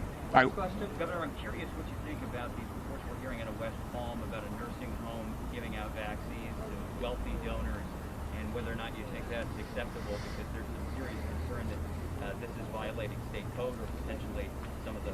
Yeah, I'm not sure about that. I mean, the nursing homes, the state did 105 nursing homes the first week because CVS and Walgreens hadn't ramped up. And then CVS and Walgreens, they're contracted with the federal government. They're going to a lot of these facilities, vaccinating the staff and residents. And then we are now going to do more with the assisted living facilities. Now, we have sent vaccine directly to some of the nursing homes in places like Miami-Dade because they have the capacity to administer it. But my understanding is they're administering that to their, to their residents, which is very appropriate for them to do. So, all right, well, we'll be back soon, and we're going to have more stuff going on up here in Northwest Florida. Thanks. All right, everybody, that was Governor Ron DeSantis in Pensacola, Florida. As he just said, the northwest part of the state. I have been there. It is the first area where I saw dolphins in the ocean, natural habitats and environment. Absolutely gorgeous beaches out that way. We lost that live picture, but we do have this one. It appears that it is a vote tabulating location in the state of Georgia. Now, I haven't gotten that confirmed because I do want to know exactly where it is. As soon as I learn more info, I will bring it to you right here on News Now from Fox. But I also want to show you, we have a live picture of the President Trump rally. The president will be speaking here at 11 Eastern, so about 45 minutes or so to go. Some of you are going to see a 2-minute commercial break. When you return here on News Now from Fox, we'll be listening in on our sister station, Fox 11 Los Angeles' coverage with the California Surgeon General. Actually, this is KTVU, not Fox 11 Los Angeles. Their segment's coming up here right now.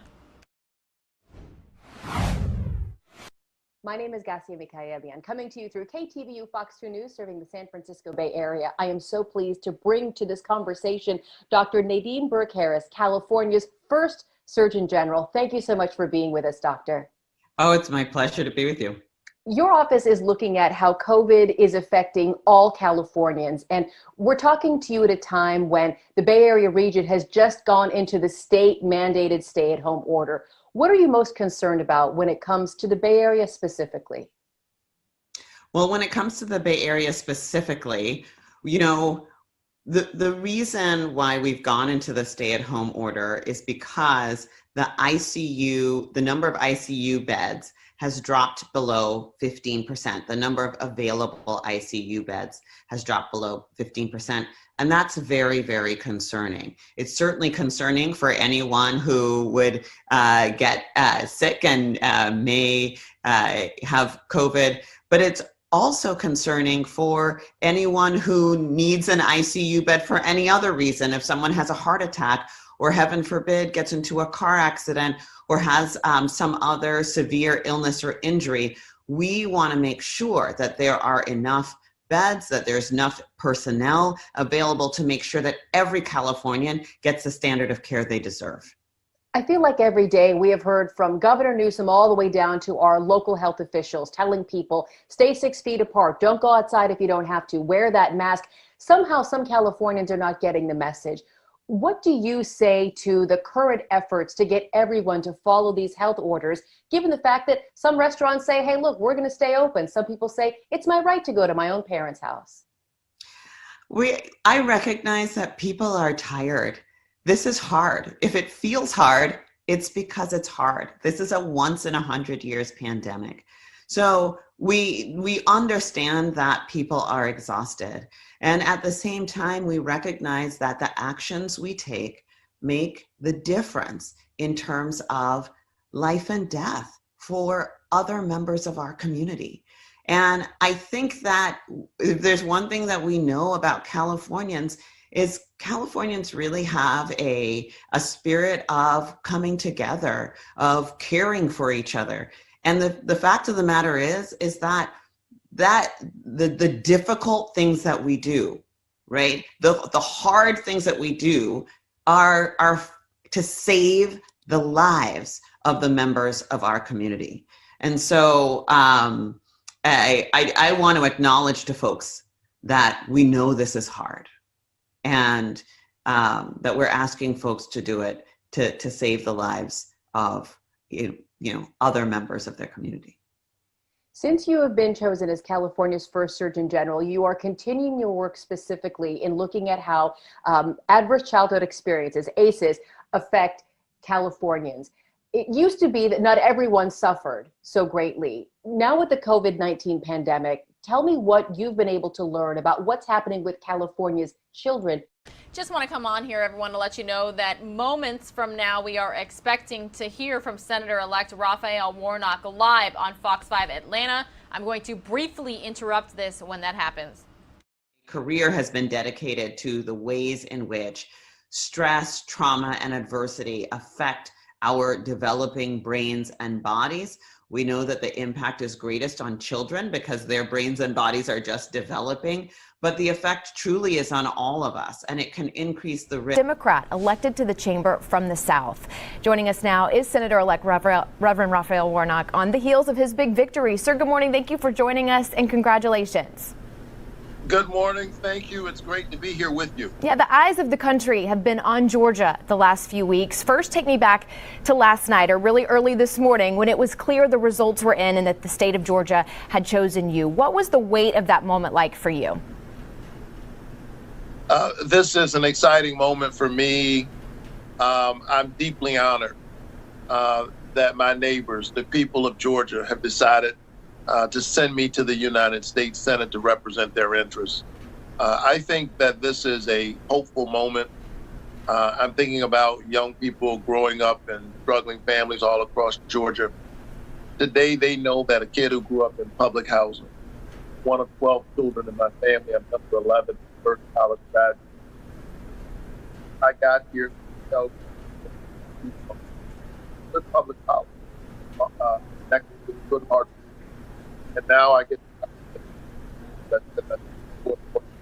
because the American promise clearly identified by we got to do something about that. And I look forward to representing them in the U.S. We're having a little bit of difficulty with the audio breaking up just a little bit, but I want to continue here and hopefully it'll kind of phase itself out. But you've been canvassing, of course, the state of Georgia, talking to voters. What is one of your top priorities once you are sworn in and can get to work for the people of Georgia? Well, I've been working for years around the issue of access to affordable health care. But that issue becomes even more critical as we are now in the road. So we've got to respond to this virus. We can coordinate a national response from state and local government to safely and efficiently distribute the vaccine. We need COVID-19 relief. The Senate should be working right now to pass $2,000 assistance. People are waiting months without any relief at all. Many of them are facing eviction. Others are struggling just to put food on the table. And I can't wait until my friend and brother John Ossoff and I get to the Senate to do the work that the people of Georgia so desperately need done.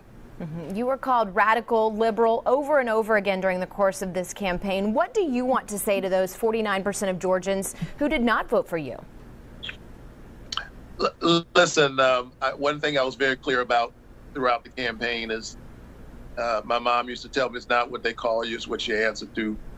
And today folks can call me Senator Warnock and know that Senator Warnock is going to represent all the people of Georgia, whether you voted for me or not.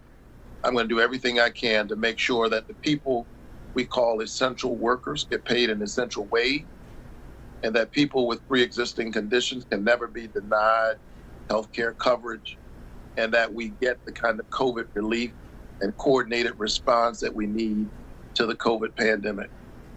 And talking about your campaign from the beginning, your ads seemed to set just a different tone. They didn't attack, they focused more about you. Was that a decision of yours, and how much do you think it played in your favor? Well, you know, I'm a preacher, and I think you should practice what you preach. And so what I tried to do in the campaign was to embody the message of love, peace, of our common humanity. You know, this pandemic taught us that the artificial boundaries of the street don't mean much to think. Suddenly we're dealing with airborne, and my neighbor coughs. They might be sick, but I'm potentially imperiled by their cough. We're close together in our humanity cough, and I think we ought to allow that kind of guide our policy. Probably. Dr. King said we're tired of our science and to embody that by improving And then despite serving in Washington, as you said, you are a preacher. Do you still have plans to get behind the pulpit on Sunday mornings? Oh, I think it's important to continue to preach the gospel, to connect with the people. You know, one of the things I've learned from being a pastor is that it's really the people who teach you how to be a pastor, and I think people of Georgia will make a good senator, hopefully a great. And so I think the next. I'm not going to spend all of my time talking to politicians here that I might actually. I intend to be a public servant, take ground to the concerns of ordinary people, so that when I find myself dealing with, we find ourselves looking at issues, you know, I'll be focused on the people. I think when you look at what's happening in D.C. this is what happens when politicians forget why they sit there. Senators who are engaged in this shape, they know how this all works. This is about supporting the person. And this they're doing for the pandemic is taking the lives of 350,000. We can do better than this. The people of Georgia understood that, and that's why they were down last night.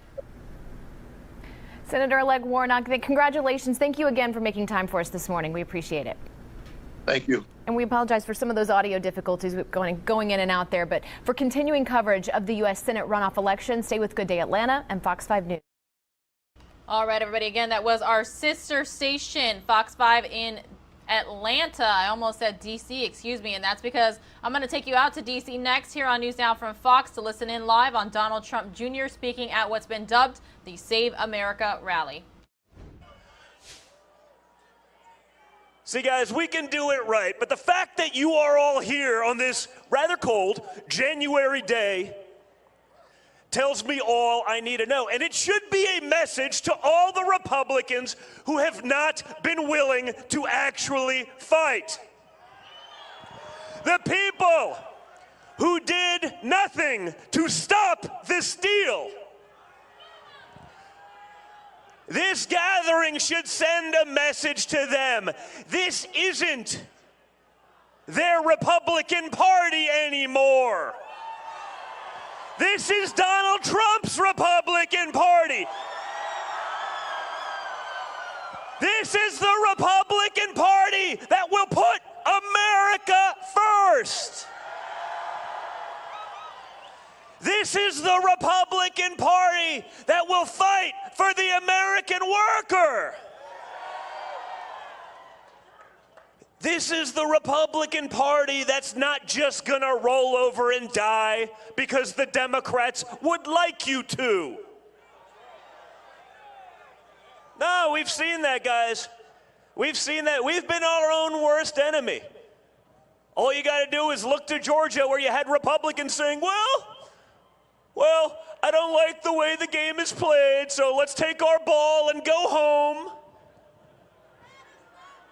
No, guys, hey, guess what? That was music to Chuck Schumer's ears. That was music to Nancy Pelosi's ears. And that is what so many in the Republican establishment have created, that sort of mentality. Okay, we'll turn the other cheek. We'll roll over and die. We'll fold and give up. No more. So to those Republicans, many of which may be voting on things in the coming hours, you have an opportunity today. You can be a hero, or you can be a zero. And the choice is yours, but we are all watching.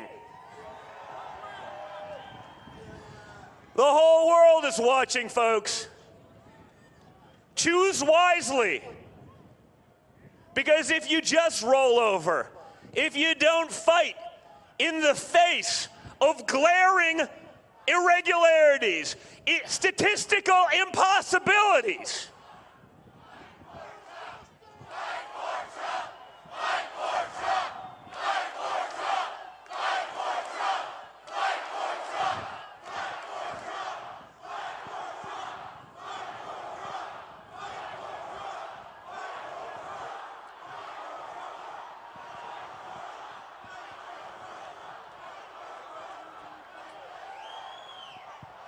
that's right, guys. That's the message. These guys better fight for Trump, because if they're not, guess what?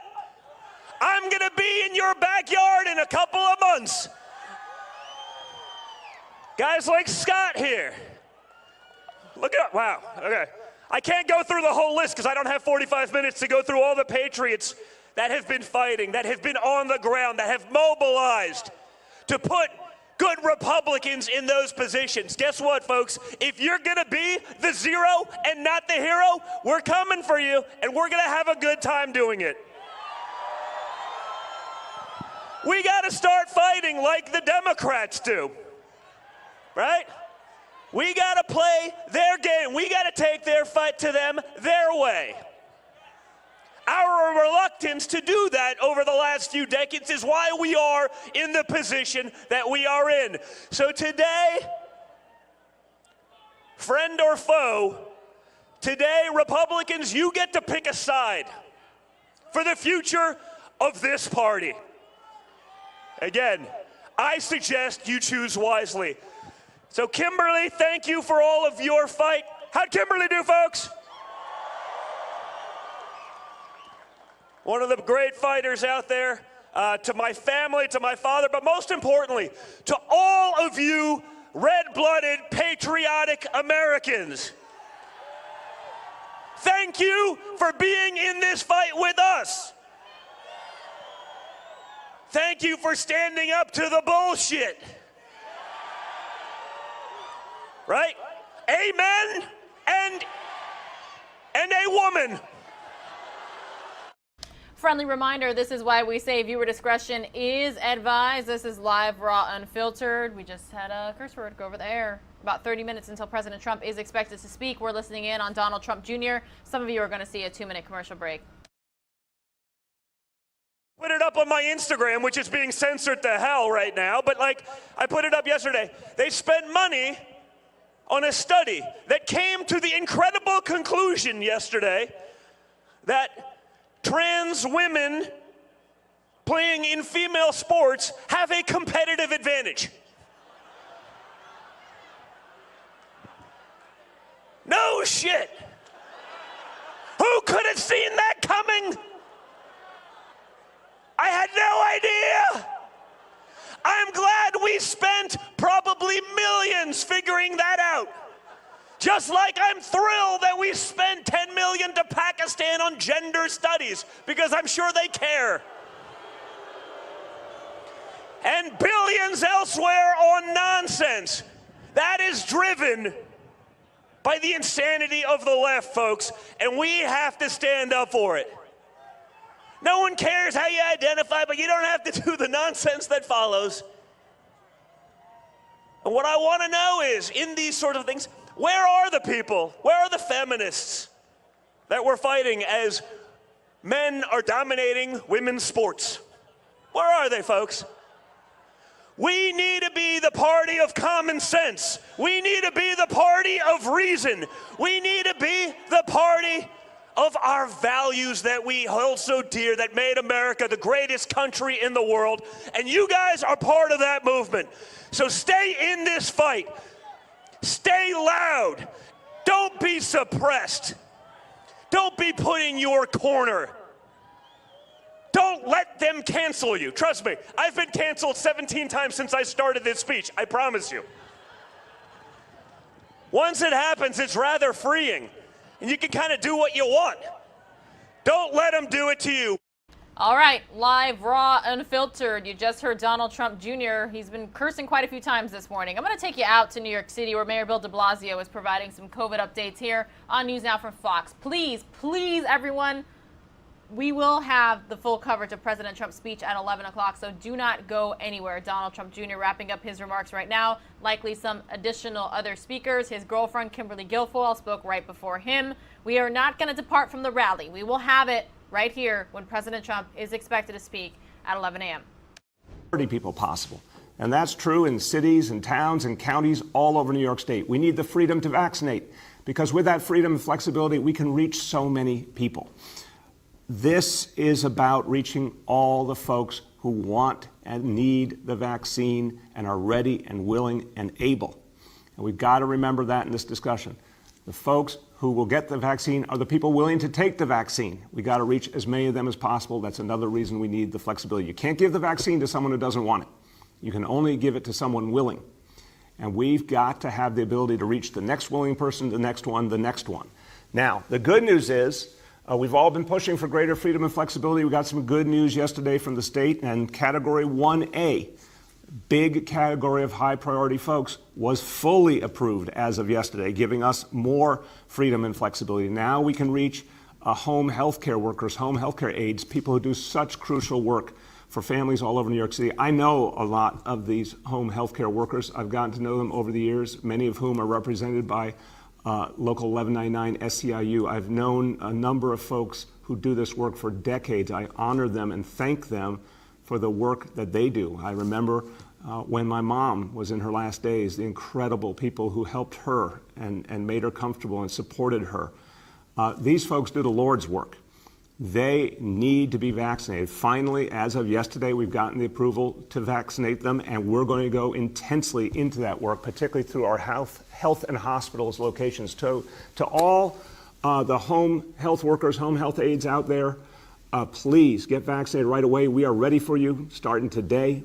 We want to make sure you get vaccinated. To all the families who benefit from the love and support of these home health care workers, please let them know vaccination available through health and hospitals right now for free, fast, easy, safe, effective. So having all of Category 1A open to us, that's a great step forward. But we want to go farther. We want to go farther. We want to make sure that we can reach everyone who needs this vaccine in a much deeper number of priority areas. But again, let's dwell on what we got in this action yesterday from the state. It also, in addition to the home health aides, it also opens up our ability to provide vaccinations to some members of the NYPD and some members of our Department of Corrections team. That's very good news. We want to make sure that all of these frontline workers, folks who work directly with everyday New Yorkers, folks who do things like having to perform CPR or working in very close proximity, that they're going to get the opportunity to be vaccinated starting right now, starting today. This is a great step. I want to go even farther, but this is a great step. So we now know about 25,000 NYPD personnel are now eligible. Vaccinations for those NYPD personnel will start. Some of you are going to see a 2-minute commercial break. Officers and officers who respond to 9/11 calls. Those vaccinations will be starting today via the NYPD. We expect at this moment roughly 10,000 officers to be vaccinated by Sunday. And we want to make that vaccine available to all within that 25,000 who are ready to take it. Again, I'm going to keep reminding everyone, universe of 25,000 is not the same as 25,000 people who actually choose to get the vaccine. As we've been seeing to date, the number of folks who are quote unquote hesitant is between 30 and 40% in different categories. But what we want to do is get to everyone who's ready, willing, and able. We expect about 10,000 officers to be reached by Sunday. We're also going to intensely work to get our correction officers vaccinated. Correctional Health, run by H&H, is going to be doing that work again starting today and throughout the week. This is further wind in our sails to get to our initial goal, which is to reach 100,000 doses this week. And again, by the end of the month, we want to be at the rate of 400,000 doses per week.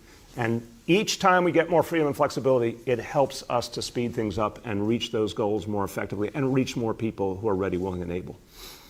Okay, now let's talk about the next steps because it's so important, the ability to reach other people in need. So my central concern right now is folks over 75, and you're going to hear from Dr. Choksi in a moment. He's going to talk to you as a caring doctor, someone who sees patients. Even though he's health commissioner, he still sees patients every day. He's going to talk to you about why reaching people over 75 matters from a medical point of view, but I'm going to talk to you from a human point of view, just directly as a layman. Look, folks over 75 are the most vulnerable in this crisis. Right now, we are not allowed to vaccinate them according to state rules. We need the freedom and flexibility so that we can start vaccinating folks over 75 right away. That freedom to vaccinate means reaching our seniors in need. Now, what we know is that this is an issue all over the country.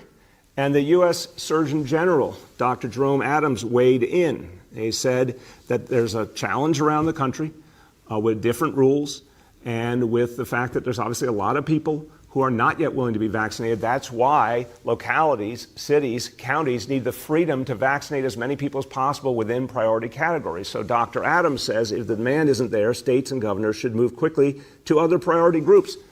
And it's a very smart, common sense approach. Give us the freedom to go where the interest and the desire is. Folks over 75, let's get to them. Let's get to all essential workers. I want to emphasize this again, all essential workers.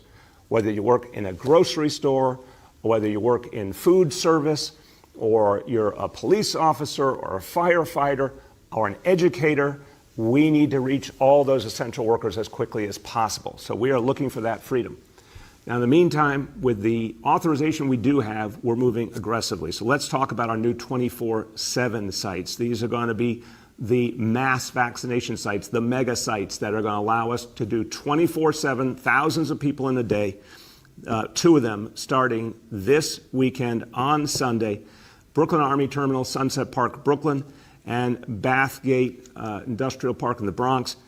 Those 2 sites open Sunday, and they will continue to be open 24/7 from that point on. By reservation, we're going to talk about that. We need people to make appointments. We do not want long lines. We do want people pre-certified. These are the first 2 sites Sites will be opening in all 5 boroughs in the coming days. We'll have announcements on that very soon, but I want to emphasize to everyone, all 5 boroughs will have these mega sites, 24/7 sites. And the more authorization and flexibility we get, the more different kinds of people can come into those sites whenever convenient to them. But we want it to be by reservation to make sure it's done right. Now, for this weekend also, as you're going to hear more from Dr. Choksi, Health Department putting up its vaccination hubs. Now, these are not 24/7, but they're during the busiest hours of the day. They'll be opening Sunday as well. Brooklyn at the Bushwick Educational Campus, Queens at Hillcrest High School, Bronx at South Bronx Educational Campus. These sites, again, you sign up for a time. You go to the DOH website, Department of Health website, to sign up.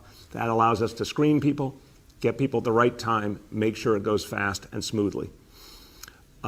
Everyone, look, we know our seniors need the ability, and again, I want to start pre-registering seniors as we go forward. We're going to have the announcement on that shortly. We're going to have the ability for seniors to register in advance, online or by phone. A lot of seniors prefer phone. We'll have announcements on that shortly. But the key concern here is what we're seeing among folks over 75. And we have got to reach this population urgently, urgently. The story yesterday from the head of our health and hospital system, Dr. Mitch Katz, that his dad, 98 years old and a World War II veteran, can't be vaccinated because that priority has not been authorized by the state of New York. I understand there's a lot of challenges here. I understand there's a lot of good people who need to be vaccinated, but it seems to me a 98-year-old World War II vet deserves to be vaccinated right now, today. Let's get that freedom. Let's get that freedom to vaccinate. Here to tell you about everything that the health department's doing, and a particular focus on our New Yorkers over 75 and the urgent need to serve them, our health commissioner, Dr. Dave Choksi. Thank you, Mr. Mayor. Well, in any outbreak, whether we're testing, tracing, treating, or vaccinating, the public health response requires us to follow where the virus moves so we can then respond to where the disease is present. Now, the data that we watch so closely is showing us alarming trends with cases and hospitalizations in adults over the age of 75. Over the past 30 days, 6% of all cases are among those 75 and up, but 30% of hospitalizations and most tragically, 58% of deaths are in persons 75 and older. Percent positivity is increasing citywide, but particularly among that same group of individuals, to almost 12% in the most recent week for people older than 75. Data from the Test and Trace Corps show that more than half of cases aged 75 and up are likely from community transmission, and about 38% are from a close contact to a known case, usually household transmission. That means we all have a role to play in protecting our seniors. Just setting the numbers aside for a moment, each of us knows and has worried about an aging parent or a grandparent during this pandemic. We must do everything that we can for them. Yes, in our families, but also as a city. That's why I believe that New Yorkers aged 75 and older should be eligible for the vaccine as soon as possible. Several states have already prioritized older adults. To meet this, as a city, we are increasing our points of access for vaccinations, pulling out all the stops to expand our capacity, as you heard the mayor say. This week alone, we've already added 25 points of access, spanning community clinics, urgent care sites, health and hospital sites, and health department pop-up clinics as well. These are all for currently eligible populations to get vaccinated. You can find all of these locations at nyc.gov/COVID vaccine. And as the mayor also said, we'll launch additional sites, including our first 3 city vaccine hubs on Sunday. These will be sites set up at schools that can offer vaccination. We have a couple commercial breaks to take before we pass things off to the News Now from Fox headquarters in Phoenix, Arizona. So here's one of 2. Next week. And starting January 16th, we'll ramp up to a total of 15 city vaccine hubs, able to serve over 100,000 New Yorkers weekly. these are the kinds of resources we're getting ready to serve New Yorkers. We also need the federal government to do its part, such as enabling pharmacy chains such as CVS, Walgreens, and Rite Aid to deliver vaccinations in the community as well. And beyond capacity, we're prepared to reach our seniors in order to answer their questions and alert them to resources. That includes through direct mail, robocalls, and engagement through senior centers in partnership with the Department for the Aging and other city agencies. We will also ensure they are able to access vaccination, including people who may be disabled or find it hard to walk. The vaccine is not the only measure we can take to protect each other, especially seniors. That's why last month I issued a commissioner's advisory to at-risk New Yorkers, which applied to older adults and to people with underlying health conditions who are at increased risk. I want to make it clear that it also applies to caregivers and household members of these individuals to take all of the precautions that you can to protect them. This message is as urgent as it has ever been. Avoid activities outside of the home except for essential purposes, including medical care and other necessities. I'm asking New Yorkers to remain vigilant. Don't let the numbers make you numb. Continue getting tested and practicing the core four: staying home if you feel sick or were exposed to COVID-19, washing your hands frequently, wearing a face covering, and keeping your distance. All of these measures will help us curb the spread of the virus, even as we do more each day to turn vaccines into vaccinations. Thank you, sir. Thank you so much, Dr. Choksi, and thank you for the really, really crucial work you're doing and your team at DOH is doing. And I just want everyone to hear the simple message: we need to reach New Yorkers over 75, and we need to reach them now. So look, to make sure people have information, the DOH website is going to be one of the go-to places. Folks looking for information, folks looking to confirm that you are eligible under current rules or the rules that we hope will be approved very soon by the state, go to nyc.gov/COVID vaccine, nyc.gov/COVID vaccine. Again, we want to make sure people are constantly updated.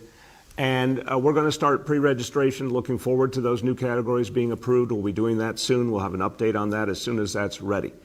Also want to say, anyone who wants text alerts about vaccine availability, you can text COVID 692-692 for updates and information. COVID 692-692.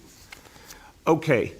Before we go to our indicators, another very good thing to talk about, and it's a joyous day for so many New Yorkers who celebrate Three Kings Day. Happy Three Kings Day to all. This is a beautiful holiday, a holiday that's all about hope and faith and following the guiding star to someplace better. What could be a more powerful message as we fight back the coronavirus? Now, typically, we get to put together, as you see on your screen, beautiful celebrations. I've joined folks in East Harlem many times for extraordinary celebrations done by the East Harlem community, by El Museo del Barrio and many others.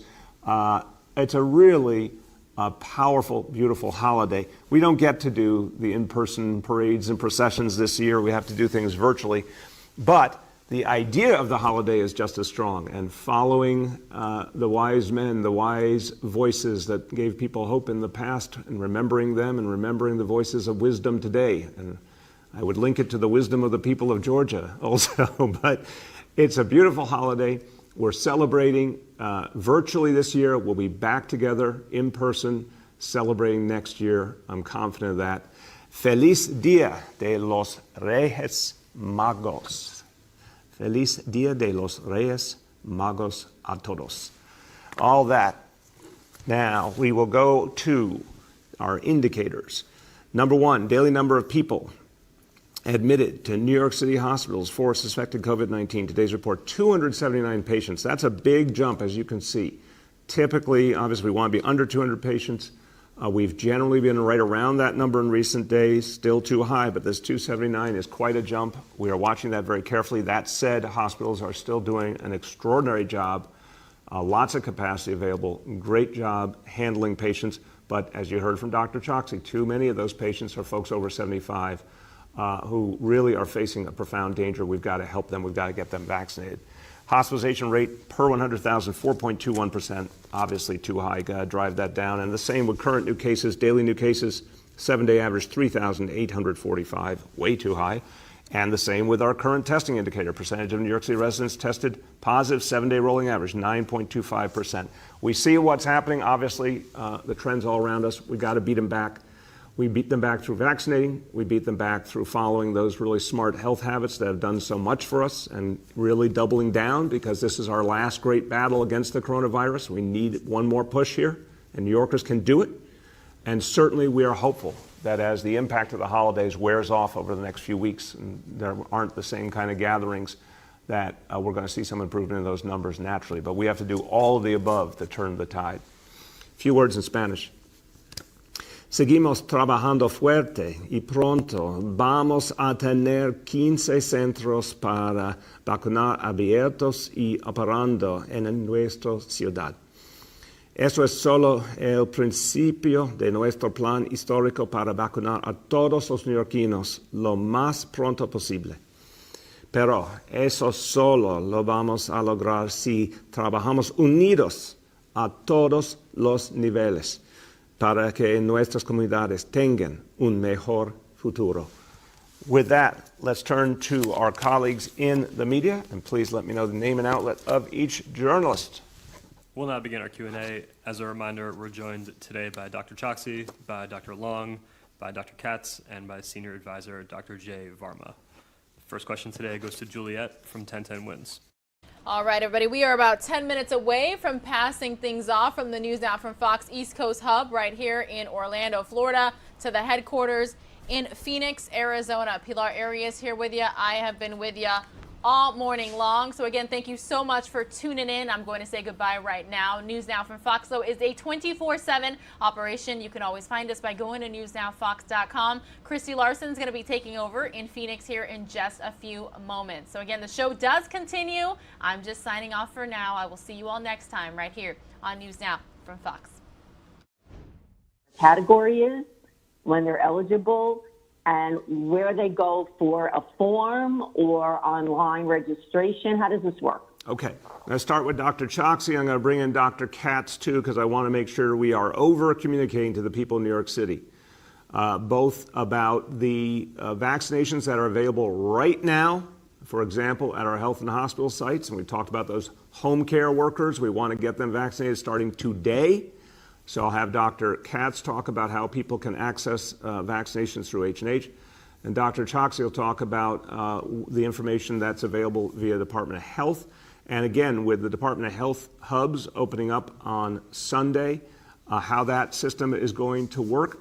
But the bigger plan, again, these 24/7 sites, many more sites all the time. By the end of this week, we're going to be around 160 sites all over the city, 250 by the end of the month. What we really need to do is have a very active reservation system, phone and online, usable for everyone, including seniors who prefer phone, multiple languages. That's what we'll be announcing in the next few days, exactly how that will work. Looking forward to Sunday when people can start going to these larger sites. But remember, only some people can go to those sites because of the current rules. I want to see if we can get that authorization right away, that flexibility right away, to get to folks over 75. We can get that authorization, we can start to vaccinate them immediately. And that's crucial. So, Dr. One more 2-minute commercial break for some of you before the top of the hour.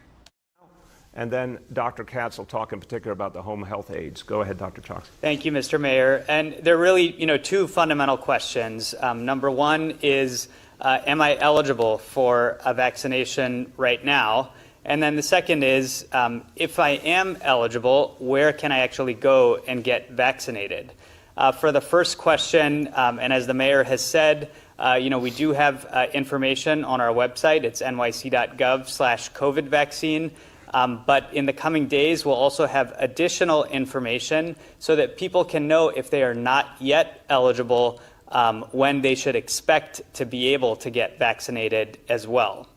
And then for the second question, if you are currently eligible to get vaccinated, we have all of the locations that I've described from the currently existing sites, which span hospitals and community health clinics and urgent care sites to the city sites that we're standing up, whether health and hospitals or the health department, and then coming soon, those mass vaccination sites. All of those will also be taken together and put on the web.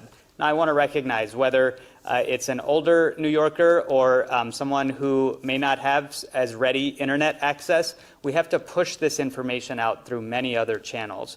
You heard the mayor talk about text messaging. We're going to use phone calls as well as robocalls as part of that.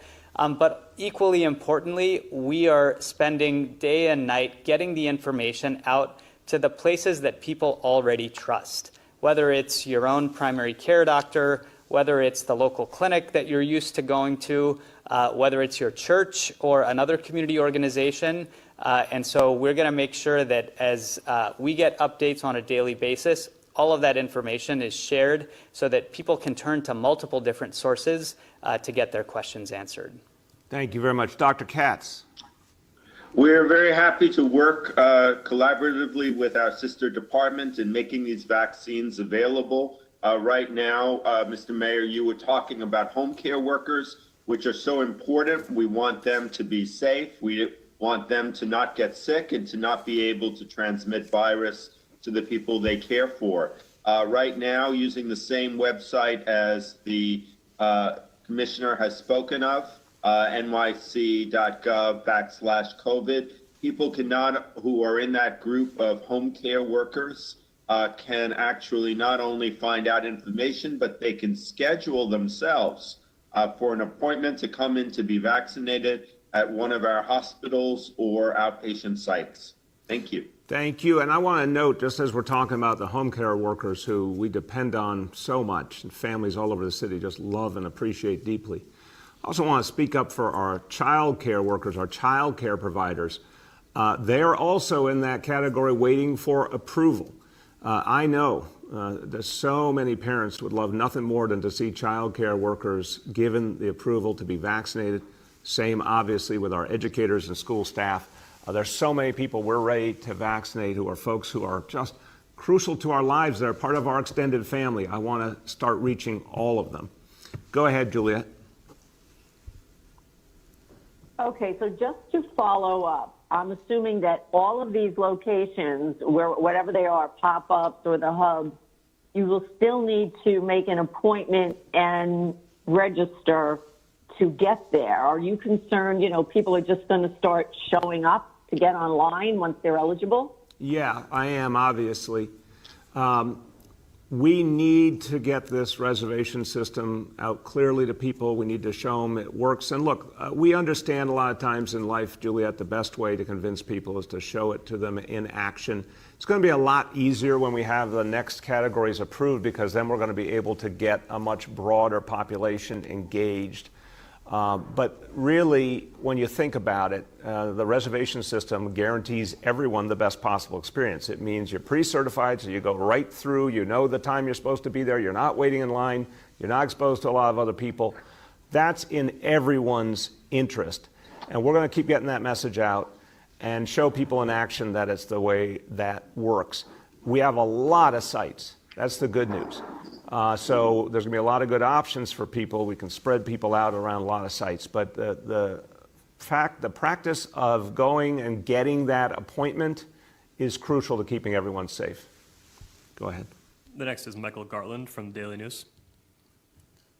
Good morning, Mr. Mayor. Hey, Michael. Happy New Year. Happy New Year.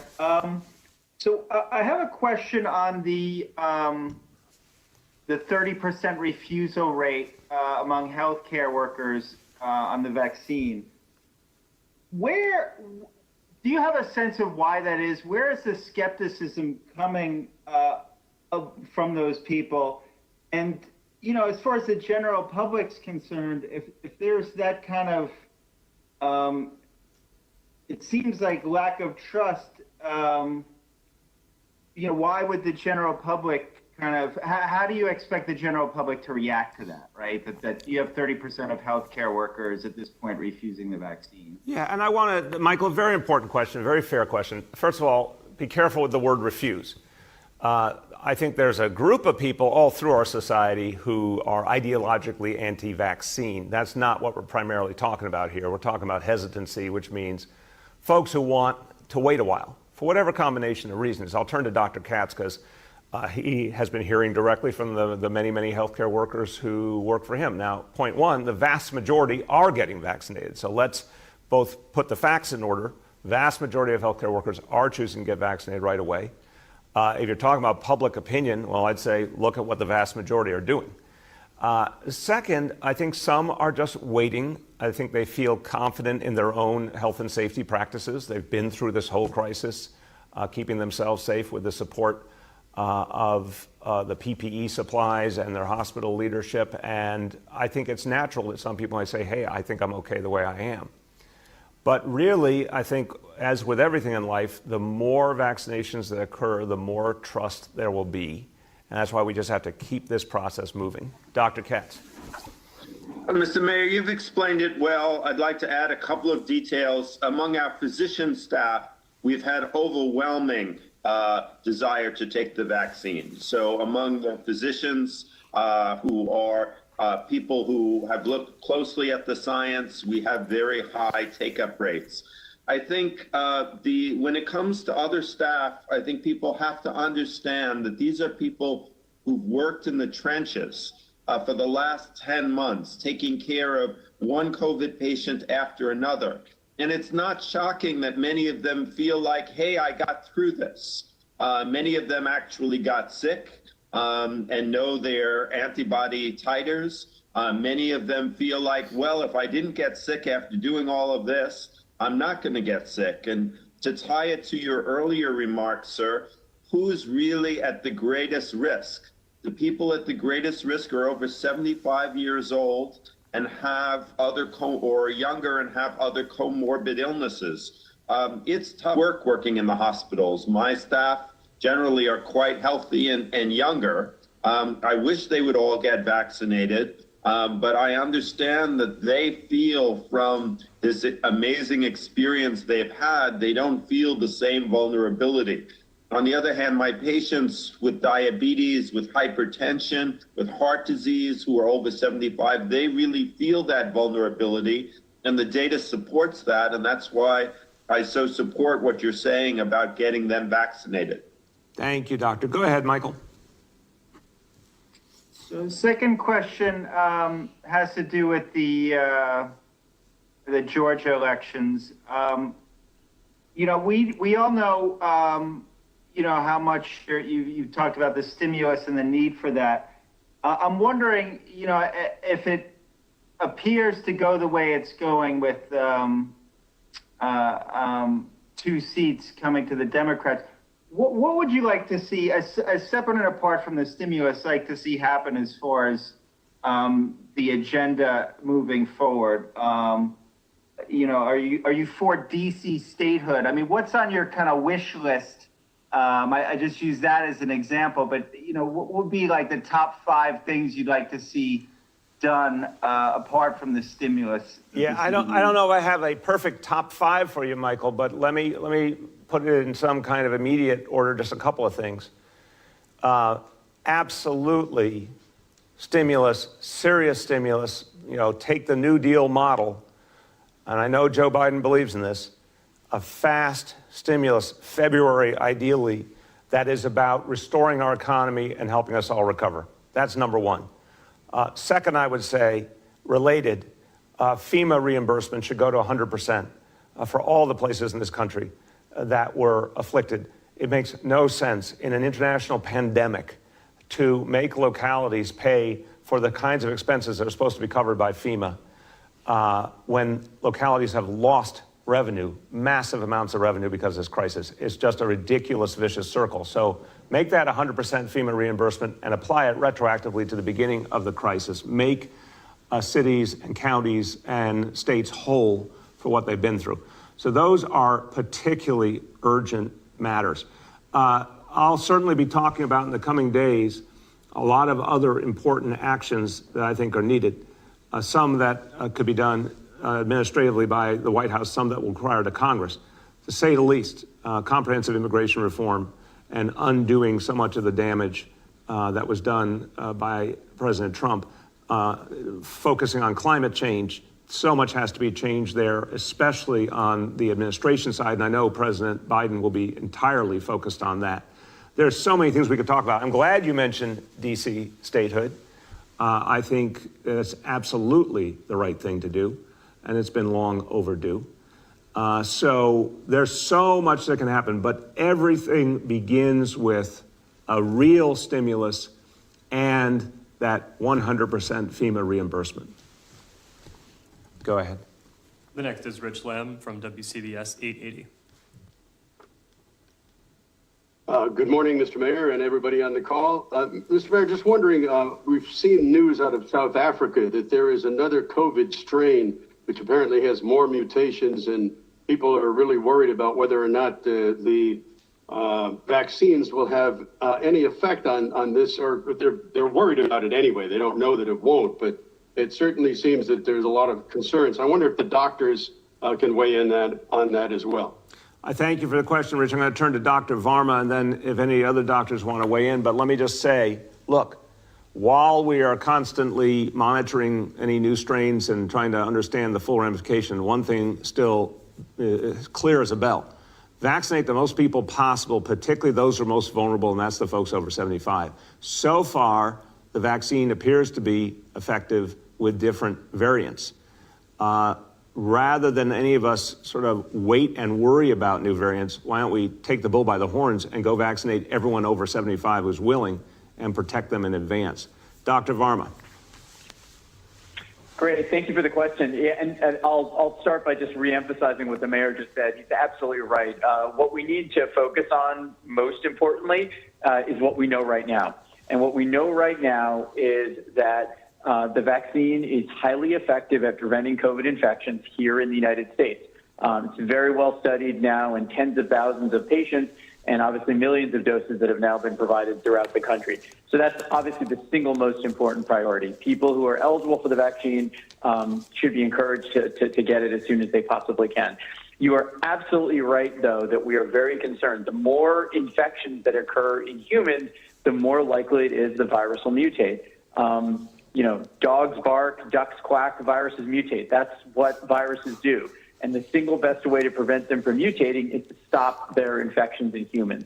So everything that we've been emphasizing about hand washing, mask wearing, maintaining distance remains absolutely important. Now, this scenario that you're concerned about is certainly what a lot of scientists, including myself, are worried about for the long-term future. It is possible that this could end up as a virus very similar to influenza. But what do we do for influenza? We monitor these mutations and we update the vaccine regularly based on that. That is not a situation that we're in right now, but it is one that we are prepared to handle, I think, as a scientific and public health community, if that becomes a possibility in the future. Any of the other doctors want to add? Okay, go ahead, Rich. Okay. So I'm wondering, Britain is really in lockdown now, and I'm wondering is there any point at which you would foresee New York City going back into lockdown? I mean, it's clear that the numbers are going up. Is there a trigger? Is there a number, or is there a situation that would cause that? Rich, we're going to watch very carefully every day.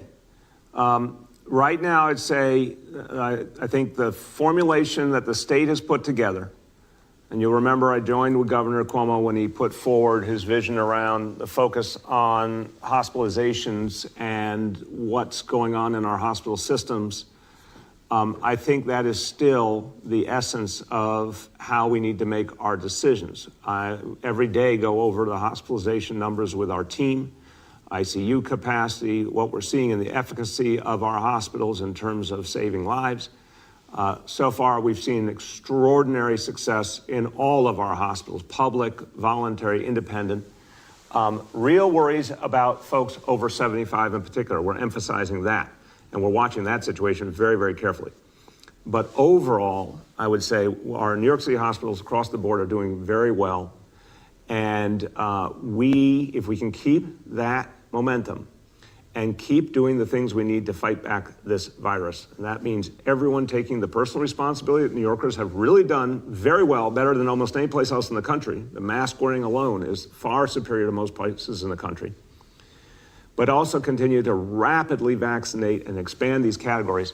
I think we can get through January, and I think February could be much better. But that is a day-to-day reality that we are monitoring. I want to be really clear. We are watching very carefully, Rich. And so I do not see additional restrictions today, but it's something we're going to be assessing every day. And obviously the state makes those ultimate decisions, something we're comparing notes with the state on frequently. The next is James Ford from Pix 11. And good morning, Mr. Mayor and everyone on the call, and happy Three Kings Day. Happy Three Kings Day to you, James. How you doing? Great. Thank you very, very much. I appreciate you asking.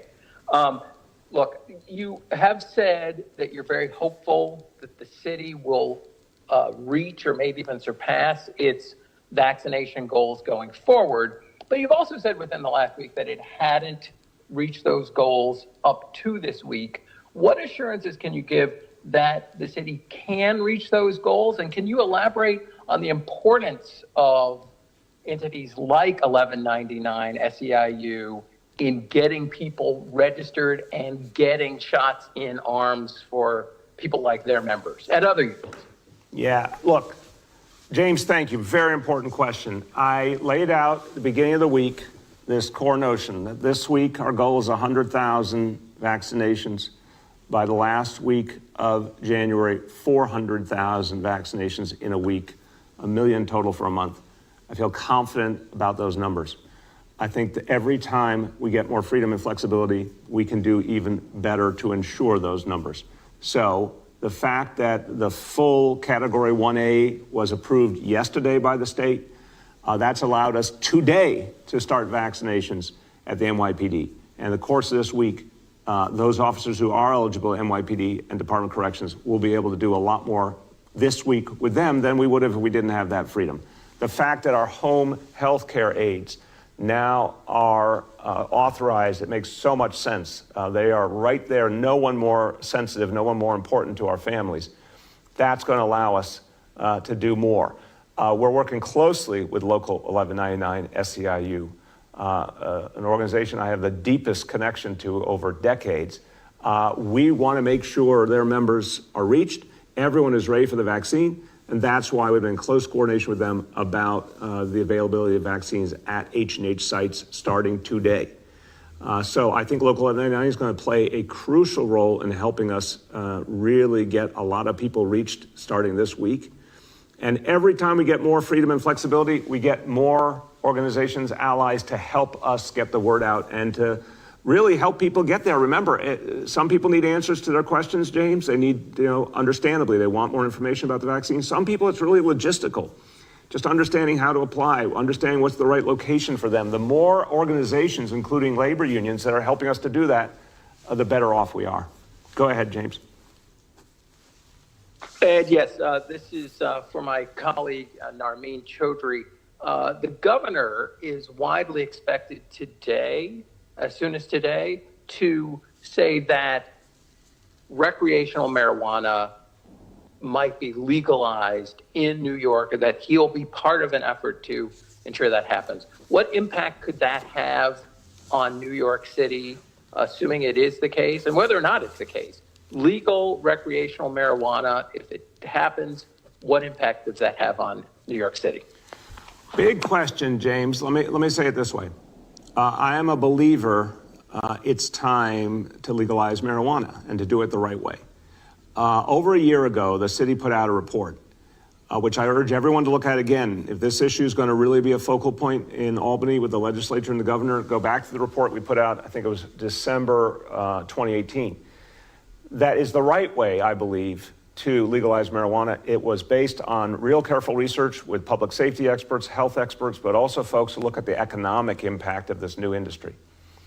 As a matter of fairness, not only should you legalize marijuana, but expunge the records of anyone who suffered because of inappropriate, overzealous laws of the past. It's important that the legalization be done in a way that supports small business opportunity, not mega corporations taking over this industry. I do not want to see a repeat of the tobacco industry. I do not want to see the excesses that we saw with the tobacco industry, trying to push people to use a product, whether it was right or wrong for them, or safe or unsafe for them. Also, I want to see an industry that is decentralized, localized, and where we incentivize the industry to grow in communities of color. So the ownership, the profits, the capital is going overwhelmingly to folks who suffered from those bad laws of the past. So there's a lot. I urge again people to look at the report. In fact, we'll recirculate that report again today. There's a way to do it right. And then, of course, on revenue. There is a tremendous revenue possibility. It's timely. We need to make sure that the way that revenue is distributed between the cities, localities, counties, and the state is fair. Remember, so much of the on-the-ground work will be borne by cities, towns, localities, counties. There also has to be a fair share of revenue to support that work in the process. So those are a number of the things going through my mind when I think about this important moment. The next is Henry from Bloomberg. Hello, Mr. Mayor. How are you doing today? I'm doing very well, Henry. How you feeling? Doing good. I'm kind of a little pandemicked out, if you will, but I don't think you're alone, Henry. I think we're all in that status, but we're going to move forward. Okay, very good. I want to ask you a little bit about this operation of building out these sites all over the city, and at the same time restricting access to the vaccine, even in your call for people over 75. That's still pretty restrictive when you've got a population of a whole bunch of people with chronic kidney conditions and diabetes and asthma and everything else, a lot of at-risk conditions that people could use that vaccine for. And I'm just wondering whether with all these facilities that you've got and all these restrictions on who can get the vaccine, whether we're facing a situation that's very similar to the hospital boat on the Hudson River, that you'll have a big cavernous facility and very few people using it. And at this point, I guess that's one part of my question. The other part is, why are we hearing about these plans now, when the vaccine was something that the president was trumpeting up, if you will, for the last 10 months? We've known that a vaccine was coming by the end of the year or close to it. Why now are these plans being sprung upon us and being developed at the last minute? Henry, these are exactly the kinds of plans that people need. They had to be done right. And the most important thing with the vaccine, in fact, we did not know until just days before it arrived when it would definitively arrive. And what we did know was it was an entirely different vaccine than our healthcare community had dealt with before, that there had to be an emphasis on ensuring safety, on ensuring that the vaccine could be implemented properly. We know if the first few weeks when the vaccine was focused on healthcare facilities and on nursing homes, if that rollout had not been done effectively, it would have made all the other work ahead much more difficult. So there was a cautious approach in the first weeks to getting it right and really making sure the procedures worked, making sure people reacted well to it. That was another great unknown until you were giving it to large numbers of people. Well, in fact, we found that the vast majority of people had little or no reaction to it in a good way. That was safe and effective. All of that had to be established. Now, that having been done, we're now in the category of 100,000 people this week and hundreds of thousands more in the weeks ahead. Very comfortable that we had to go through those stages to get it right. What we do have a problem with, I agree with you, is that the categories are still way too constrained. Look, again, if we could get approval, which I would like as early as today for phase 1B, what does that achieve? Well, that puts another million or so people into play. That's all adults over 75. That's all essential workers. That's all educators and childcare providers. That's all first responders. That's a huge universe. You're not talking about cavernous facilities waiting for people. If you can put that additional million people into play, you've got a lot of folks who will want and need the vaccine right away. But I further agree with you. We should expand the categories to any folks with pre-existing conditions as quickly as possible. Because I think the difference now, Henry, from even a few weeks ago, is the recognition. We have a hesitancy issue, which we knew we would have to some extent, but we're seeing it in real life. So categories, if a category is 1 million people, but only 600,000 are going to be willing, then it's really 600,000. And then you still have to deal with logistics and everything else and making sure people end up at the right place at the right time. You want ever expanding categories, but I'm right there with you.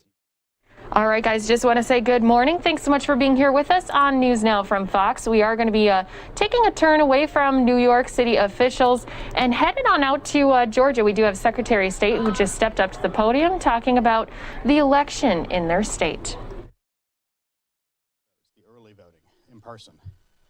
And 1,017,785 absentee by mail votes that have been counted. Now, with the margins we're seeing, obviously what the final outcomes will be dependent upon is a couple of things. The absentee ballots that came in on Tuesday that many counties checked in and finished up already, but some of the larger counties have not yet. So let's go from the top. I'll do this in the order of the largest amount of absentee ballots that we know have been checked in, but not actually scanned and uploaded into the results yet. Number one is DeKalb County with 17,902. Let me stop for a thing. Let me throw every caveat in the world at this. Counties are still putting stuff in. They're also scanning, so these numbers will be a little bit fluid during the day today. But these are the basic ones we have as of 10 a.m. this morning. This is the latest numbers we have available. The next one down is Henry County at 9,078. After that is Cobb at 5,896. Chatham at 5,318. Fulton at 5,294. Gwinnett at 5,068. Thomas at 2,078. Bryan at 1,515. Meriwether at 1,325. Doherty at 1,200. Fayette at 1139. And Forsyth at 752. They trail off after that. Clayton has some, 528. Lincoln, 543. Peach, 524. But you get the basics. The biggest buckets of them are from the metro area with a handful scattered about the state.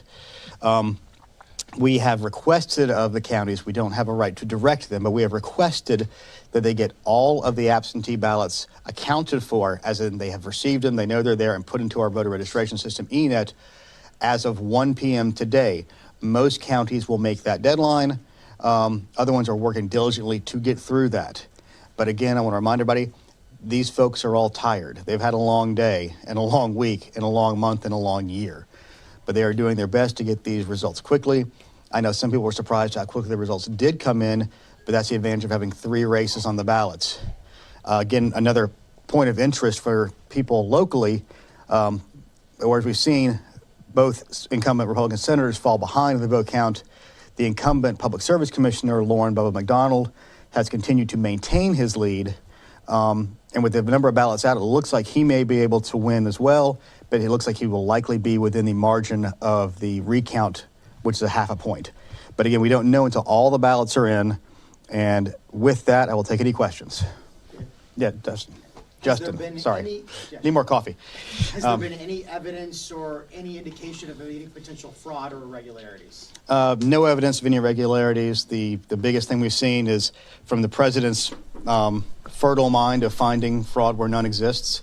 We've seen a couple of other things. There was somebody put out a tweet that took a picture of shredded paper and said, "We are in Georgia, and here are shredded ballots." So that is the extent of the evidence we've seen. We've had a few things come in on the hotline that might be investigated, but again, we've seen nothing widespread. We've seen nothing that seems real in any way, shape, or form, quite honestly. Gabriel, Republicans have suffered a double defeat here with the presidential race and now apparently the 2 Senate races. Where do you think the blame lies within the Republican Party, specifically the Georgia GOP? I think you've heard this answer from me over the last 24 hours 2 times. President Donald J. Trump. Between him and a couple of other people who ran for office, didn't necessarily think it all the way through as to what the outcomes could be. It all comes out of that. When you say your vote doesn't count, then you have people you've laid your hands on and said, these are my people, who say, don't come and vote. Then you spark a civil war within a GOP that needed to be united to get through a tough fight like this in a state that has been trending from the point of view of Republicans the other direction for years now. I mean, let's remember Stacey Abrams, who has yet to concede the 2018 gubernatorial race, came within 55,000 votes of winning that race. So you need to have a unified team with a unified message looking to the future. And that somebody pointed out, I believe it was a CNN commentator, if you looked over the last 2 months, the President of the United States spent more time attacking Governor Kemp and Secretary Raffensperger than he did Raphael Warnock and Senator to be probably Ossoff. And how does that sit with you as a Republican? It irritates me. What else we got? What are the numbers that you've seen so far about those that are still outstanding, places that they're located, suggest about whether or not, if Ossoff does win, could that be outside of the recount mark? Well, right now we look at 60,470 that are available to come in for that. That number will go up as they continue to process ballots from the areas they're from. It makes it look like John Ossoff will likely have a margin outside of the 0.5% to avoid a recount.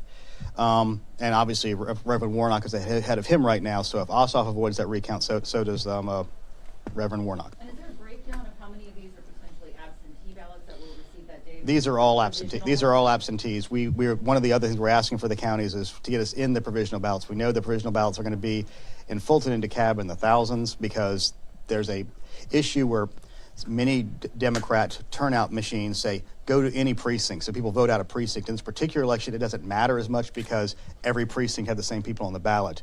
But we've got to make sure people get out of the habit of doing that, because if you vote out a precinct in a regular election, you skip all those races in the bottom. So you're really disenfranchising voters when you train them to do that. It's a bad practice. But you're saying you don't have a read on how many right now total provisional ballots there are?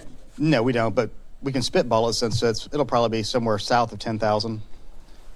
Steve. Are you concerned at all about blurring the line between an election official and a pundit with some of the comments that you made over the last 24 hours and the way that might be interpreted once the results are questioned by some who are unhappy? Yeah, on occasion, but people ask my personal opinion, and this is one of those things where it's a weird blended position. And I'm a well-known Republican. I can't really hide that fact, but I try to make sure I walk the line. And I think with the way this office has conducted itself, it would have been a hell of a lot easier for us to go along with some of these presidential claims than to actually stand up for the truth in these cases. So I understand some people have that question. I've had to deal with it on Twitter. Last I checked, I'm an American. I have a First Amendment right to answer some of these things, but I try to separate from my role here and my role when I answer specific political type questions.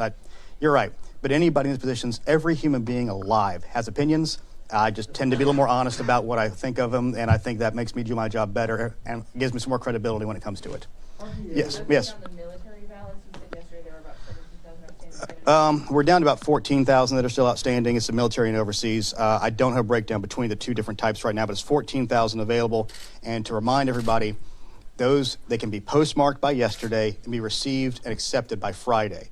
But historically, it's going to be more than zero that come in. It's going to be a lot less than 14,000 that come in. How do you, we had... Oh, hey, Mark, I didn't see you back there. Sorry. Yes.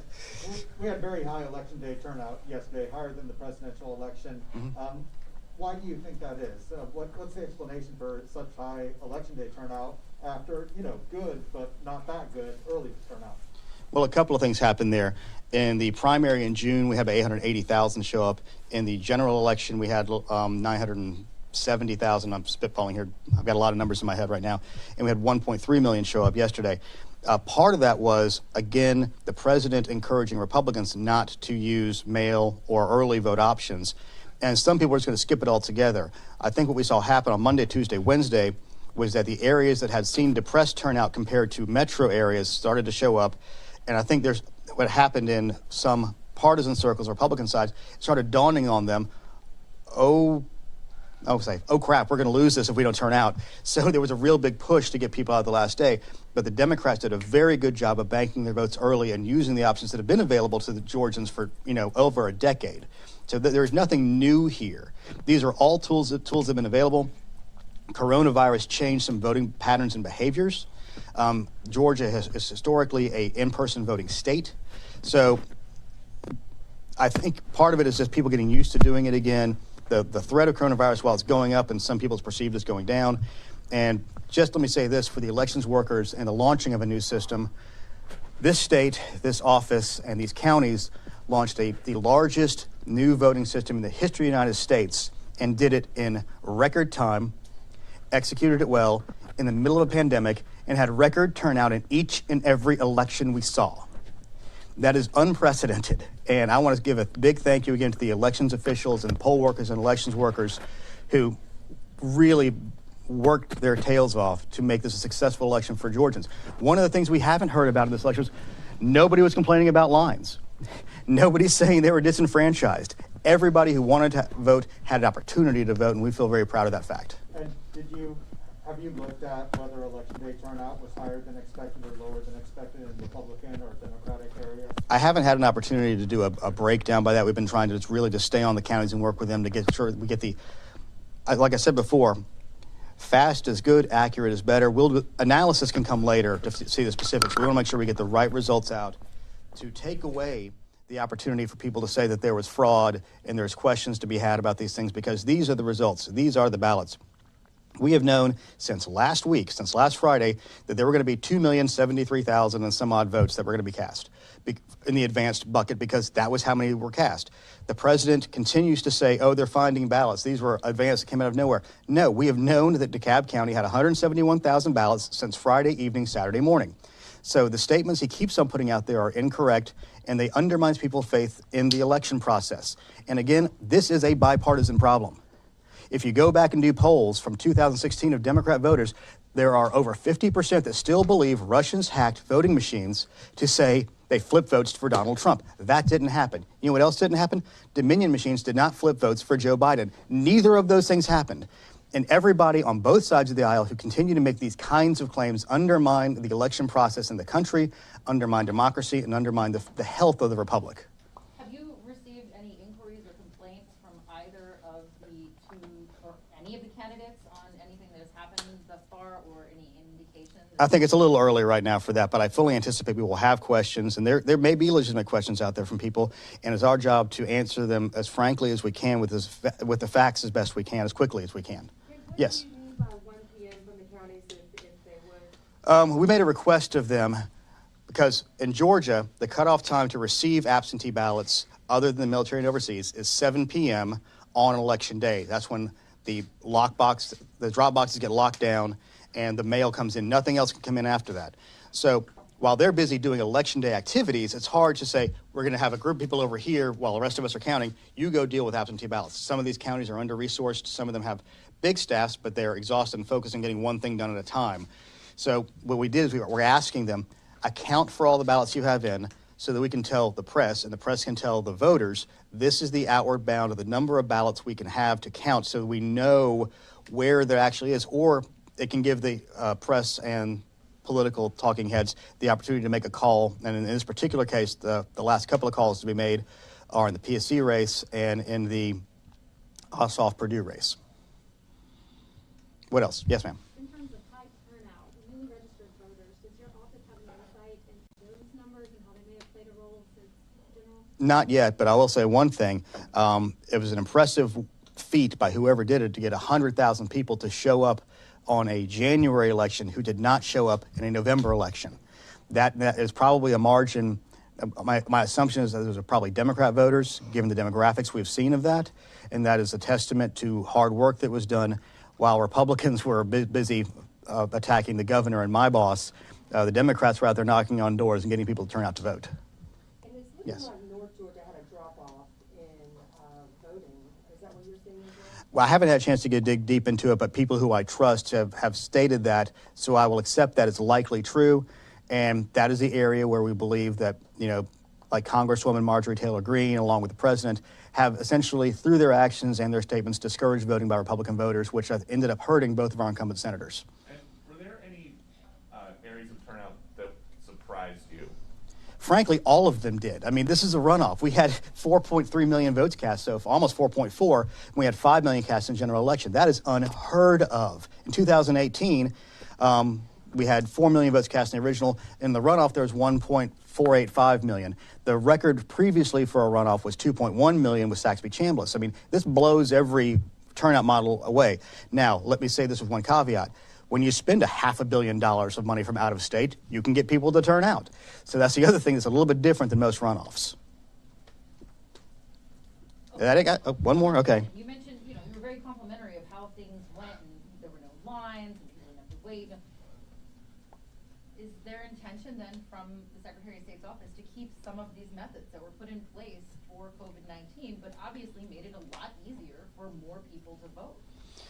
The thing is, all of these methods have been available for decades in this state. So the one thing we do have an issue with that makes it very difficult in the counties is because of the increased use of the absentee process. Essentially, there's a 3-week period where they have to run 3 elections at a time, essentially. You have to run the 3 weeks of early voting. Then you have to run an absentee ballot program that literally by law begins 45 days beforehand. So you're running that the entire time. And then about 2 weeks before the actual election, you have to do the processes of the general election. These people are understaffed, they're underpaid, they're under-resourced. So something has to give on that one. So right now we have no excuse absentee. We may see a move by the legislature to move to an excuse-based system and taking away signature match by having a specific photo ID or unique identifier PIN like other states do, driver's license, state ID, Social Security number as a specific identifier that is binary, as opposed to having a signature match, which can be viewed as subjective and kind of undermines people's faith in the system to a degree because, like, oh, anybody could choose to take those signatures in. We don't know who actually did it. So we're going to see reforms, I guarantee that. But one of the things I will say is this is one of the easiest states to register. This is one of the easiest states to vote. It's very easy to vote and very hard to cheat. Yes, ma'am.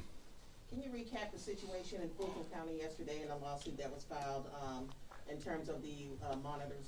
Yeah. So they're at Georgia World Congress Center. That's a big place. So it's a difficult thing to allow people to move in and around the stuff that you're doing. Now, Fulton did a few extra things that I think were inappropriate given the way the law is written. The intention of the law is to allow monitors and the public to view the voting process, and that includes signature match, that includes counting, that includes all of that. Unfortunately, Fulton County put up some opaque barriers, so you couldn't see anything that they were doing. Now, their argument, and there's a push and pull with this, the state mandates that you protect the personal identifying information of individual voters and the secrecy of their vote. That's one side. It also says, hey, you have to let everybody see what's going on. So you have to have a balance between those things. In our opinion, and in the court's opinion, obviously, Fulton County went a little bit too much on the side of keeping monitors away. So they settled, Judge Barwick entered a consent order with the Republican Party, I think the Fulton County Republican Party and Fulton County, and they kind of split the baby. They would be keeping them 20 feet away, they made it 10 feet away. They took down the opaque barriers, they put down tape that allowed them to get some better viewing. And we believe that sunlight and transparency is a better thing for people to feel more secure about this. And we instructed the counties, and even at 1 in the afternoon, we had resent to the Fulton County office, here is a state election board rule and the code section. You need to be as, we don't direct people, like, go talk to your county attorney, look at this, and you make better decisions about how you're letting people view these things. So in the future, we hope there'll be better practices, and hopefully we won't have gigantic World Congress Center type things. We'll have a more normal process that can allow for better and easier viewing. All right, thank you all very much. Oh, Sorry. You're that kid in this class, aren't you? Okay. All right. So the PSC candidate, the Republican incumbent, won more votes than it looks like at this point both of the Senate candidates. About 38,000 more than Senator Loeffler and about 20,000 more than Senator Perdue last I checked. Try and get you to put on your Republican hat again. What do you make of that?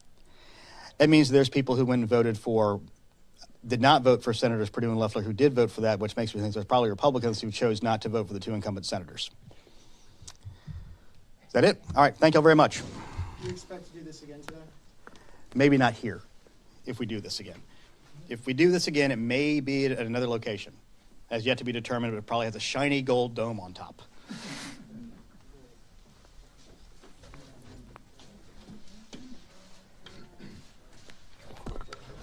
So there you have it, hearing again from election officials on these race results. We're still awaiting that race call that will decide the Senate control. Going to just be switching us out here to take a live look at that counting that is still currently happening. And again, this will decide the Senate control. We do already have one of those two races that has been called.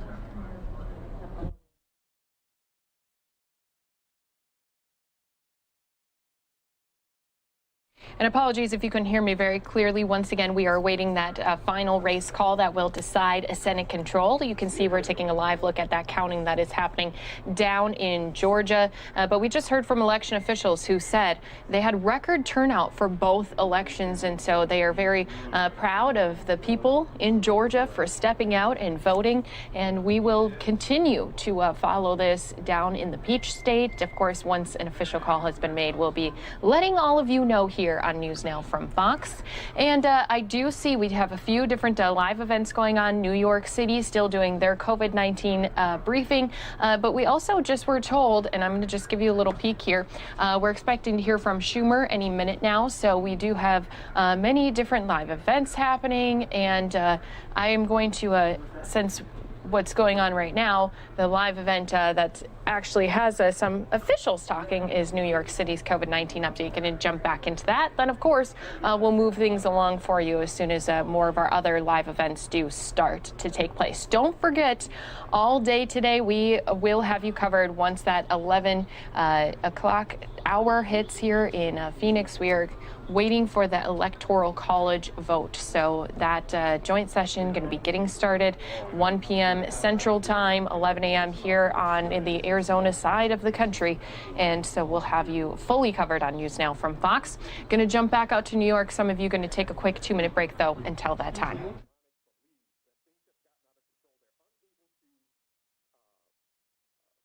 Further update on sites that will be announced in addition to the sites you heard earlier. The larger sites, those mega sites, 24/7. I talked about one in the Bronx and one in Brooklyn. I want to give an update that we are looking at 2 sites in Staten Island. There'll be one or the other, either the Richmond Savings Bank Park, the ball field there, or it will be at the Staten Island Ferry Terminal. We'll have an update on that very shortly.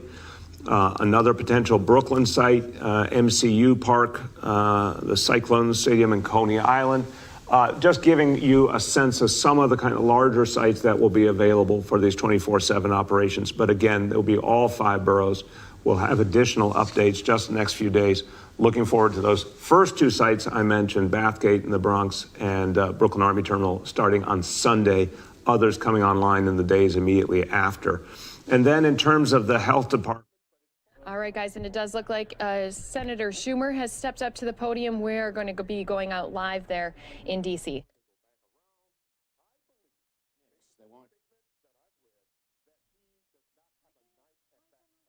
I doubt that. Okay. Good morning, everyone, and what a good morning it is. We sure did not take the most direct path to get here, but here we are. You want me to shut it off, Wayne? It's a cell phone. So as I said, we sure didn't take the most direct path to be here, but we are now here. Here we are. And it feels like a brand new day. For the first time in 6 years, Democrats will operate a majority in the United States Senate. And that will be very good for the American people. America is experiencing one of the greatest crises we have ever had in our history. And the Senate Democratic majority is committed to delivering the bold change and help that Americans need and demand. Senate Democrats know America is hurting. Help is on the way. And we have 2 new senators coming to help. One of the first things that I want to do when our new senators are seated is deliver the $2,000 checks to the American families. Senators Raphael Warnock and John Ossoff ran first-rate campaigns. They will be outstanding senators for Georgia. when Raphael Warnock was born, both of Georgia's senators were segregationists. Yesterday, Georgia just elected its first African American to the United States Senate in its history. And John Ossoff has been on the ground, working it for years. He was never daunted, persistent, never gave up. I'm so proud of both their campaigns and so excited to welcome them to the United States Senate. Couldn't come at a better moment. I also want to especially thank Senator Catherine Cortez Masto, our amazing chair of the DSCC, and all of the great staff who worked at the DSCC. And a shout out to two members of the DSCC who right after Election Day went down to Georgia, spent their Christmas and New Year's holidays there, and that is Christy Roberts and Laura Pasalacqua, our communications director and our political director. And a great shout out to my dear friend for over a decade, Stacey Abrams, and her whole team at Fair Fight, Georgia. For 10 years, she and her team, and so many of the women's groups, Black women's groups, worked and worked and worked to change Georgia. Stacey would be the first to tell you she didn't do it alone. So a huge thank you to the many organizations who have been working so hard for so many years just to get this moment. And of course, none of this would be possible without the hundreds of thousands of organizers and volunteers who put their time, sweat, and determination into this victory.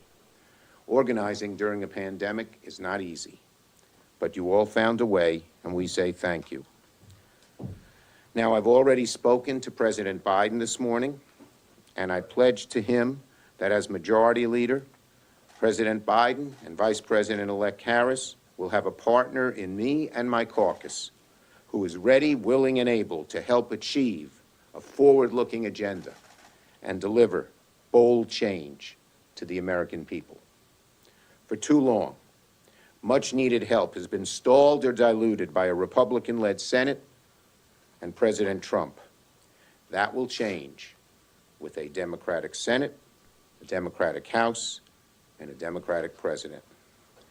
One of the things I'm most excited about is that we have had so much talent in our Democratic caucus, and all that talent has been bottled up.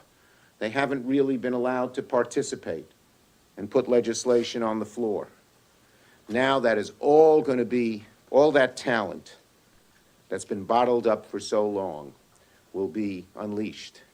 And you'll see amazing things coming out of our new chairs and subcommittee chairs.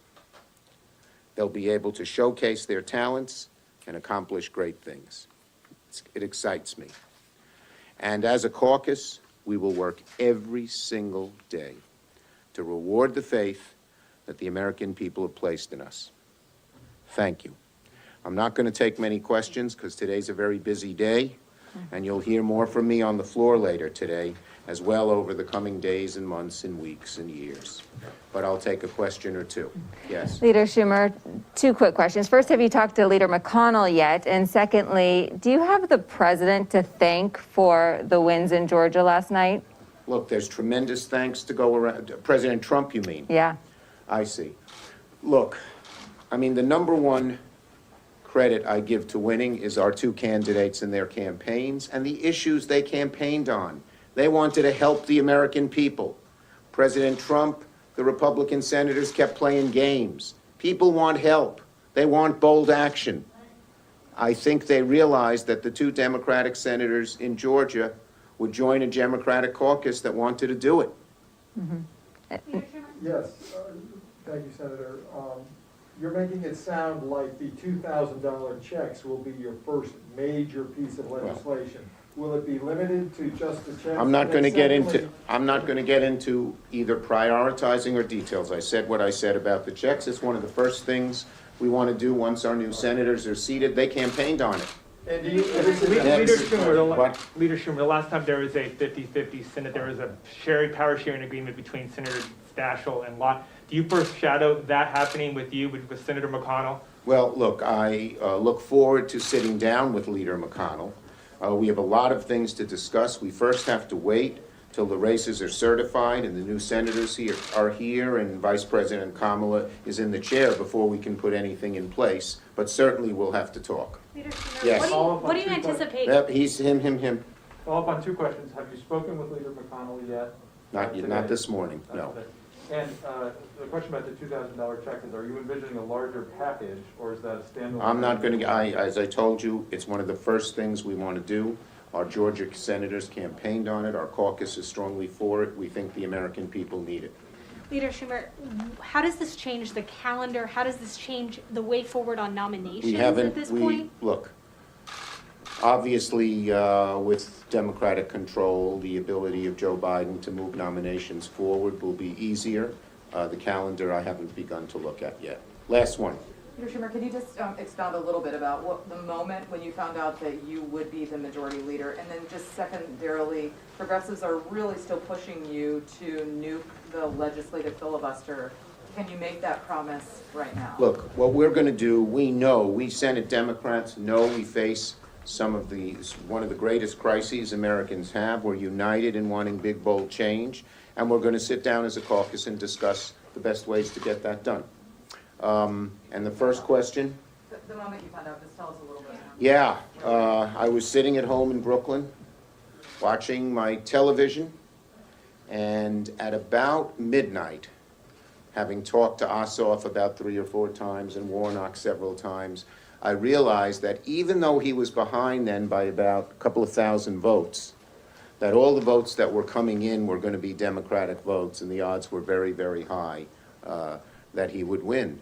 And wow, who would have thought, as I said, this is not the path we chose to get here, but we're here. Thank you, everybody. Were you surprised by the result?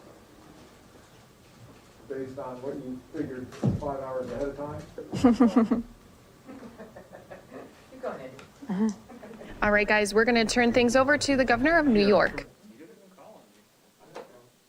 Doing well. For those that are not doing well, pick up the performance, or let's get another hospital to help you get it done more quickly.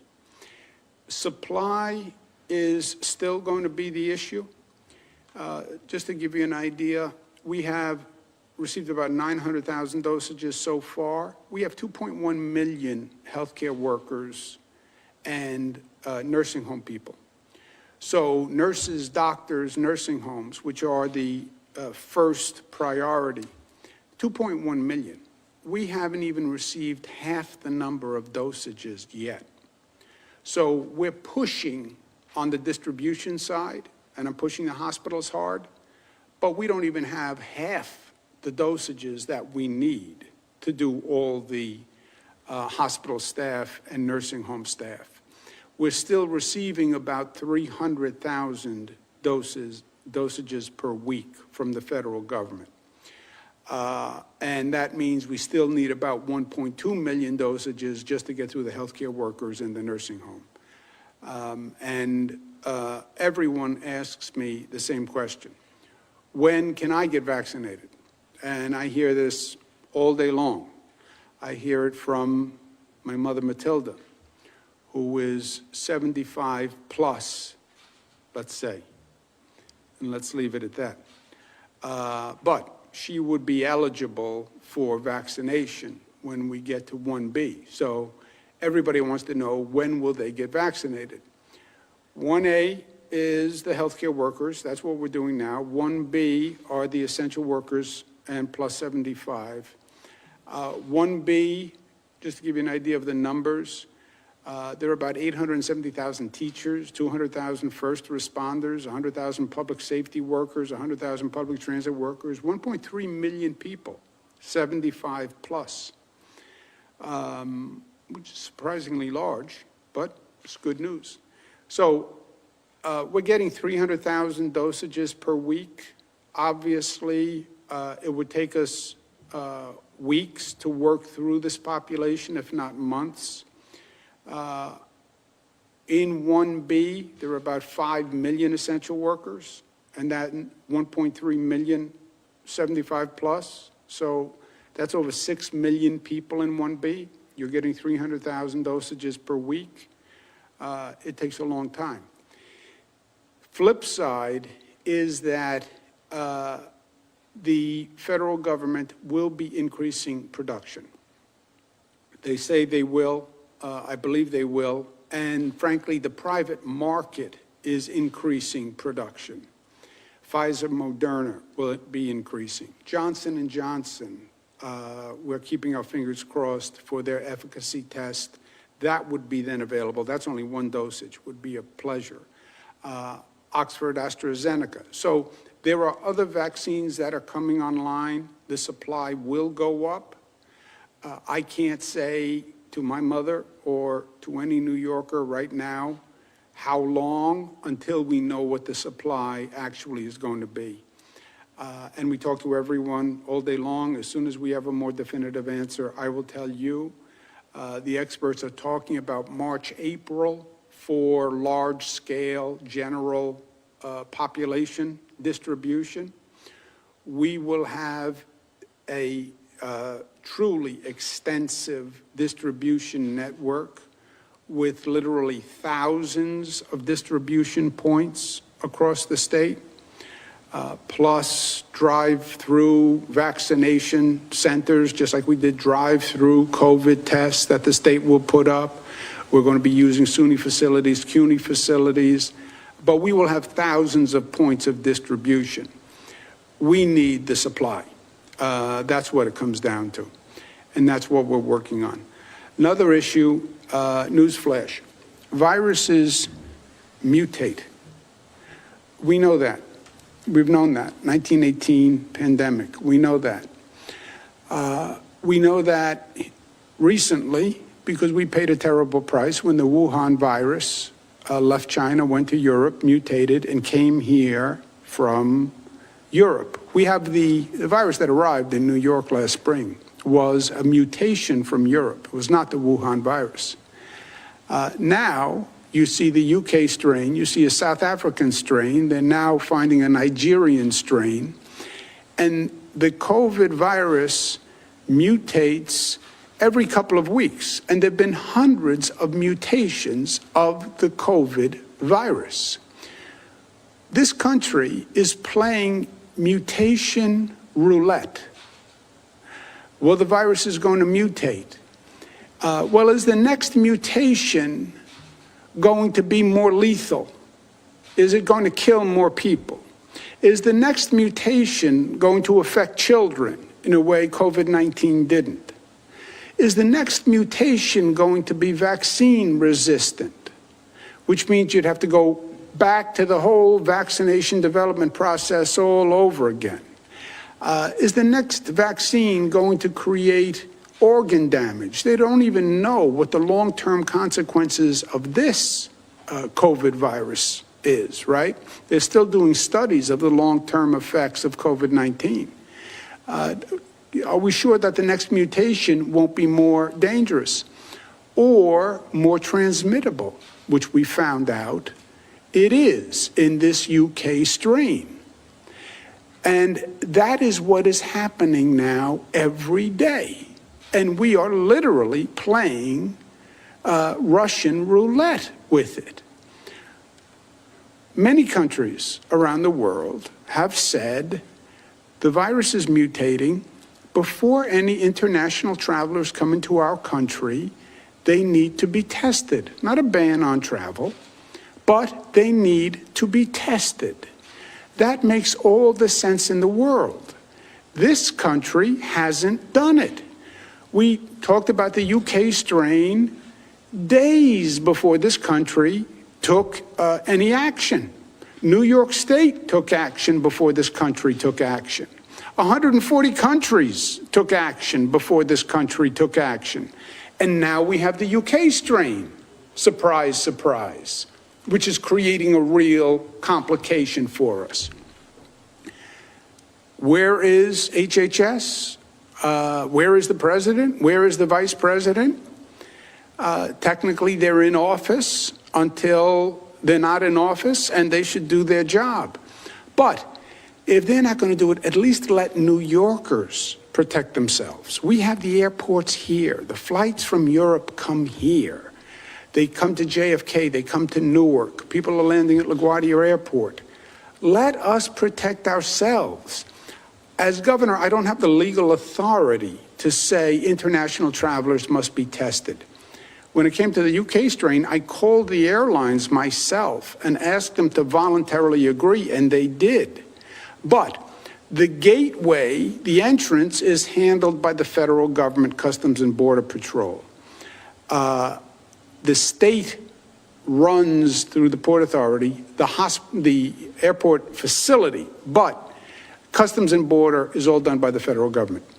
I'm asking today the Customs and Border Patrol to either require in New York airports that the person shows that they were tested before admission, or allow the Port Authority staff to request of people coming through customs whether or not they were tested. But we don't want tens of thousands of people coming through our airports every day from countries around the world who were not tested. It's just that simple, and it makes total common sense. We have a UK strain case that we found in Sarasota. Dr. Zucker has been very aggressive about contact tracing. It appears now that there's evidence that that UK strain case in Saratoga Springs was actually connected to UK travel. If we had tested people from the UK before they got here, we wouldn't have had the UK travel spread. It's common sense. And why common sense defies government, I don't know. But last night, Georgia changes everything. Changed the tone, the mood. Now we all hear the music. Yes, they were Georgia changes the U.S. All right, guys, we are about 20 seconds away from starting our show on the Phoenix side of things. Just want to introduce everyone to what's going on here today. We do have a lot happening on our plate. Of course, we're going to keep you all up to date here in less than 5 seconds.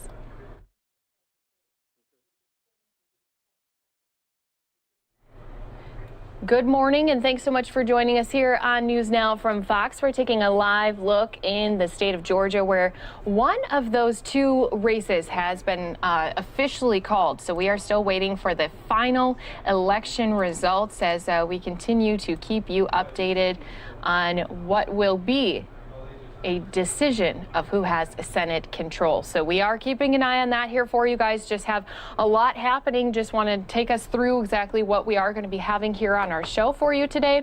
Not only do we have our eyes on Georgia, but we also have our eyes in D.C. because not only is there the Trump rally going on, but we also are waiting for the Electoral College votes to be officially counted, and we are going to be joining in on that joint session as soon as it gets started here in about an hour. And while we're also doing that, we have a few other live events that we're keeping an eye out for. Pennsylvania governor, along with some other officials, are going to be debunking election fraud. They're expected to be speaking any minute now. And we do have Operation Warp Speed giving an update on vaccine distribution throughout the states. So right now, because we do have a lot going on, we're going to head out to one of our live events that's happening. New York's Governor Andrew Cuomo giving an update on COVID-19. As soon as I do see Pennsylvania, though, pop up, or Operation Warp Speed, we'll probably be jumping into those. Of course, that's why we are here with you guys. News Now from Fox always gives you that raw, live, unfiltered content, and we'll be jumping around a little bit today just so you can stay up to date on everything happening across the U.S. And our message to Washington is going to be very clear. We want a return of the state's property that was stolen by Washington over the past 4 years. They wouldn't pass state and local funding, even though this state has a $15 billion deficit caused directly from COVID, which was caused directly by federal negligence. And they were expecting this state to find $15 billion. We've had the lowest Medicaid reimbursement in the United States because they don't believe in providing health care coverage for low-income people, and we do. So they penalized us through Medicaid. Basic infrastructure programs that every federal government passed and funded, they didn't fund. They stopped the Trusted Traveler program, which was illegal, and then All right, guys, as I mentioned, we have a lot to get to here today. We're going to be doing a little bit of jumping around. So because a lot of our focus today is going to be on that Electoral College vote, we do have, I see Pennsylvania's Governor Wolf. He's stepped up to the podium. He's talking about debunking election fraud. And so we're going to jump into that live for you right here on News Now from Fox. And welcome, Commissioner Schmidt and Secretary Bookvar. It's always good to have you here. Later today, Republican members of the Pennsylvania Congressional delegation evidently plan to object to the counting of Pennsylvania's electoral votes. They claim to believe that Pennsylvania's election was compromised and that our electoral votes are suspect. This, of course, is a shameful lie. The very democracy these lawmakers swore an oath to uphold is at risk here. Every member of the United States House of Representatives was elected in the general election this past November. By questioning the results of the presidential election, these lawmakers are questioning the legitimacy of their own elections as well. These lawmakers cannot in good faith claim to believe something that has been disproved directly and repeatedly by the courts. And they, by the way, that's state and federal courts. And they could not have taken their own seats in Congress in good conscience if they truly believed the election results were inaccurate, which just leaves one possibility, that they are purposely spreading disinformation about our elections for personal political gain.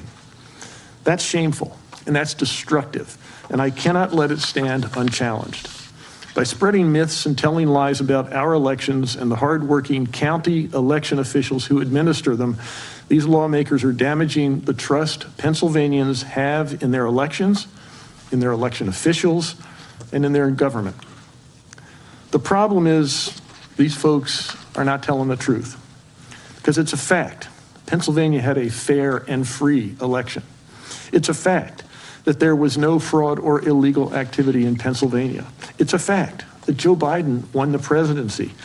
And to be clear, it wasn't even close. Joe Biden won the election by 7 million votes across the United States. He won the Electoral College by the same margin Donald Trump did 4 years ago, and he nearly doubled the Trump margin of victory in Pennsylvania. Across the country, state and federal judges, including many Republican appointees, have extensively reviewed allegations of fraud in the general election and repeatedly dismissed them as untrue.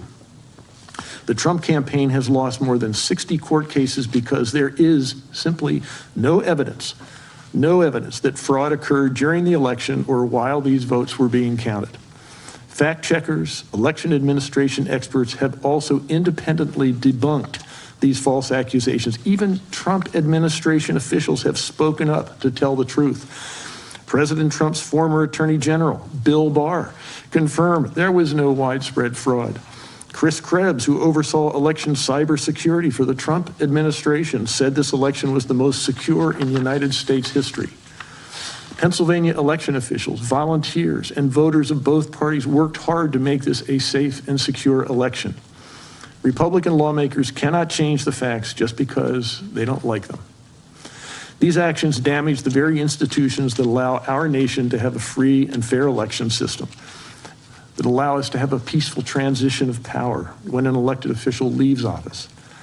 They're disrespectful to the American people who exercised their rights to vote in this election and to the patriots who fought and died for our democracy. A little over 157 years ago, President Abraham Lincoln, a Republican, made a speech that said it much better than I can. In a little Pennsylvania town, Gettysburg, just a few miles southwest of here, he reaffirmed the reason why the soldiers at the Battle of Gettysburg during the Civil War fought and died. He reminded us that the democratic principles for which they died were absolutely central to the promise of America. The ceremony was intended to consecrate the cemetery in which the soldiers who died in the Battle of Gettysburg were laid to rest. But as Lincoln pointed out, the people who really consecrated that battlefield, the brave men, living and dead, who struggled there, they were the ones who consecrated it.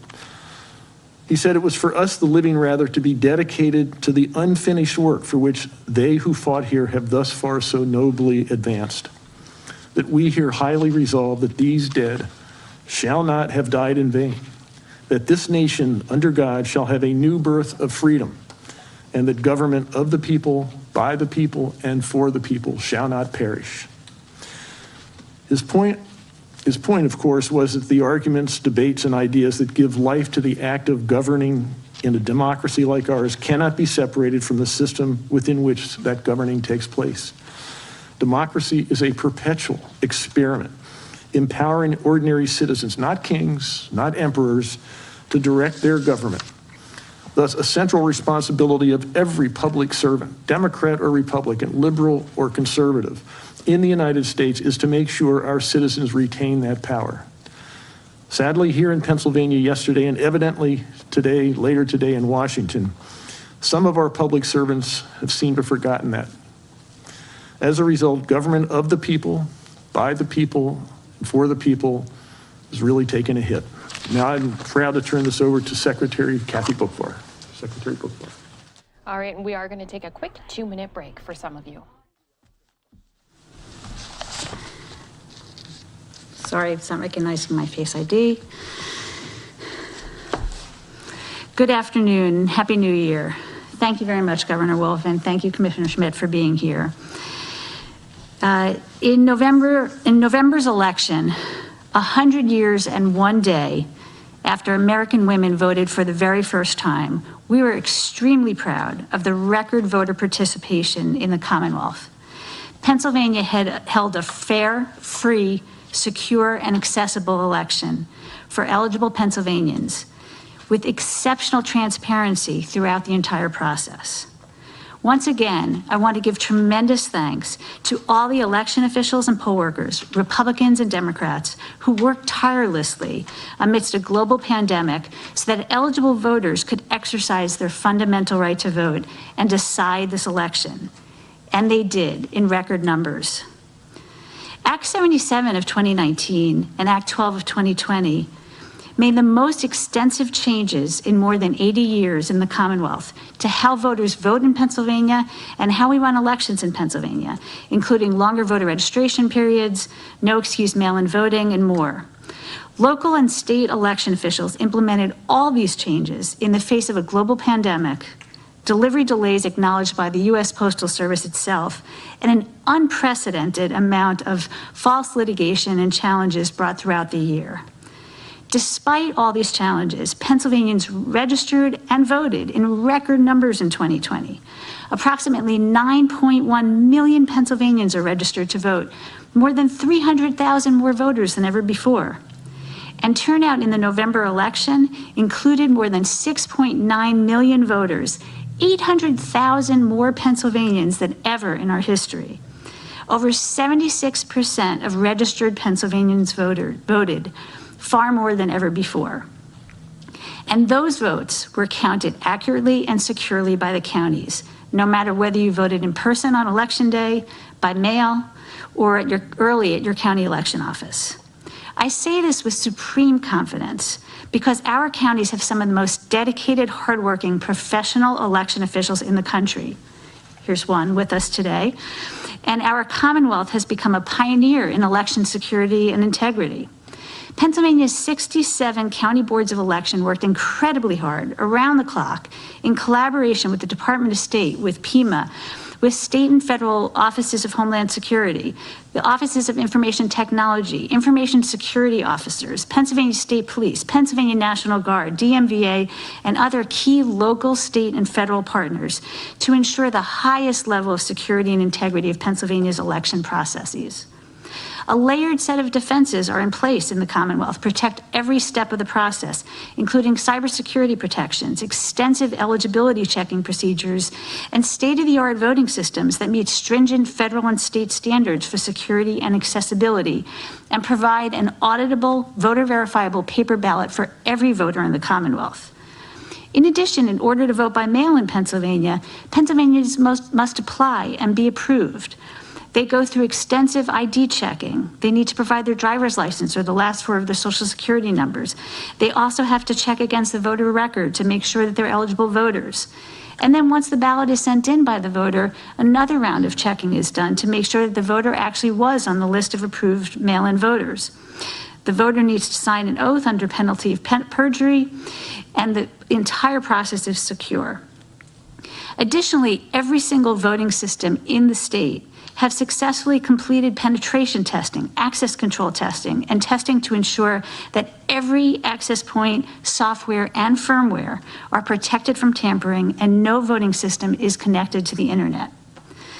Pennsylvania processes also ensure that no voter is wrongly disenfranchised and every single qualified vote is counted. That takes some time. Before counties certify their results to the department, they are required by statute also to conduct an audit of a random sample of at least 2% or 2,000 of their ballots. Additionally, Pennsylvania was one of the first states in the nation to pilot additional voluntary audits on top of what they're already required by statute. They've been conducting pilots of the risk limiting audit, and Philadelphia was one of the first 2 counties in the state to pilot the security measure in 2019. We went on to pilot some statewide risk-limiting audits in 2020, and these are scientifically designed procedures using statistical methods to provide a high level of confidence and statistical verification that the outcome of an election is accurate and to detect possible interference. The department and counties are currently conducting another statewide risk-limiting audit pilot of the 2020 presidential election, as we did after the primary. With everything our country and Commonwealth has faced this year, we are reminded more than ever why we must fight any effort to undermine our great democracy. Thank you to everyone who exercised their precious right to vote. And thank you again to all our election officials and poll workers for tirelessly carrying out the democratic processes so that the will of the voters, as expressed in November and then certified and voted again by the Electoral College in December, may be heard and carried out. And now I'd like to introduce Philadelphia Commissioner Al Schmidt. And just a heads up, some of you are going to go in a quick 2-minute break. Secretary Bukvar for inviting me to be with you here today. All Pennsylvanians should have confidence in the election results in Philadelphia. We had the most transparent and secure election in the history of our city. Our dedicated election workers demonstrated determination and integrity in counting every valid vote cast by eligible voters on or before Election Day, and did so under unprecedented circumstances. Every vote cast and counted in Philadelphia had a voter verifiable paper ballot record, and the canvass of those ballots was live streamed and fully open to observers of all parties. Our republic is better when we all have the opportunity to participate. And as public servants, it's our duty to put aside partisan political interests to serve our constituents. In a once-in-a-lifetime pandemic, we were able to provide safe, in-person voting and a convenient and safe vote-by-mail option. I'm proud to say that Philadelphia had its highest turnout in more than 30 years. Even with the significant turnout, in the many lawsuits filed in Pennsylvania, there wasn't a single challenge on the basis of a voter's eligibility to cast their vote in Philadelphia. At the heart of our electoral system is the faith Americans have in the integrity of our elections. Confidence that we do everything we can to count legitimately cast votes from eligible voters, and trust that we do everything in our power to protect our elections from illegitimately cast votes. Now is the time to come together and to continue to improve our electoral system and restore that faith. We must do so based on facts and informed by data, rejecting disinformation, and with the understanding that this past election in Pennsylvania was free and fair. Governor.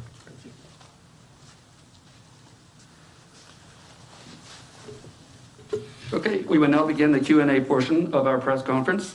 Please keep an eye on the chat feature as you will see the reporter who is to ask their question and the reporter who is on deck. On deck, we have Tyler from WLVR, and our reporter now is Boris from the Scranton Times-Tribune. Boris, please unmute and ask your question. I'm sorry, I don't have a question. Thank you.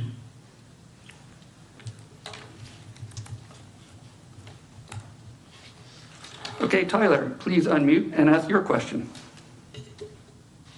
Good afternoon. My question is for the governor.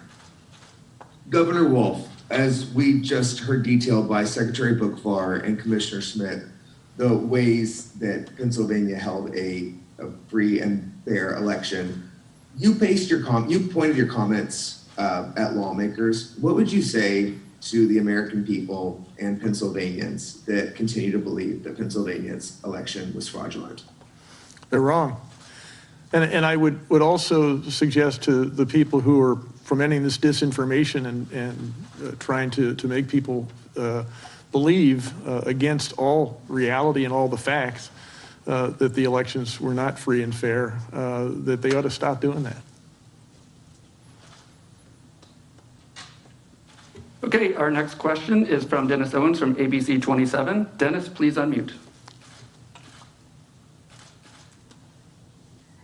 Happy New Year, everybody. Thank you for doing this. Governor, actually, my question, I know the drama's in Washington, D.C. today, but my question's for Kathy Bookvar regarding the state Senate race in Western Pennsylvania. And Secretary Bookvar, we're told that your guidance before the election was that mail-in ballots that did not have a date, that is, the voter didn't sign and date the mail-in ballot, should be set aside and voided. You have a district with 2 counties, Westmoreland and Allegheny, one of which tossed them and the other one's keeping them. If those mail-in ballots that didn't have dates are counted, one person wins. If they're not, another person wins.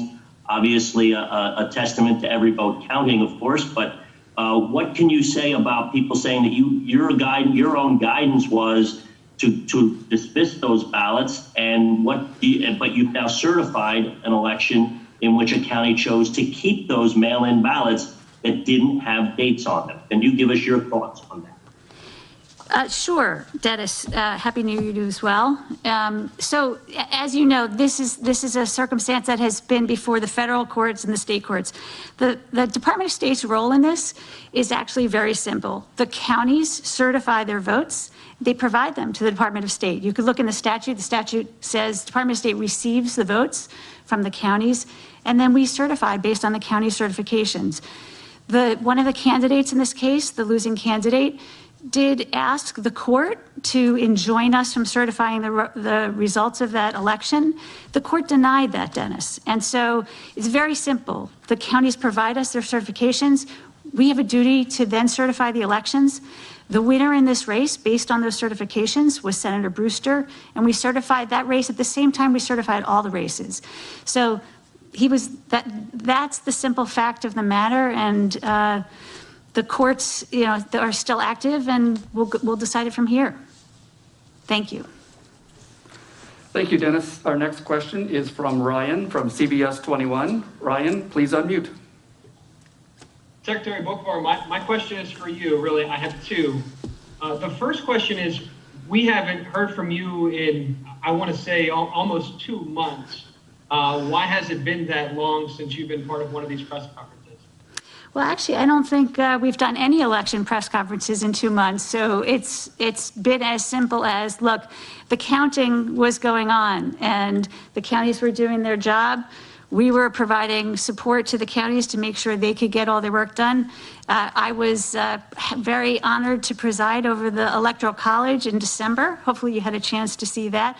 But we really were letting the process take its course. So, Governor, I don't know if you have anything you'd like to add to that? Yeah, I think, I don't know if it was 2 months, but the election process, we have a court system, and the court system was obviously used by all kinds of folks in this process, and I think that's where the action was, and it was not anything that we had anything to do with. So I think that's why it has been that long. Today, things are happening in the political arena, and I think call for us to say something. Governor, while I have you two, I had a question. Republicans had sent a letter to U.S. Senate Majority Leader Mitch McConnell suggesting that the administration had ignored calls for independent investigations regarding the election. Did you ever see any requests for an independent investigation, and were those ignored? Is that your understanding? I didn't see any. Did you see? No, I don't know what they're talking about. Okay, thank you. Our next question is from Jim from KYW News Radio. Jim, please unmute and ask your question. Just a quick follow-up for Secretary Bookvar. Understanding the certification by the county and then the certification by the state and then the rulings by the courts, but the question has been the guidance beforehand. Was there guidance specifically related to dates on mail-in ballots that went out before Election Day? You can look at all the guidance is public and posted on our website. So you could look, there were multiple, as you know, there was, and as the governor mentioned, and I think as Commissioner Schmidt mentioned, and I mentioned, there's been unprecedented litigation throughout the year. So throughout the year, we provided guidance to the best of the court's guidance. And actually a lot of the litigation, both in federal court and state court, actually said that the guidance was critically important and upheld their decisions based on the guidance that was put out. So I don't know the exact allegations here. Please feel free to go onto the website, check out the guidance. We continuously update it based on those court decisions and provided that guidance to every single one of the counties on a uniform basis. The counties, all the other counties in the state seem to have followed it just fine, and the legal process allows for challenges. So several of the counties experienced those challenges from the candidates or the parties, and they went through that process, and that's what those processes are there for, to do that. So again, we had a free and fair elections with all the counties and the candidates being able to follow those rules, and in the result of the will of the people where we are today. Thank you, Jim. Our next question is from Carrie from the Center for Public Integrity. Carrie, please unmute. Hi, thanks very much for taking my question. It's really for the Secretary and for Commissioner Schmidt. In the wake of this election, there's been a lot of talk about the legislature making additional changes to voting procedures, especially to vote by mail for Pennsylvania. And I'd like to ask you both, what you see as the next steps with this, how you're working with the legislature, and what feedback you would give them about what would and wouldn't be a helpful change. What would you like to see happen, given the lessons learned of the 2020 election?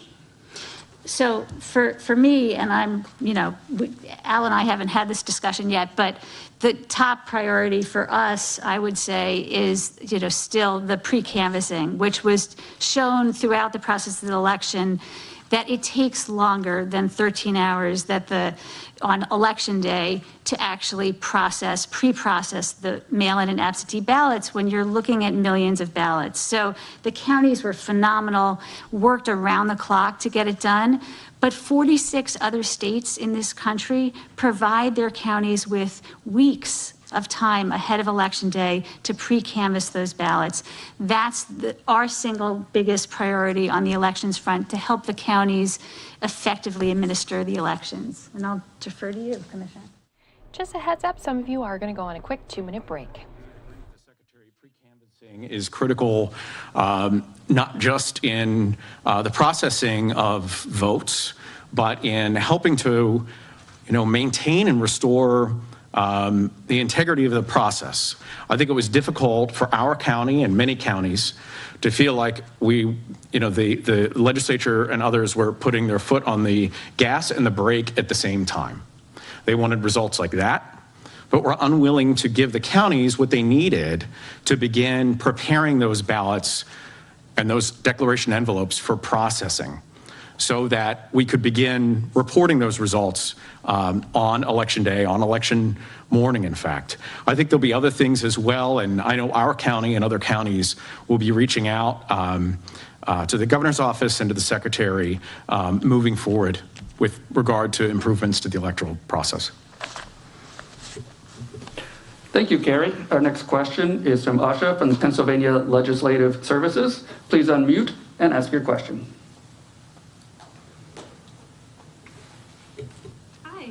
My question is for Governor Wolf, and it's kind of related to that last one. So, I think the fact that, we're at this press conference right now really underscores that this was a really tense election cycle in Pennsylvania. And, in addition to that, it was also the first election year where we had Act 77 and mail-in balloting in place. So looking forward, it does seem like some lawmakers in the General Assembly are interested in revisiting the topic of mail-in ballots legislatively. Maybe addressing pre-canvassing, but also perhaps adding more requirements or rolling back pieces of Act 77. So I guess what I would ask is, what long-term effects, if any, do you think that the disagreements and tension we've seen over this election will have on how you approach your conversations and collaboration with the legislature on the issue moving forward? And also, is there any scenario where you would sign legislation rolling back any portions of Act 77? Well, let's keep in mind that the Act 77 electoral reform was a bipartisan measure. It came out of a General Assembly where the Republican Party had the majority in both the House and the Senate. And I think we need to remember that. And I think it was great. I signed it willingly because we moved forward in terms of making voting more accessible and easier for Pennsylvanians. And I think the results were that more people came out to vote. We did what you're supposed to do in a democracy, and that's regardless of whether you're a Republican or a Democrat. I noticed, interestingly enough, that coming out of 2019, we all seem to be on the same page. There was a lot of talk about pre-canvassing, about extending that period. And counties, Republican and Democratic counties, were interested in having that done so that they could be ready to count the ballots and do it in a more timely basis. I think it's interesting right now in Georgia, I think they have a 2-week pre-canvassing period. And so the election results are being reported in a very timely fashion. So I'd like to see that kind of thing. I'm not sure what you're talking about in terms of other things that might or might not be in election reform. But if the question is, do I think that we can make it better? I do. And I'm hoping that we can do the same way we did it before, in a very bipartisan way. I think this was obviously a tough election. And I think there were some issues that were raised, unfortunately, in 2020 about the system itself, which I think is unfortunate, because I think it drew attention and raised questions about the democratic process in general. And I'm not sure why you'd want to do that. I think we all know we can make the democratic process better, which is what Act 77 tried to do. I don't know how what we're doing now, which is destructive to the democratic system, is in any way helpful. So I'm hoping we can get back on the same page. We can all work together and say, let's forget the fact that we might have different ideas and we might argue about specific policies, but we all have a vested interest, a shared interest in a strong and healthy democracy. Okay, we're going to continue along. Our next question is from Tom from WGAL. Tom, please unmute and ask your question. Thank you, Governor. Good afternoon.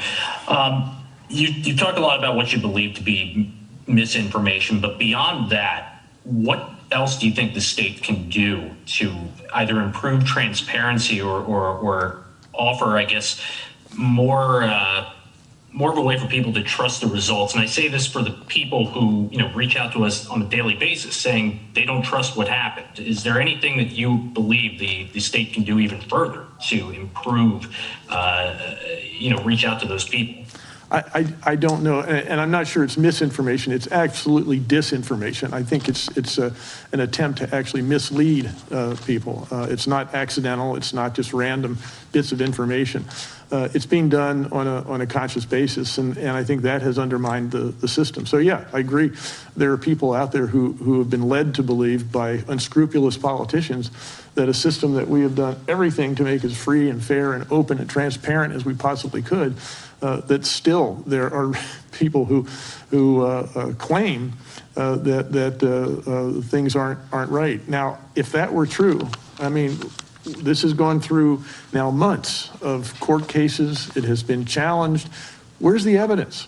What is it that is wrong here? And if there's something wrong, I think we've shown every inclination, every willingness to open up and do anything we can to make this more fair, more open, more transparent. But I'm at a loss to understand what more we could do.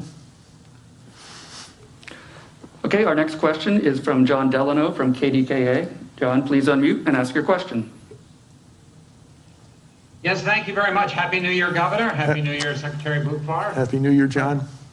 Let me ask you this question, and you may have answered it in some ways, but as you know, when Pennsylvania's name is called and the Electoral College votes are expected to be read, and that may... All right, guys, while this question's being asked, I do want to give you a quick look. We do have the Senate floor camera ready to go as they start some of just their daily briefings and such. We are going to keep our eye on that, but continue to listen into these Pennsylvania officials debunking the election fraud claims that they had in their state. So once again, once things do get kicked off on Senate floor, we'll take you out live to it. And so we'll keep our eyes on both right here for you on News Now from Fox. Heads up, though, before I turn the sound back up on Pennsylvania, some of you are going to go on a quick 2-minute break. They don't agree with.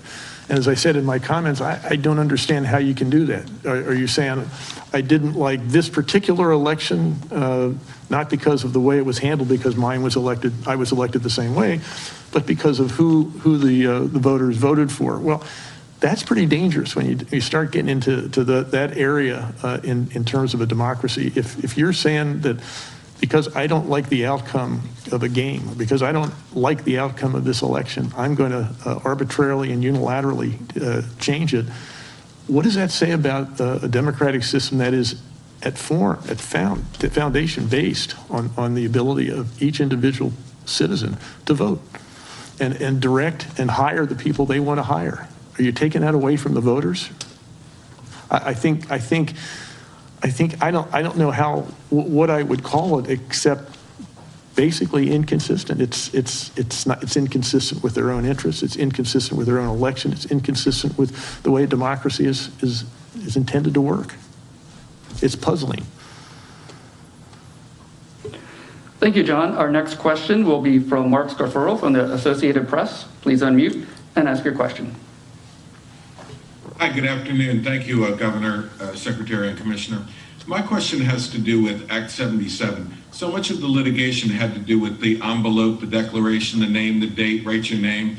How much of that could be changed outside of legislation? Are you considering changing it? And do you support making changes to those details through legislation? Do you think these kinds of changes would be a good thing or a bad thing? And do you think they might help avoid the type of flood of litigation that we've experienced in the last few months? Let me turn that over to Secretary Bukvar. Hi, Mark. How are you?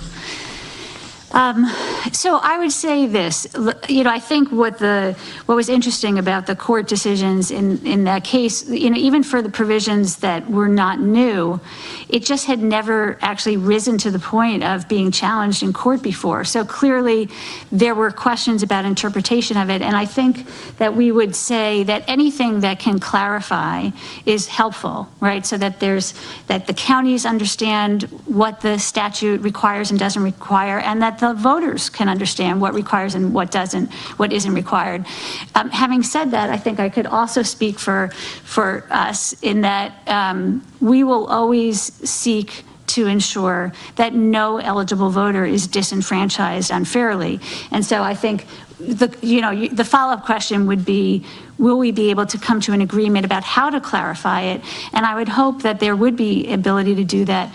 But I think there's no question that having laws, and frankly, one of the federal court judges who issued a decision earlier on in the fall specifically said that my guidance filled gaps that the legislature had left open. So look, I think we know that statutes are an imperfect vehicle, and that the how and the what, how it's done always helps to clarify. So I think we're always open to further clarification. Okay, thank you, everyone. That was our last question for today. As a reminder, video of today's press conference will be available via PAcast. Thank you to the governor and our other speakers for their time, and we appreciate the media joining us. Have a great day. All right, so once again, things wrapping up there in Philadelphia as officials do say that they had no fraud. They were debunking those claims. And as you can see, we do have our picture here live on the Senate floor. Until things do kick off, what we're going to do is continue bringing you more live events that are happening here across the country. I do see that we have Operation Warp Speed. They are discussing, obviously, the vaccine rollouts. And so we're going to jump into that live for you right here on NewsNOW from Fox.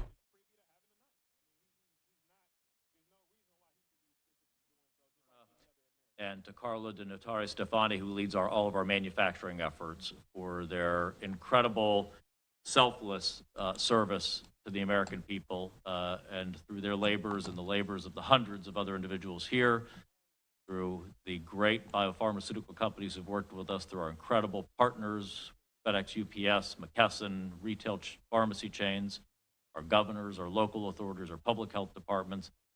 Just want to express our deep appreciation for the commitment that they have made to the American people. Thank you very much. Have a good day. Thank you, sir.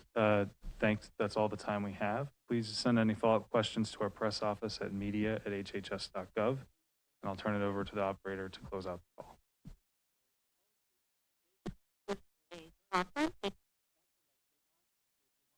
All right, just barely got the end of that for you. We can always go back and play that for all of our viewers here on NewsNOW from Fox. That's one of the great things is if we don't have live events later on, we can always bring you back to some of those events that we may not have gotten to bring to you on our NewsNOW stream earlier. So some of you are going to go into a quick 2-minute break, and thanks again for choosing NewsNOW from Fox for your destination on the Electoral College vote.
So once again, I just want to say thank you to everyone who's here with us from NewsNOW, from Fox. Today is a big day, again, as we have that joint session joined together for the Electoral College vote. And as soon as things do kick off on the Senate floor, of course, we'll be bringing you out there live.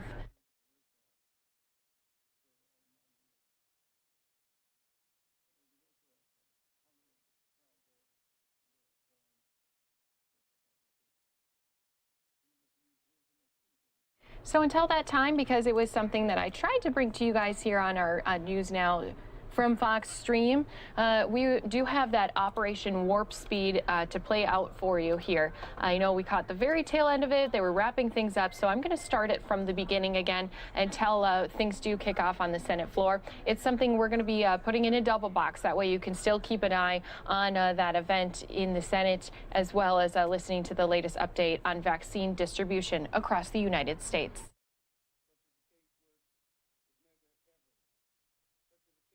To the success of Operation Warp Speed. This week, we have allocated another 4.1 million doses for jurisdictions to order, and nearly 20 million doses total have now been physically distributed. But we all know and agree that the ultimate goal is not vaccines in warehouses or freezers, but shots in arms, helping to protect American lives. We've already seen the rate of vaccinations increase substantially in recent days, and in the coming weeks, we expect that pace to increase even more. We knew that would be the case from the way that states drew up their plans in cooperation with CDC, but we're not going to wait around and see.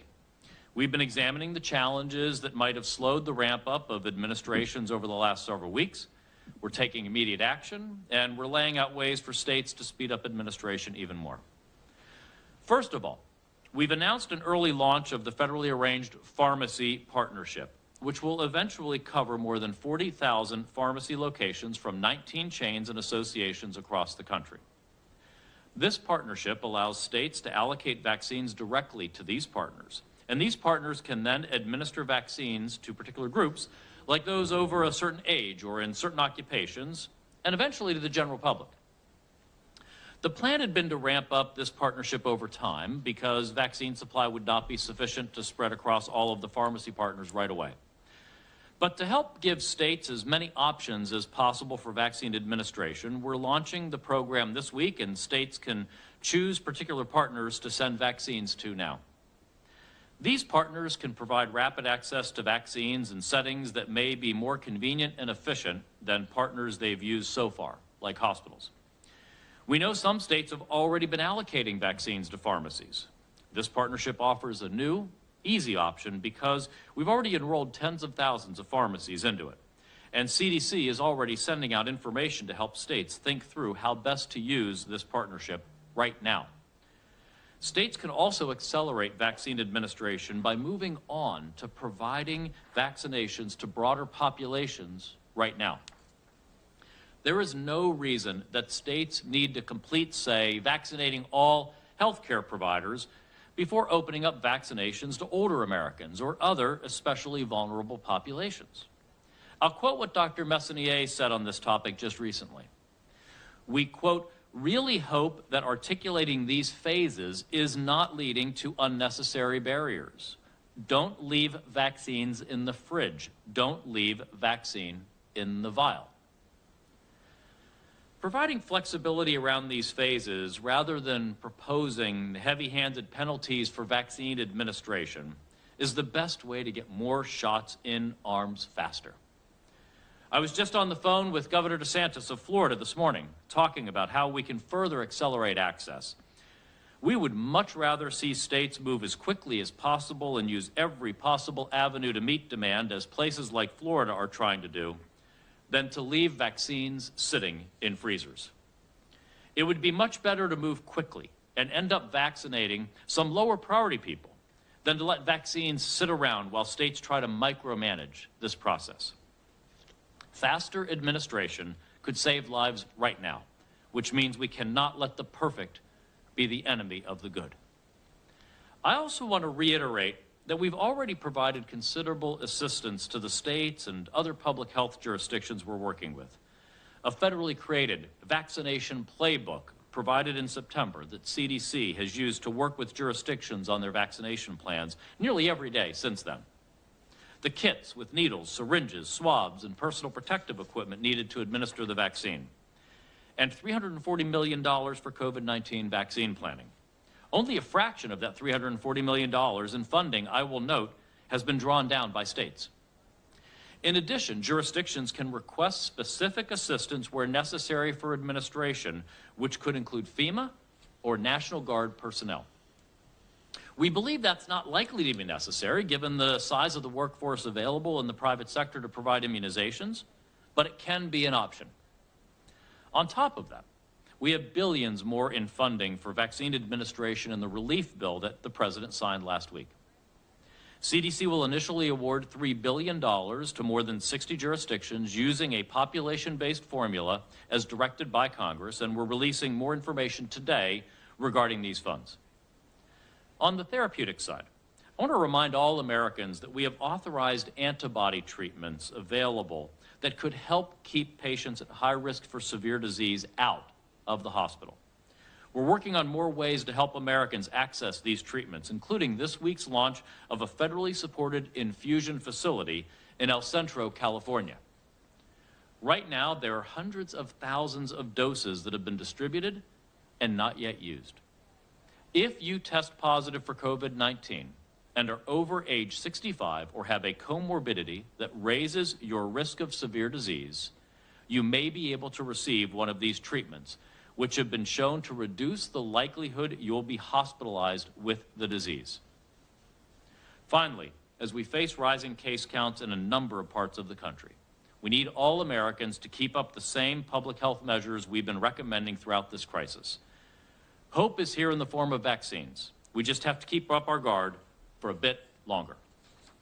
Remember the 3 W's. Wash your hands, watch your distance, wear your face coverings when you can't watch your distance. And I'd like to add 2 more things. If you test positive and are at risk for severe disease, you should ask your doctor why you are not being given one of the FDA-authorized antibody therapies that may be available. And please, when a vaccine is available to you, go get a safe and effective COVID-19 vaccine. With that, I will turn things over to Dr. Slaoui to provide an update on scientific and manufacturing progress. Dr. Slaoui? Thank you, Mr. Secretary, and hello, everybody. Just a very, very short, actually, update.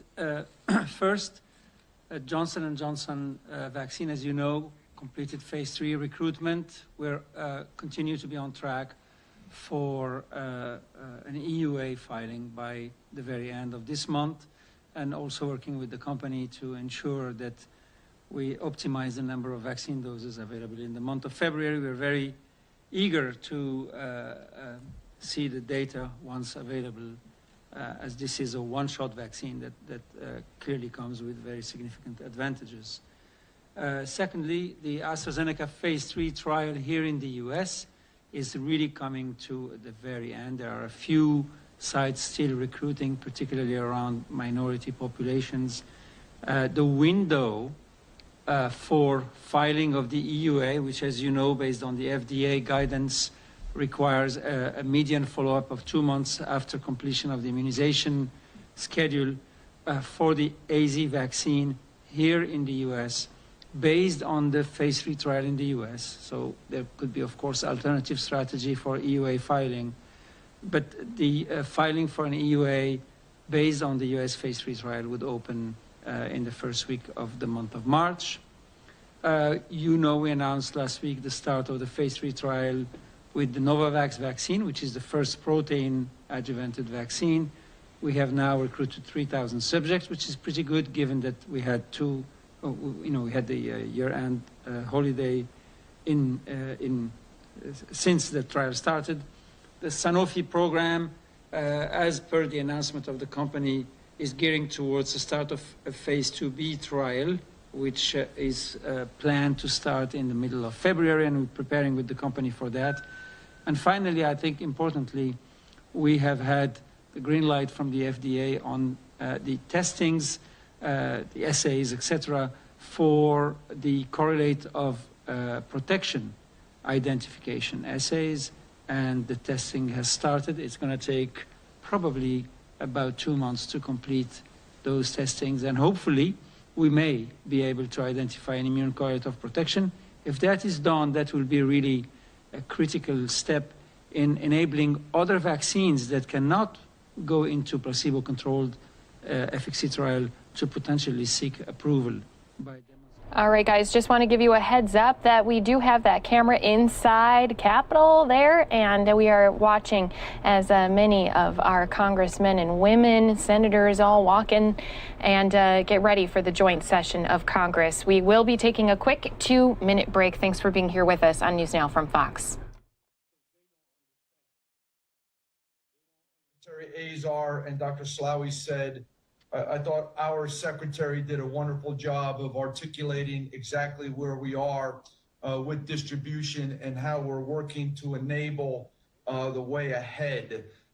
Getting through the holiday season, working through 3 major snowstorms, and making sure that the distribution process to the states is working has really been a remarkable feat.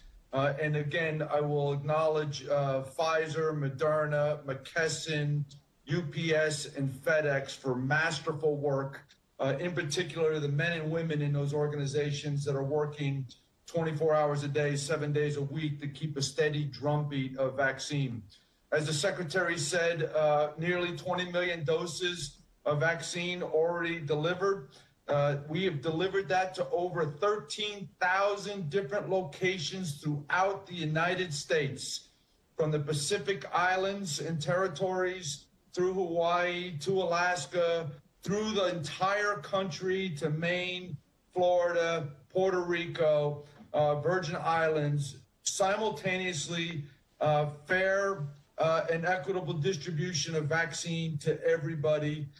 So that everybody has the opportunity to distribute simultaneously to the American people. I would tell you that it's going very well, and our goal is to maintain the steady drumbeat so that the states have a cadence of allocation, planning, and then the appropriate distribution to the right places as designated. The key is that we want to make sure that we continue to get better at execution, as the Secretary articulated. You know, how do we get the shots in arms? So we're always reevaluating the numbers, making sure that distribution is to the right places, making sure that the execution is happening so that other decisions could be made about allocations to continue the flow of vaccines into arms. I feel very, very confident in what commercial industry is doing in the distribution, and now we're going to connect it even deeper with commercial industry, as the Secretary said, aligning capability and capacity to distribute vaccines through the 19 pharmacy chains throughout the country, which will open up and broaden our places to deliver to over 40,000 locations, where we already have the pharmacies enrolled.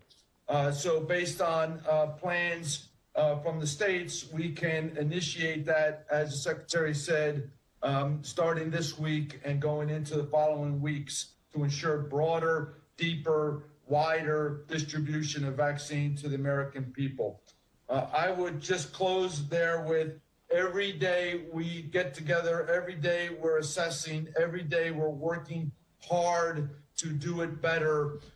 It is about moving forward and ensuring that our country, the American people, receive the safe and effective vaccine as soon as it's available, so that we can get back to normal. We are on the offense, and we are pressing hard to get to our end state. So, Mr. Secretary, with that, I'll pause for follow-on questions. Great. Thank you very much, General Perna and Dr. Slaoui. And Michael, I'll turn to you if you want to open the question period, please. Thank you, sir. Thank you all. Operator, we'll open up for questions. And a friendly reminder, please do state your name and publication and keep your question as short as possible so we can get to as many as we can in the time that we have. I'll turn it over to you, operator. Our first question comes from Angelica Libido with Bloomberg News. Your line is open. Thank you. Secretary Azar, you said that you've reviewed what's caused this slow rollout. What issues have you identified and how are you fixing them? Additionally, how many vaccines are being administered every day and how many do you expect to administer by the end of the month? So I think General Perna actually discussed some of the factors that go into the distribution. So first off, the FDA didn't approve until really the days before Christmas. So we don't control that timeline of when the approval came through, and that's part of the gold standard was the independence of FDA's approval process. So Pfizer's vaccine was authorized and able to ship, I think it was December 14th, and Moderna's was authorized and available to ship on December 21st. Then you have, of course, Christmas and New Year's right there. So while we continued to ship, you do have just the natural human behavioral element of the holiday season there in terms of hospitals, pharmacies, and other healthcare providers being able to line up individuals for vaccination right there. So that's also a normal consequence. In addition, we have these prioritized recommendations out of CDC and the Advisory Committee on Immunization Practices. And as Dr. Messonnier has made clear, and as I am repeating today, those are simply recommendations, and they should never stand in the way of getting shots in arms instead of keeping vaccine in the freezer or ever, heaven forbid, wasting a dose of vaccine in a vial. It's more important to vaccinate, and I have encouraged our governors, and I will continue to do so, that